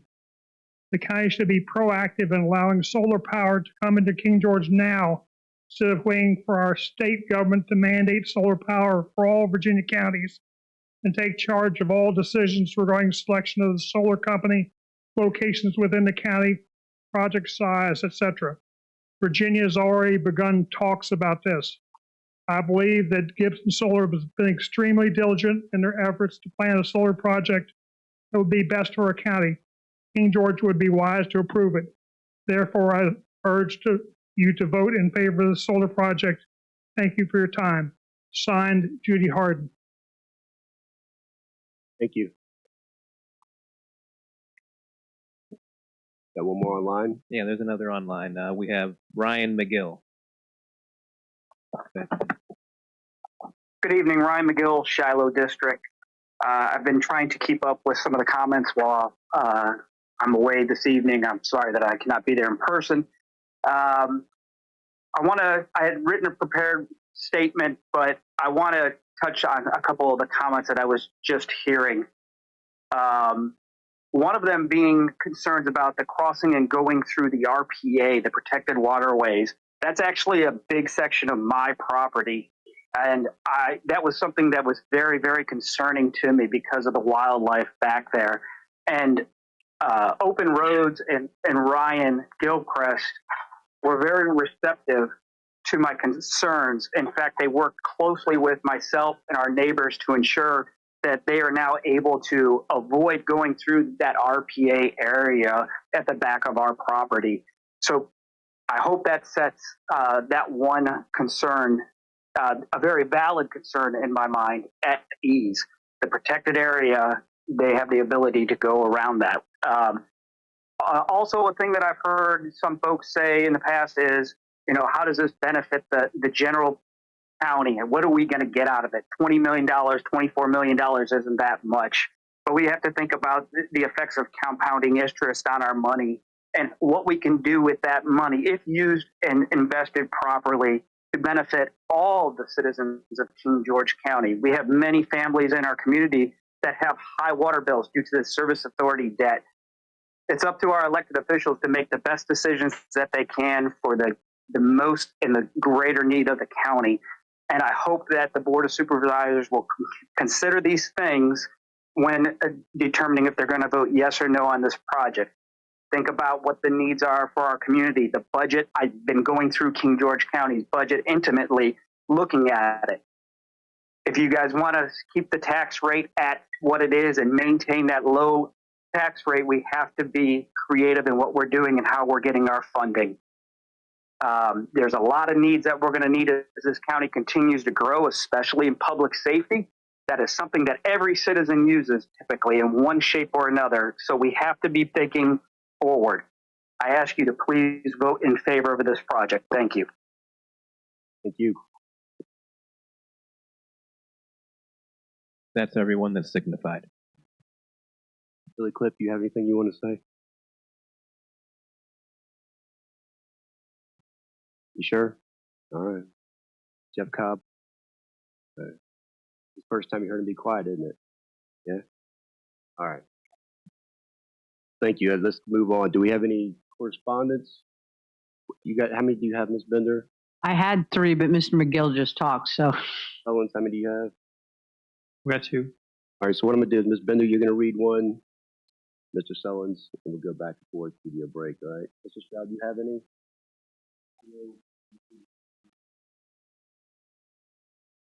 If someone sent you an email and they didn't ask to be read, right, if they ask to be read in the public record, then we'll make sure they're read in. So let them go and you mark them off. Mr. Collins, do you have any? All right. Ms. Bender, please. Just for the published knowledge, I'm just reading the ones that were asked for me to read them. So I know these have slides, so I'm just gonna, this was sent to me in this format, and this is how I'm gonna read them. So comments from Nelson Mills dated 3/31/2025. Slide 1. Virginia's Department of Environmental Quality is facing significant noncompliance with erosion and stormwater management from nearly 70% of the state's solar farms. Is the King George Board of Supervisors ready to sign up and deal with these kinds of issues regarding the Gibson Solar Farm? One retention pond doesn't seem to be enough, given that this proposal is spread out across roads and parcels. Slide 2 and 3. Does the Board of Supervisors want the creeks, streams, and ponds in Shiloh looking like Chin's Pond in Richmond County, Virginia? Slides 4 and 5. Does the Board of Supervisors want the creeks, streams, and ponds in Shiloh looking like Lake Shawnee in Powhatan, Virginia? Slides 6 and 7. Does the Board of Supervisors want the creeks, streams, and ponds in Shiloh looking like streams and lakes in Campbell County, Virginia? Slide 8. Does the Board of Supervisors have time to work the related erosion and sediment control violations coming with the Gibson Solar Farm? Slide 9. The World Health Organization recommends 1.86-mile buffer distancing between solar farms and residential areas due to EMF exposure concerns. Slide 10. Most of Gibson Solar Farm parcel owners do not even live on or near the affected parcels. So are they more interested in lining their pockets or preserving the rural characteristics of King George County as stated in our comprehensive plan? That was all on that one.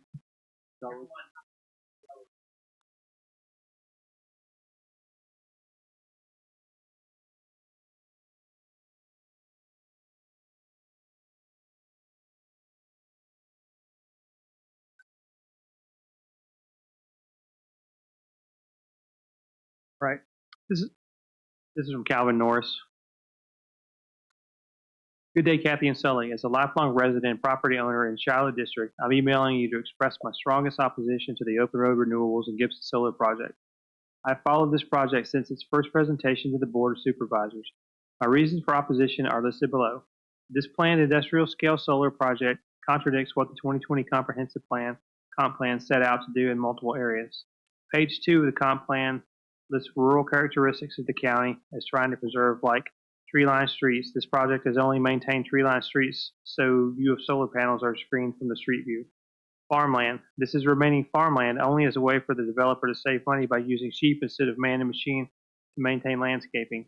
Woodland. Not maintaining woodland with amount of acreage being cleared to support project. Chapter 3B1C, which states, limit new development in the defined rural development areas. While this project does not develop houses, it does develop agricultural land into an industrial base. Chapter 3B1E, preserve sensitive environmental areas and resources, including Chesapeake Bay preservation areas, through the concentrated development in designated areas and limited cluster development in defined rural areas. This entire project can impact Kings Mill Creek, which meets Maddox Creek, and then the Potomac River, so ultimately the Chesapeake Bay. Chapter 3B2A2, identify, devise, and implement strategies to preserve the county's rural characteristics. Same reason as above for list of rural characteristics. Further, Table F5, labeled Acreage of Farmland 1920 to 2012, shows a 33.8% decrease in farmland, 36,723 in 2007 to 24,304 in 2012, a decrease of 2,484 acres per year. Map 19 on the comp plan shows areas that have highly erodible, not edible, soils. Much of this project falls in an area of highly erodible soils. So with clearing of trees with why chance causing worse erosion when soil already is predisposed to erosion. Lastly, I would like to remind the board of a simple case from 2019 application 18-12-E03 with a Freedom Hunt Outdoor Club, which sought a special exception permit for a campground on A1 land with ancillary uses, one of which being a gun range. The Open Road Renewables project bears similar resemblance as they are seeking a special exception for a utility-scale solar on A1 and A2 ag land. As I referenced above, this project is only farming to avoid having to pay to have the grass under the solar panels maintained. This project is not farming operation with a solar ancillary use. It is a utility-scale solar operation with an ancillary farming use. I also believe this project is much too large of a project for use as a county to accurately judge its potential long-term ramifications. For all these reasons listed, I am in strong opposition to this project. Very respectfully, Calvin Norris.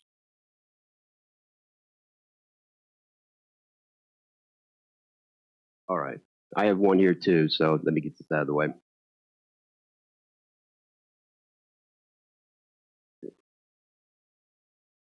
My name is Randall Rhodes. I live on Maddox Drive in King George. 25 years ago, we built a home here. Looked at all the areas in King George. We decided to build our forever home on the east side of 301 because it's more of a rural area. Growing up on a farm, surrounded by the farms, we wanted privacy. We chose King George because I've seen all the farms in my area being sold and now are all housing developments. Last year, a gentleman came to my door, Ryan Gilchrist, to discuss his company buying the farm that completely connects to the rear of my property. It's probably the worst timing for this, as I had just found out they were closing my power generation plant and I was forced into early retirement.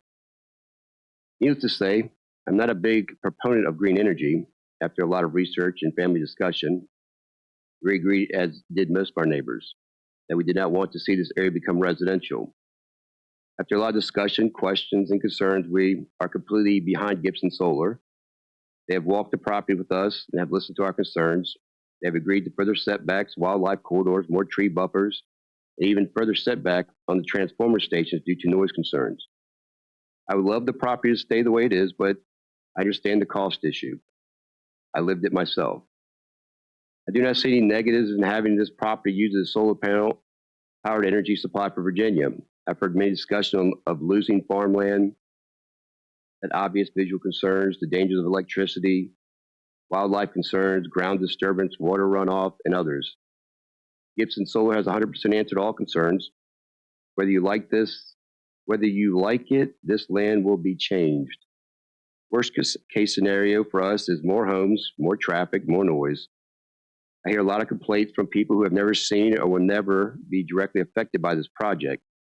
My family is completely affected by this project, and we 100% support this project and believe Gibson doesn't have any ill will towards our community.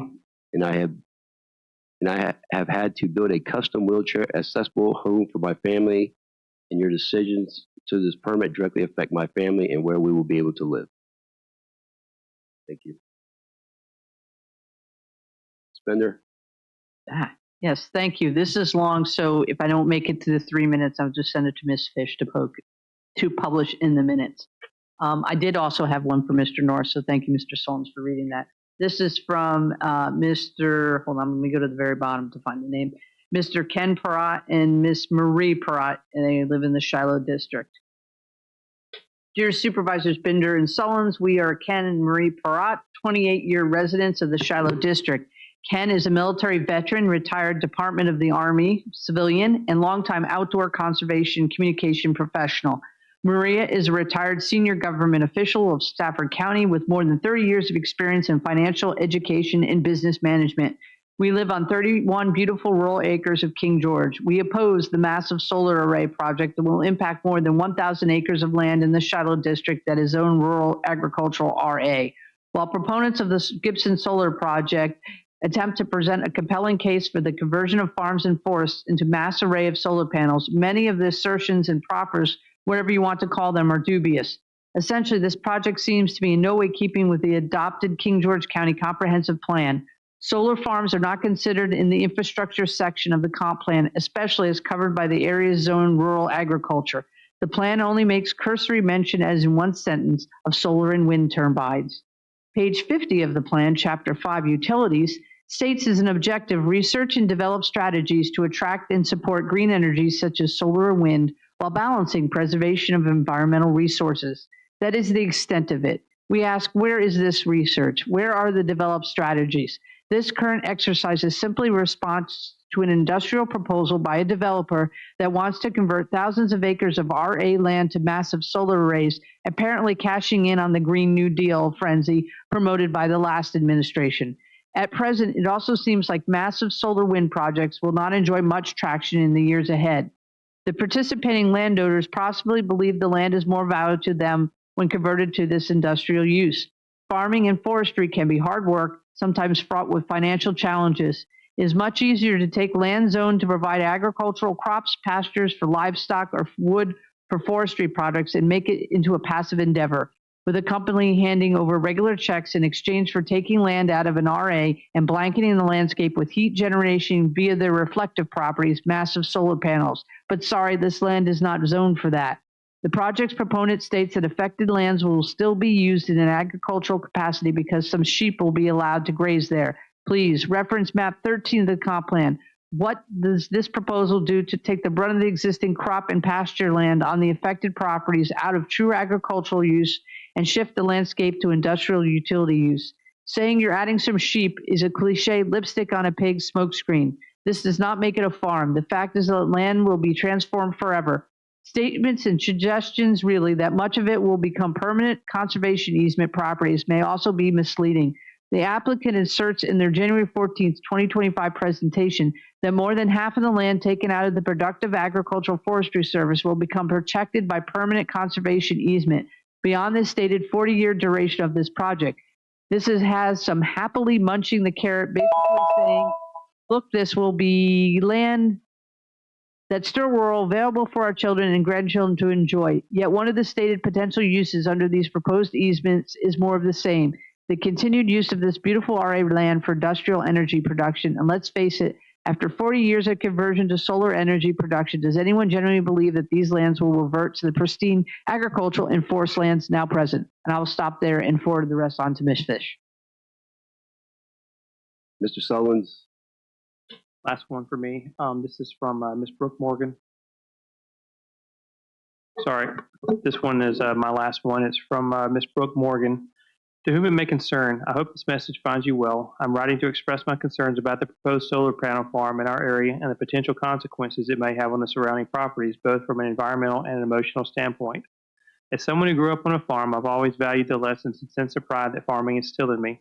The work ethic I developed as a child, learning the responsibilities of taking care of the land and animals, shaped my character in ways I continue to carry with me today.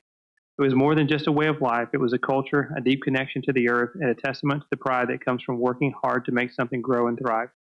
Farming instills values that are often lost in more industrialized settings. The solar panel farm, while certainly a step toward renewable energy, feels like an intrusion into that heritage. It would alter the very landscape that not only supports our families, but also contributes to the identity and values of our community. The sight of large industrialized panels covering the vast areas of land would undoubtedly diminish the natural beauty and peaceful atmosphere that our farms provide. From a personal standpoint, the thought of having such an industrial structure replace farmland brings a sense of loss.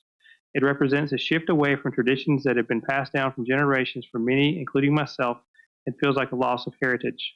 While I fully support clean energy solutions, it's important to consider the long-term emotional impact that industrializing this land will have on the local community and the residents who cherish the history and the identity tied to these farmlands. Moreover, I have concerns about the potential decline in property values in the area. The presence of a solar farm can drastically change the landscape, and for many families, these properties represent not just homes, but livelihoods and a lifetime of memories. The emotional toll of seeing a landscape we have worked and cherished for so long transformed into an industrial zone can be overwhelming.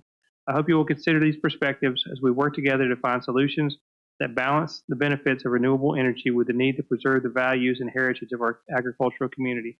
I'll be more than willing to discuss this matter further and explore alternative options that can address both environmental and emotional concerns.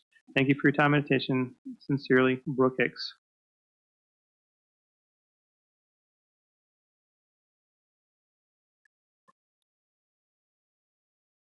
Mr. Stroud. This letter is from Ms. Robin Owsley. I'm writing to express my support for the Gibson Solar Project. There are several reasons to approve this project. The arrangement to permanently preserve all of the land being purchased by the project will make sure that the land stays out of residential development, which aligns with our community's values and priorities. Not only will the project create stable revenue for the landowners, but it will also create many job opportunities for local residents. Open road renewables, extensive engagement with the community, including hosting multiple meetings to gather input and address concerns, demonstrates its commitment to being a good neighbor. The project will meet Virginia's growing electricity demands, which is important now due to the growing number of data centers in the area. With bonded decommissioning and site restoration protocols in place, the project will ensure the responsible use of land over its 40-year lifespan. As a landowner, property rights are important to me, and I appreciate your consideration to allow us to use the land as we see fit. Thank you, Robin Owsley. Is there anyone else? Last one. Hello, my name is Maren Padavan Hickman. I was born and raised in Shiloh District, currently living in Crofton, Maryland. I support the solar farm project. As I said, I was born and raised here. I lived here my entire life up until going to college, and I care deeply about this county and this community. Last month, I had the privilege of having my wedding on the farm where I was born and raised, which was very meaningful, and I valued that opportunity. I think I speak for many young people who care deeply about King George County, and particularly as young adults who were raised by and raised as farmers, when I say that I feel privileged to have the chance to support this renewable energy opportunity being brought to our county. I urge the Board of Supervisors to support this project. Thank you for all your time and attention this long evening. Thank you. All right, I will close public comment at this time on this.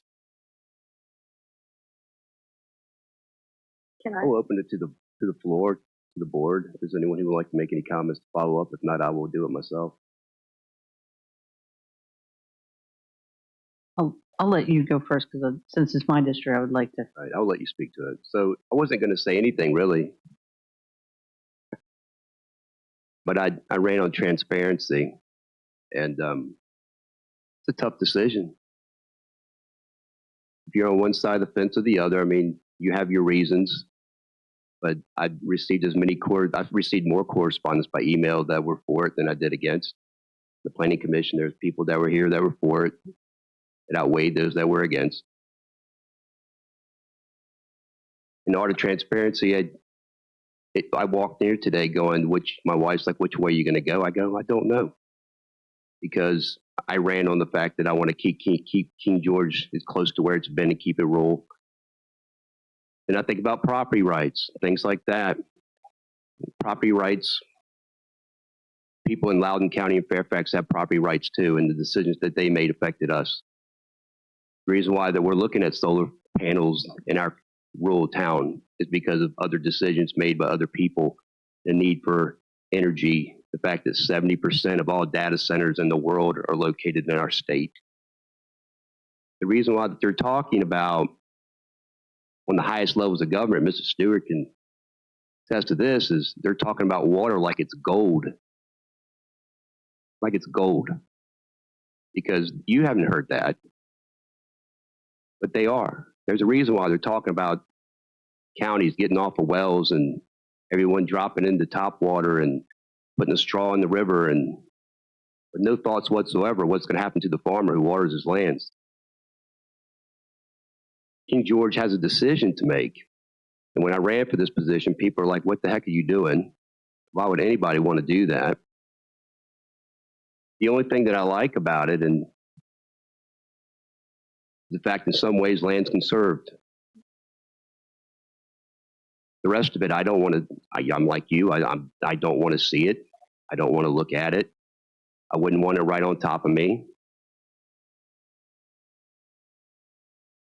But as one of my members of my board always asked me, and this is just me being devil's advocate asking the question to all of you, if not this, what? Because the people that are getting rid of their land, they're going to get rid of their land. And they're going to sell it to a developer. And you're going to be complaining about taxes, and you're going to be complaining about building a new school, and so am I, and where's the money going to come from, and where's this going to come from, and how are we going to support this, and how are we going to do that? While very few are able to sustain their lifestyle, there's others. Ms. Payne, I wish you'd live forever. I do.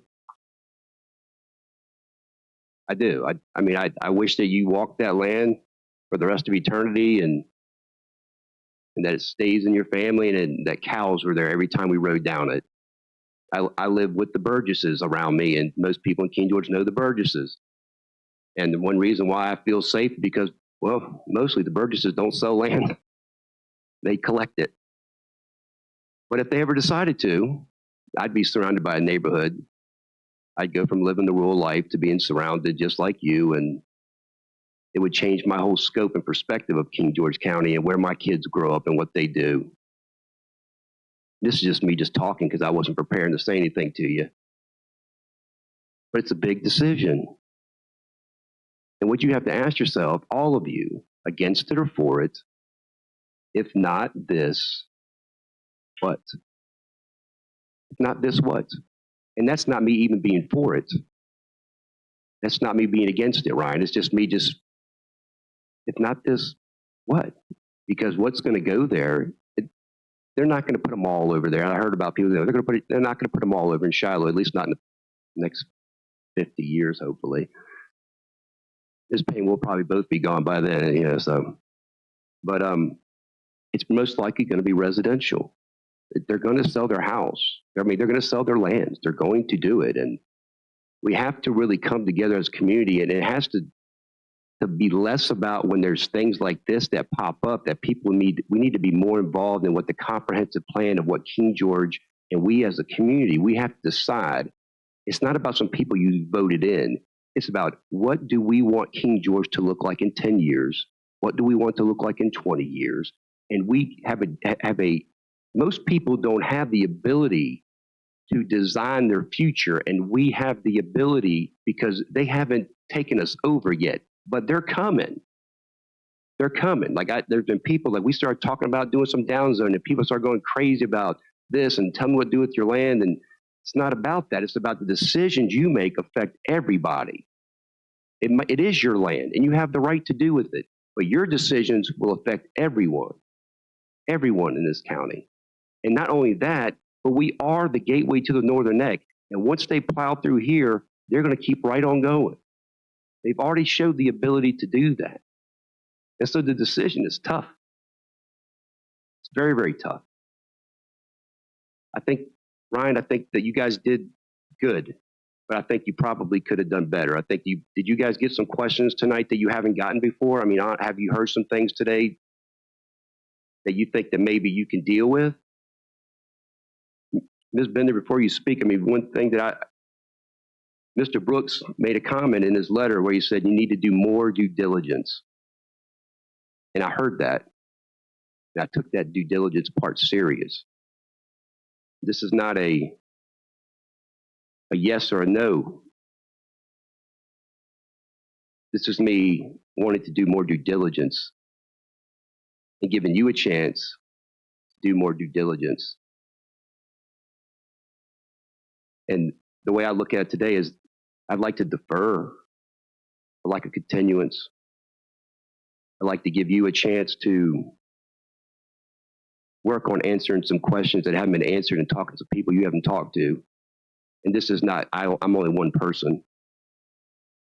We haven't even gotten to the siting agreement yet, but I think there's some places that I'm not happy with the siting agreement. And I think there's some things that we need to look at in that too. All right. And with that, I'll close. Yes, in all the different things I've done over the last years, and I respect wanting of young farmers. I've been at the state level where they talk about how it is a shame that we can't do more for young farmers to allow them to farm the land, because the biggest cost to entry is purchasing the land and all the equipment, and young farmers don't have that ability. But I also do get a little bristly, and I know this is one of the reasons some of our Northern Virginia legislatures would love to kind of stick it to the rural counties and have them support everything from, solar to wind to data centers. And it does make me bristly, because why are all the rural counties being sacrificed for the good of the world in data centers and solar to meet the Clean Economy Act, which might not even be here in a couple of years? And this has been brought up at the state level by a lot of rural localities, is why does the rural localities always sacrifice for everybody else?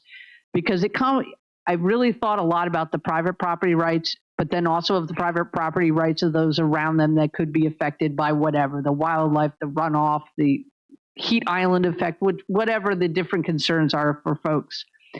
But one of the things is we are the 5th smallest county in the state of Virginia. We don't have as big of a land mass as Caroline or Spotsylvania or King George. And it was pointed out to me that this project is over 3 square miles of that amount that we're the smallest, landowner in.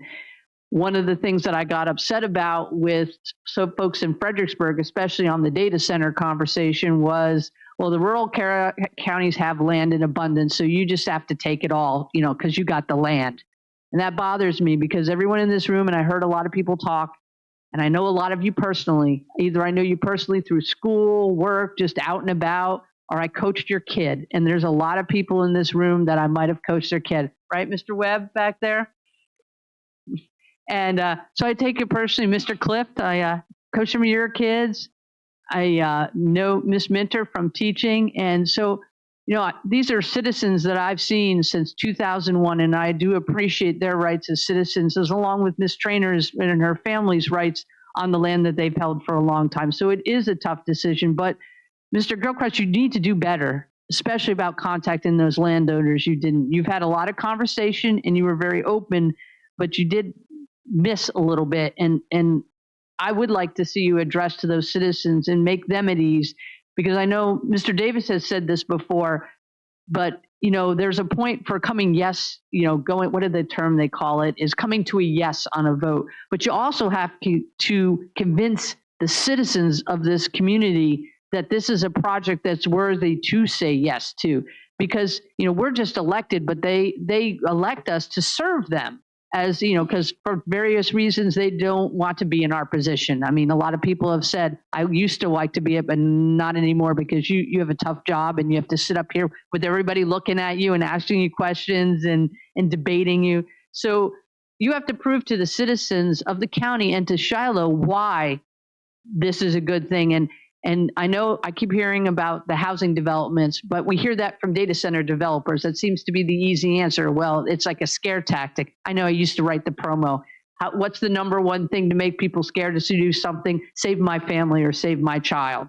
So I want to see you and your folks come up with a way to make them at ease to say yes. I don't know if you can do that, but you know, we hear many things about the state of Virginia, at least the legislature, the last 2 times. They almost got through the taking away the ability of localities to say no to solar projects. And the talk is data centers too, because for the good of the people, for the good of the world. So I guess I'm rambling a little bit, but I really respect property rights, and I also respect the citizens that we call friends and family. And a lot of us, several of us have lived on this for a long time in King George, and we serve the citizens of King George, and we want to make sure they're protected and they don't have no angst about this. So I will end my comments. Thank you. Is there anyone else? Mr. Sullins.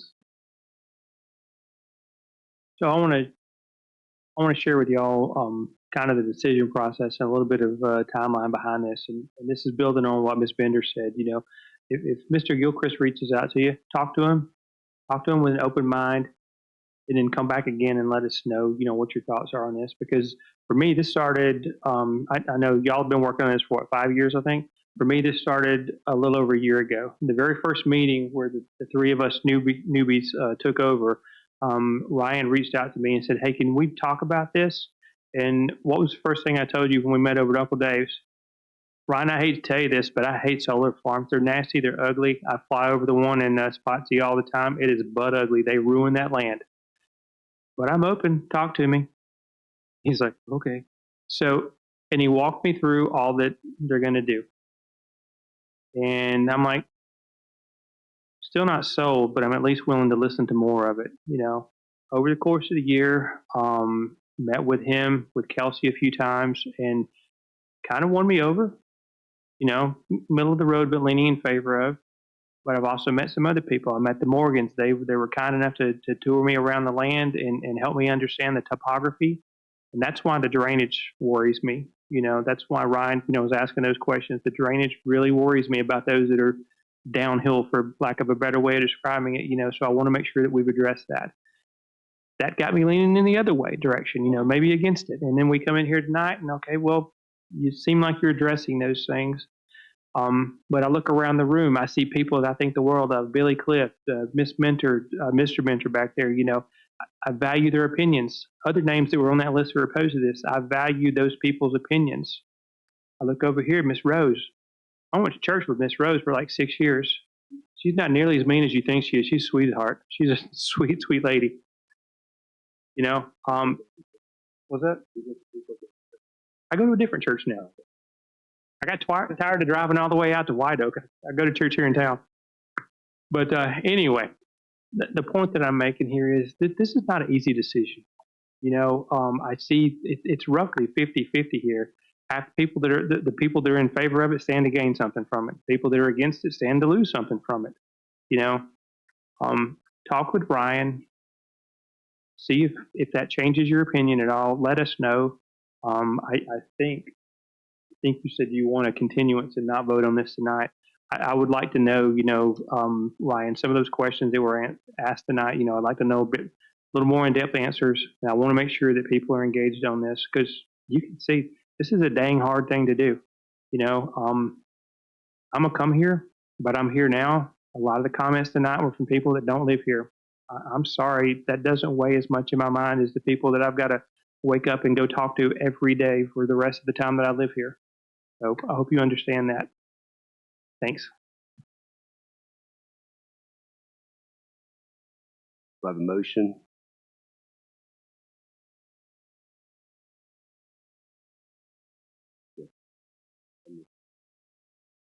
I make a motion that we make a continuance on this and pick it up at another meeting.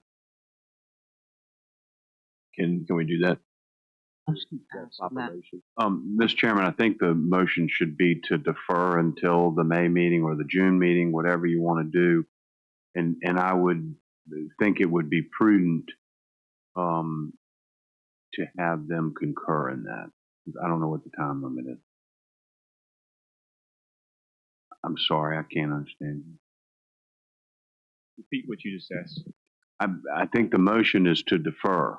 That is fine. The May meeting to the June meeting, whatever it is you all want to do as a board, they should concur in that just to make sure that we don't lose any timelines that the board could be bound to. To go across as June work for you? Get your talk to people. If we could do May, that would be preferred. And what I propose is that we host another community meeting at the library. One of the things a little bit difficult as the applicant is there was a presentation a few weeks back, and there was communication of the community meeting that was held last Thursday from 4:30 to 7:30, and there wasn't a single opponent that came out with concerns to the community meeting. So what I'd like to propose is that we host another informal community meeting that we do, and we're happy to come meet with anybody that'd be happy to do it, and then have the matter taken up in May or June, whatever works for you guys. May works. May work for us or June? Which one? Mr. Chairman, it's up to you. You all could go to May or June, whatever, depending upon what time you need to talk to citizens or they need to talk. I think June, You because, probably want to go after June 14th, don't you? well, I'm saying June also for another reason. I really want that to have an answer on that conservation, because that's one of the biggest selling points. And for me right now, it's a promise. And as we've seen with a lot of developers, sometimes promises don't mean what their promises. So if it truly means I want an ironclad. And then one other thing addressed is the cost of the county. Do we really have the staff to be able to do a lot of the inspections and all of this stuff? And Mr. Luke, I would like to answer that because, you know, our staff is taxed as most. We heard today about the Service Authority having to bring a finance person in to help us with inspections. So that is a concern for me, is the cost of the staff time. I have a motion on the floor. Mr. Chairman, could I just ask if the applicant is agreeable to it being deferred until June? I think that should be on the record. The applicant has a preference for it to be taken up in May, and then if there needs to be continued conversation in June, that would be workable, but the pleasure of the board seems to be June. So in the interest of being constructive, June is acceptable. Thank you.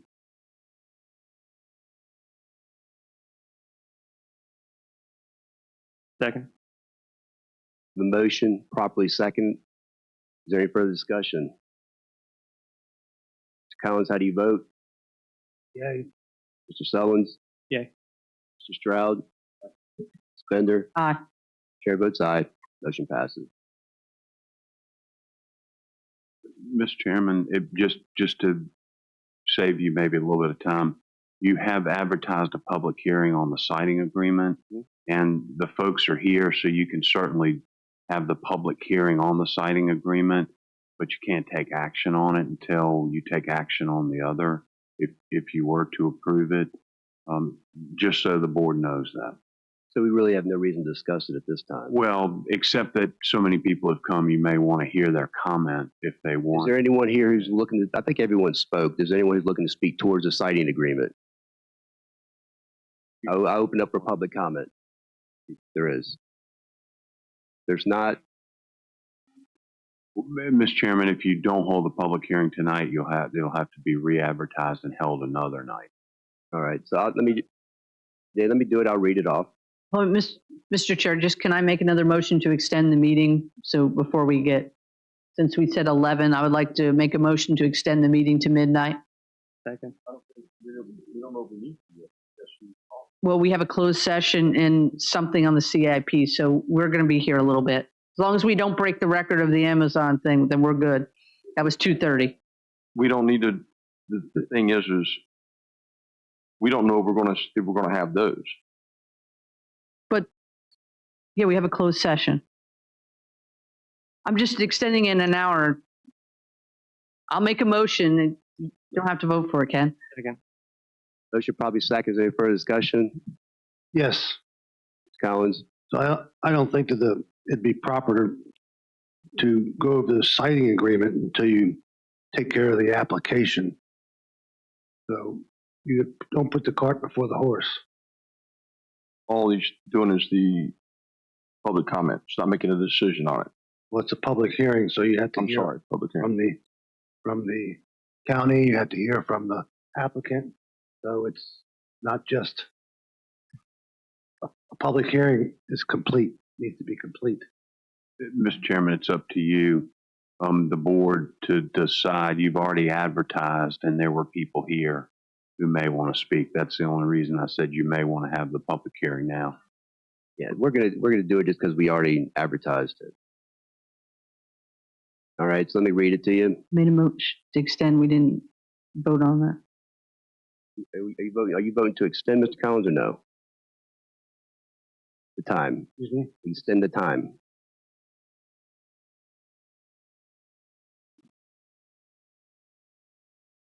I'll pass. Go ahead and do the other ones. Stroud. Yay. Aye. We are talking about the clock, right? Yes. Yes. Chair votes aye. Motion passes. All right. On to the siting agreement. The King George County Board of Supervisors now hold a public hearing that's been properly advertised to receive public input regarding the open road renewable and Gibson Solar LLC utility solar siting agreement. I'll ask the staff for reports. I'll open the floor to public comment. Public comment will be limited to 3 minutes at that time. Upon completion of public comment, I'll bring the matter back to the board for discussion or question where the board may or may not take action. Do I have any comments from staff? I don't have any, sir.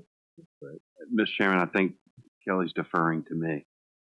Look like. And so we talked about one of these last month, I guess, but a siting agreement under the Code of Virginia allows the applicant of a particular project, a utility, landfill, whatever it is, something like that, a larger project, to make offers somewhat like conditions of a special exceptions and financial payments to offset the impacts to the county.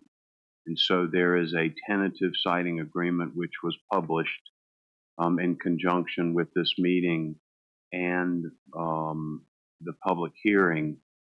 If the applicant wants to run through the details quickly, I think that would be helpful. And then there ultimately are 3 different options that they have proposed to the county, and the county would have to choose one at the end of the day. That is the short and sweet of it. They may want to give you some highlights of what they've actually offered. Right ahead. Thank you, Mr. Chairman, members of the board. Thank you very much for all the time and attention put to this matter. A very, very brief overview on the siting agreement. The siting agreement essentially does 2 things. One is it allows for the election of revenue share versus machinery and tool. That gets it out of the composite index to address the concern. And then second, it is a instrument to enable and make binding commitments for voluntary payments. I want to take a minute and just give the background here. In the 2020 General Assembly, Delegate Keith Hodges from the Middle Peninsula proposed this instrument to support the funding for high-speed internet in King and Queen County on a project that we were working on. There was a VATI grant, there was a federal grant, and there was a local match, but there was not a vehicle to enable voluntary payments for capital improvement projects. The siting agreement allows for that. We have proposed 3 different voluntary payment offers that are economically equivalent to the applicant from a net present value perspective. And these payment terms can be further shaped so that they're economically equivalent. I believe it's Appendix C that has them. If not, they're in the appendix of Ryan's slides. Thank you for the opportunity to present. Thank you, sir.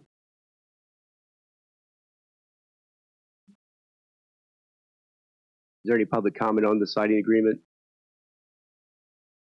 Open it. All right. Open a public comment. Comments limited to 3 minutes per speaker. In order for everyone an opportunity to speak, please state your name and address before you comment. Is there anyone who would like to speak? I believe everyone has said their piece. Anyone online? Any correspondence? That way, public comment is now closed. Yes.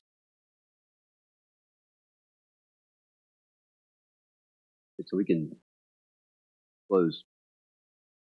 So, Mr. Chairman, after close the public hearing, if you all don't have any questions or anything, probably would be prudent to defer the same thing, because you can't take action on a siting agreement until you've taken action on the special exception by law. Need a motion to defer. I'll make a motion to defer the siting agreement to the June meeting. Second. Motion probably second. Is there any further discussion? Mr. Stroud? Aye. Bender? Aye. Mr. Collins? Mr. Sullins? Aye. Chair votes aye. Motion passes. With no presentations. Up next, King George County Capital Improvements Plan FY 26 to 30. Mr. Matthew J. Smarty, County Administrator. Thank you, Mr. Chairman, members of the board.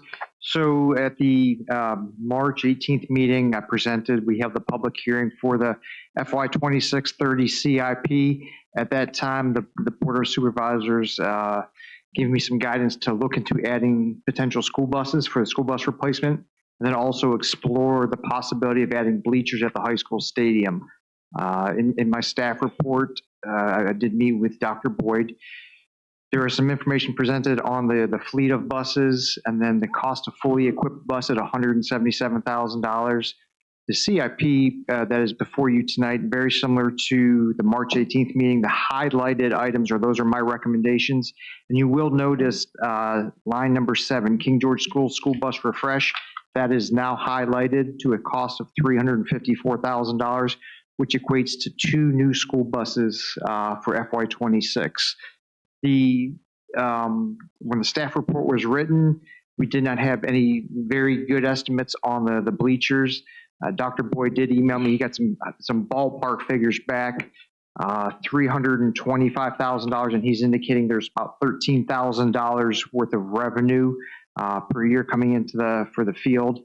So it's my recommendation that the board does not include anything for the bleachers at this time, and I have the concurrence of the superintendent. However, I would like to add the 2 buses and everything that was discussed during the public hearing at the March 18th meeting. Therefore, my recommendation for the, let me pull this up. Can you scroll that? There's second page, Jeff. There's the, right there, keep going, there you go. This is the county administrator's recommendation for FY 26. Only the third item down, school bus, 2 bus replacements, $354,000. That is an addition. So a new total recommended amount for FY 26, $3,452,903. And if the board feels comfortable with this, I'd like to include in your recommendation that the money be appropriated from the CIP fund balance. Mr. Chair. Bender. I have 2 questions. One is, this is next, we have enough to cover all this by adding in the extra? Yes, ma'am. Okay. And my second one is, I know we haven't talked about this for a while, but we did sign an agreement with Rough Bunch and Visualize and Rise, and we haven't put any movement on putting anything in the CIP to help with the renovation of that.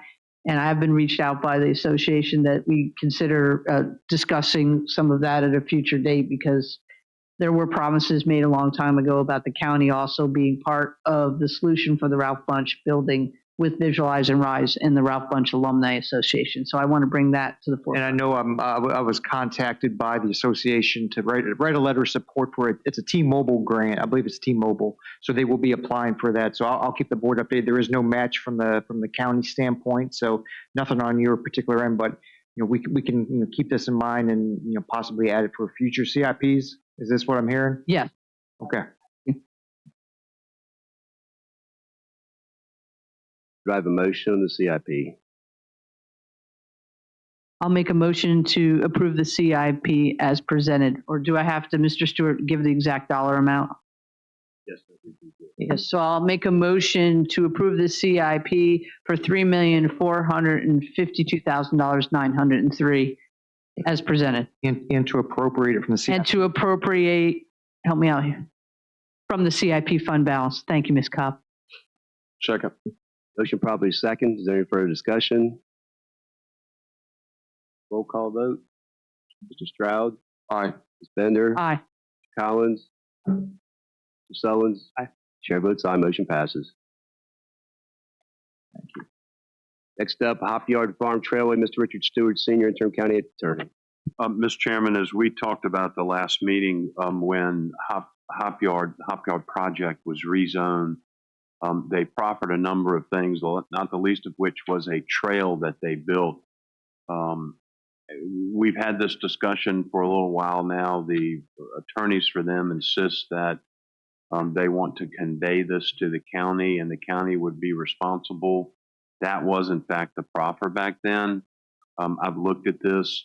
There's nothing that I think binds you all to accept that. This is a choice that you all make if you want to accept it, but if you do, you're responsible for the main maintenance of it, and you would be responsible if there is any liability of injuries or any other things. And so we just need guidance so we can tell them yes or no.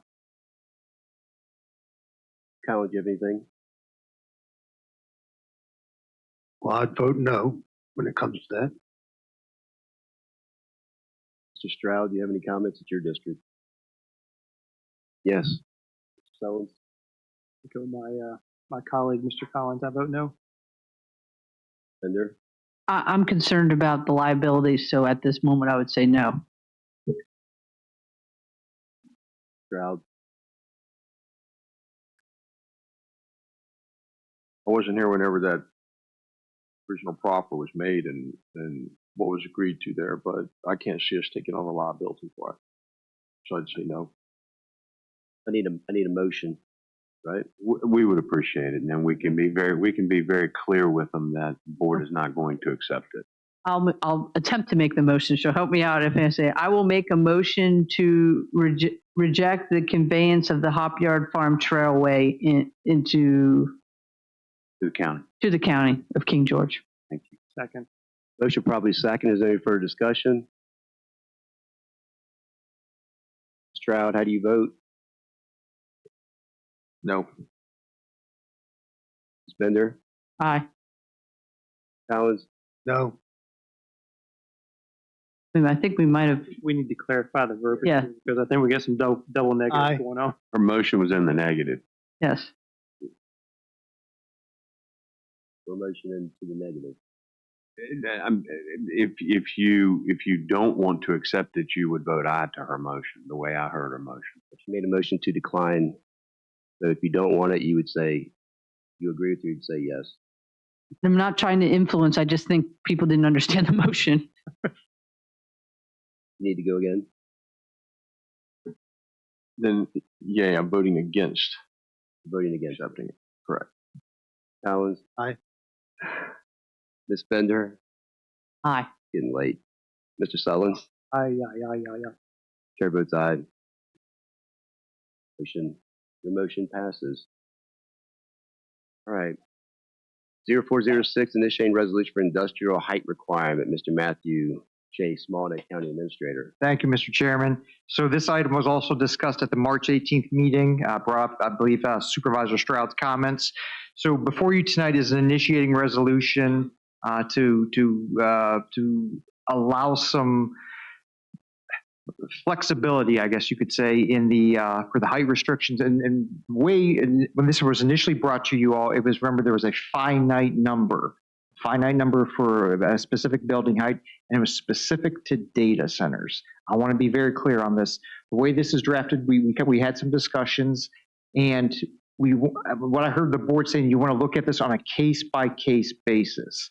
And we're trying to think of, how can we do this not only for data centers, but to entice economic development here in King George County. So Ms. LeDuc and I took a stab at this. Really, Kelly, thank you for taking this on, and to really focus on the industrial users. And the Board of Supervisors recognize the need to consider these requests on a case-by-case basis. So anything in the any industrial uses, of which data center would be, you guys look at them on a case-by-case basis. Again, this is just an initiating resolution. We would have that text to the Planning Commission, requires a public hearing, and it will come to the Board of Supervisors for a public hearing before it would be enacted. So this is just the initiating resolution, and then this is where we're going with. If you have any objections or concerns, we can address those either now or during the public hearing, but so the initiating resolution before the board for consideration tonight. Are there any comments from members of the board? I'd like to make a motion that the initiating resolution be passed. Or adopted. Oh, sorry. That's initial resolution R-03-25. The resolution directing staff to review the height requirements for industrial uses within King George County. Second. Motion properly seconds. Any further discussion? Yes. Mr. Collins? So we're going to get into another public hearing. You're going to get into, which data center should be higher than the other, we need to stay with the rules that we have and start following them. Thank you. Something said. Stroud?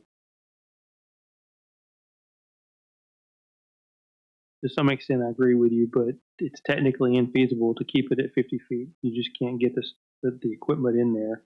And if we want to try to minimize the amount of acreage that's taken up by this thing, they need to do it at 2 stories. And so that's why they're looking for a 90 feet elevation change. So they can build up, they can build out.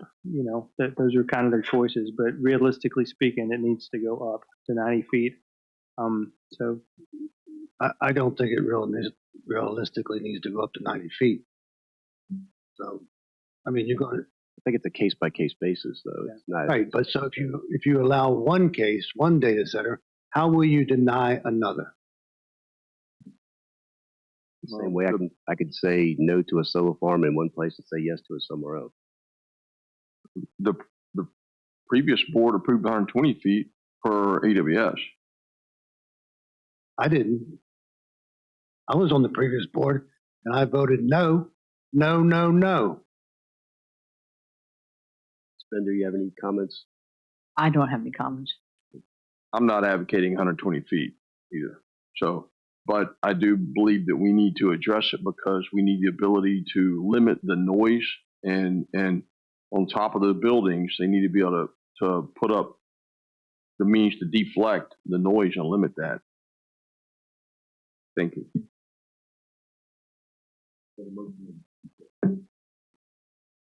Motion properly seconded.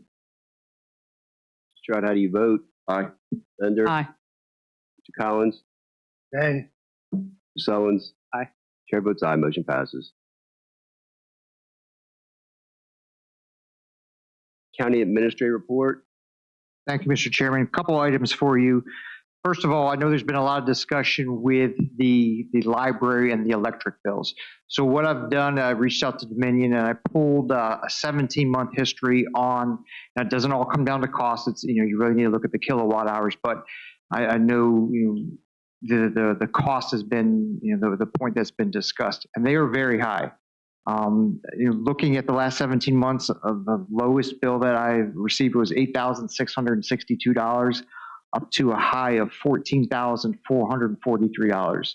So substantial electric bills over at the library. So what we've done is, I know Mr. Muncie's had an individual from Train to come out and look at this particular facility. My understanding, and I will continue working with Mr. Muncie and evaluating the operating systems of this library. So I wanted to update the board and the public on that. And also, since we've been having these discussions, there's a group, VEPCA. It's a group that represents the localities to negotiate the electric rates with Dominion. So the way this works is it's based on the kilowatt hours used by a locality, and it's a certain percentage of that is your annual membership. So I've had our finance team, they've been great reaching out to them. We are currently collecting the kilowatt hours used by King George County to determine our membership. Hopefully I will have those numbers for you and something to consider pursuing this. I know the school already is a member, however, King George County is not. So based on what I'm reading, the rates for your annual subscription are minimal compared to the cost that can be saved through negotiating better rates. So I am working on that. Any other questions that before I get to the next topic, anything with Dominion, the library, or VEPCA that I've been working on, my staff? No? All right, so the other item we have is Fox's Way. So Mr. Lemon, representing Fox's Way, has been working with his board and his applicant in the planning department. Well, I'm not going to go into all the history, but there was property given to the county. That road was never taken into the VDOT system when Fox's Way was constructed. VDOT's walked that property, and we now have a plat that is now signed and recorded in the clerk of the circuit court dedicating that right-of-way. VDOT is satisfied with the plat. It is the entire length of Fox's Way from Route 3 over to the cul-de-sac. I believe it's 0.13 miles. I don't know if Ms. Fisher, if you have that I think it's AM 4.2 file. I can pull it up here, but I want to keep on talking. So the request for of this board is to request that VDOT accept the right-of-way for Fox's Way to take it into the state system. Now, if you can recall, the road does need to be overlaid, and this board agreed to use the tele fees as part of the 6-year secondary funds to pay for that at a cost of right around, I believe it was $89,000. This is important to keep it on schedule. If you want to make sure it stays on the 26 paving schedule, we had to do all this work before tonight, which we successfully did. If the work hadn't been done, or if the board does not feel comfortable, which I really recommend you all do, the road would have to be paved outside of the schedule, and there'd be another mobilization cost, and the cost would go up. So my recommendation is that you adopt a resolution to dedicate Fox's Way to VDOT for acceptance in the state secondary system. So moved. Second. Motion properly second. Is there any further discussion? Go by roll call. Mr. Stroud? Aye. Aye. Collins? Aye. Mr. Sullins? Aye. Chair votes aye. Motion passes. That's all I have, Mr. Chairman, for my county administrator report. All right. So next up we have, and I doubt anyone wants to participate in this one, but we have a secondary public comment. Comments limited 3 minutes per person. To afford everyone an opportunity to speak, please provide your full name, district where you submit your public comment from, so they can be properly recorded in the public record. Is there anyone who would like to speak? Is there anyone online? Has anyone received any correspondence? There is someone online. If you would, sir. May I? Yes, Ms. Jordan, go ahead. Claudette Jordan here. I'm in Maryland, but you know my affiliation with King George.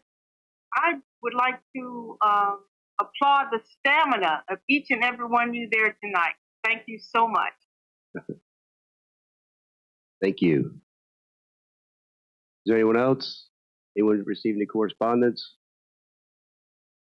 All right, this time I'll close public comment. Thank you very much. Mr. Chairman. Mr. Collins?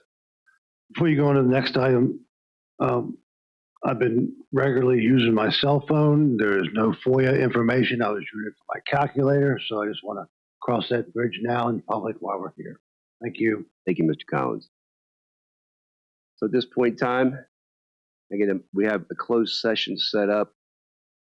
And I did this at the end of the night, so you guys wouldn't be sitting around waiting to see what we had to do. So we'll get punished and you can go home.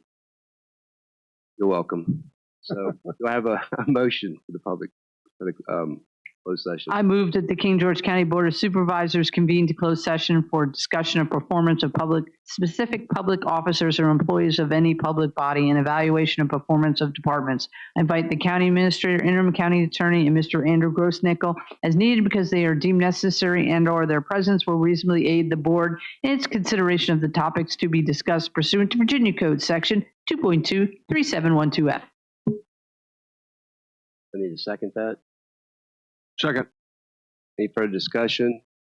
All in favor say aye. Aye. Aye. Closed session.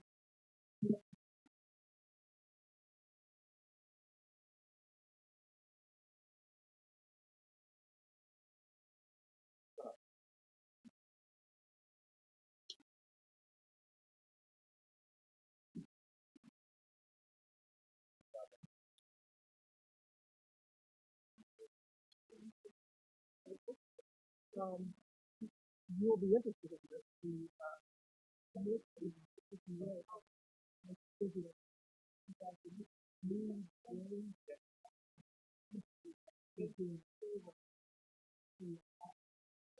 To stimulate multiple different types of building types, it's really going to help people to do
There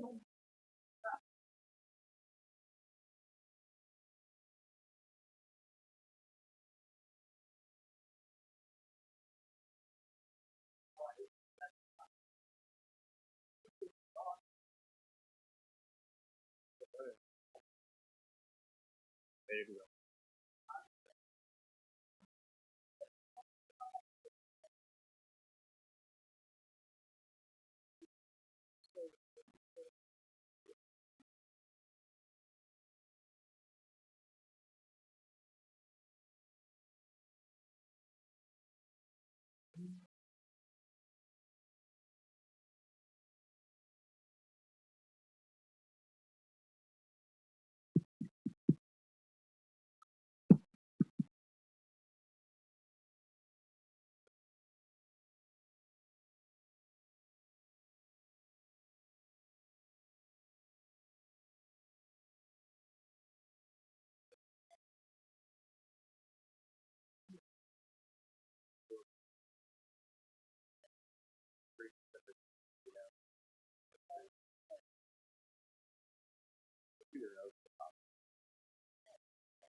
I always thought it was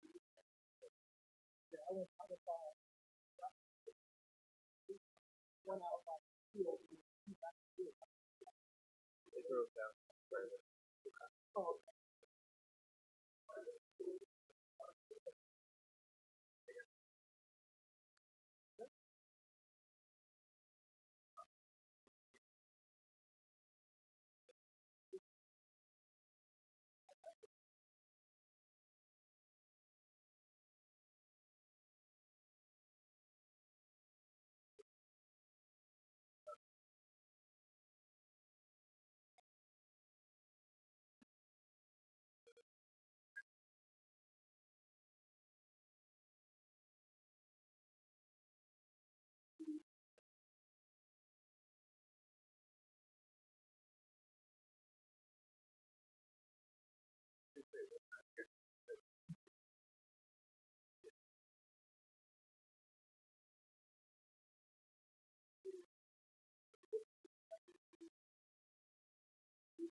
Pick them all.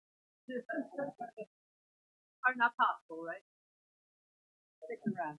All right. We need a motion to return.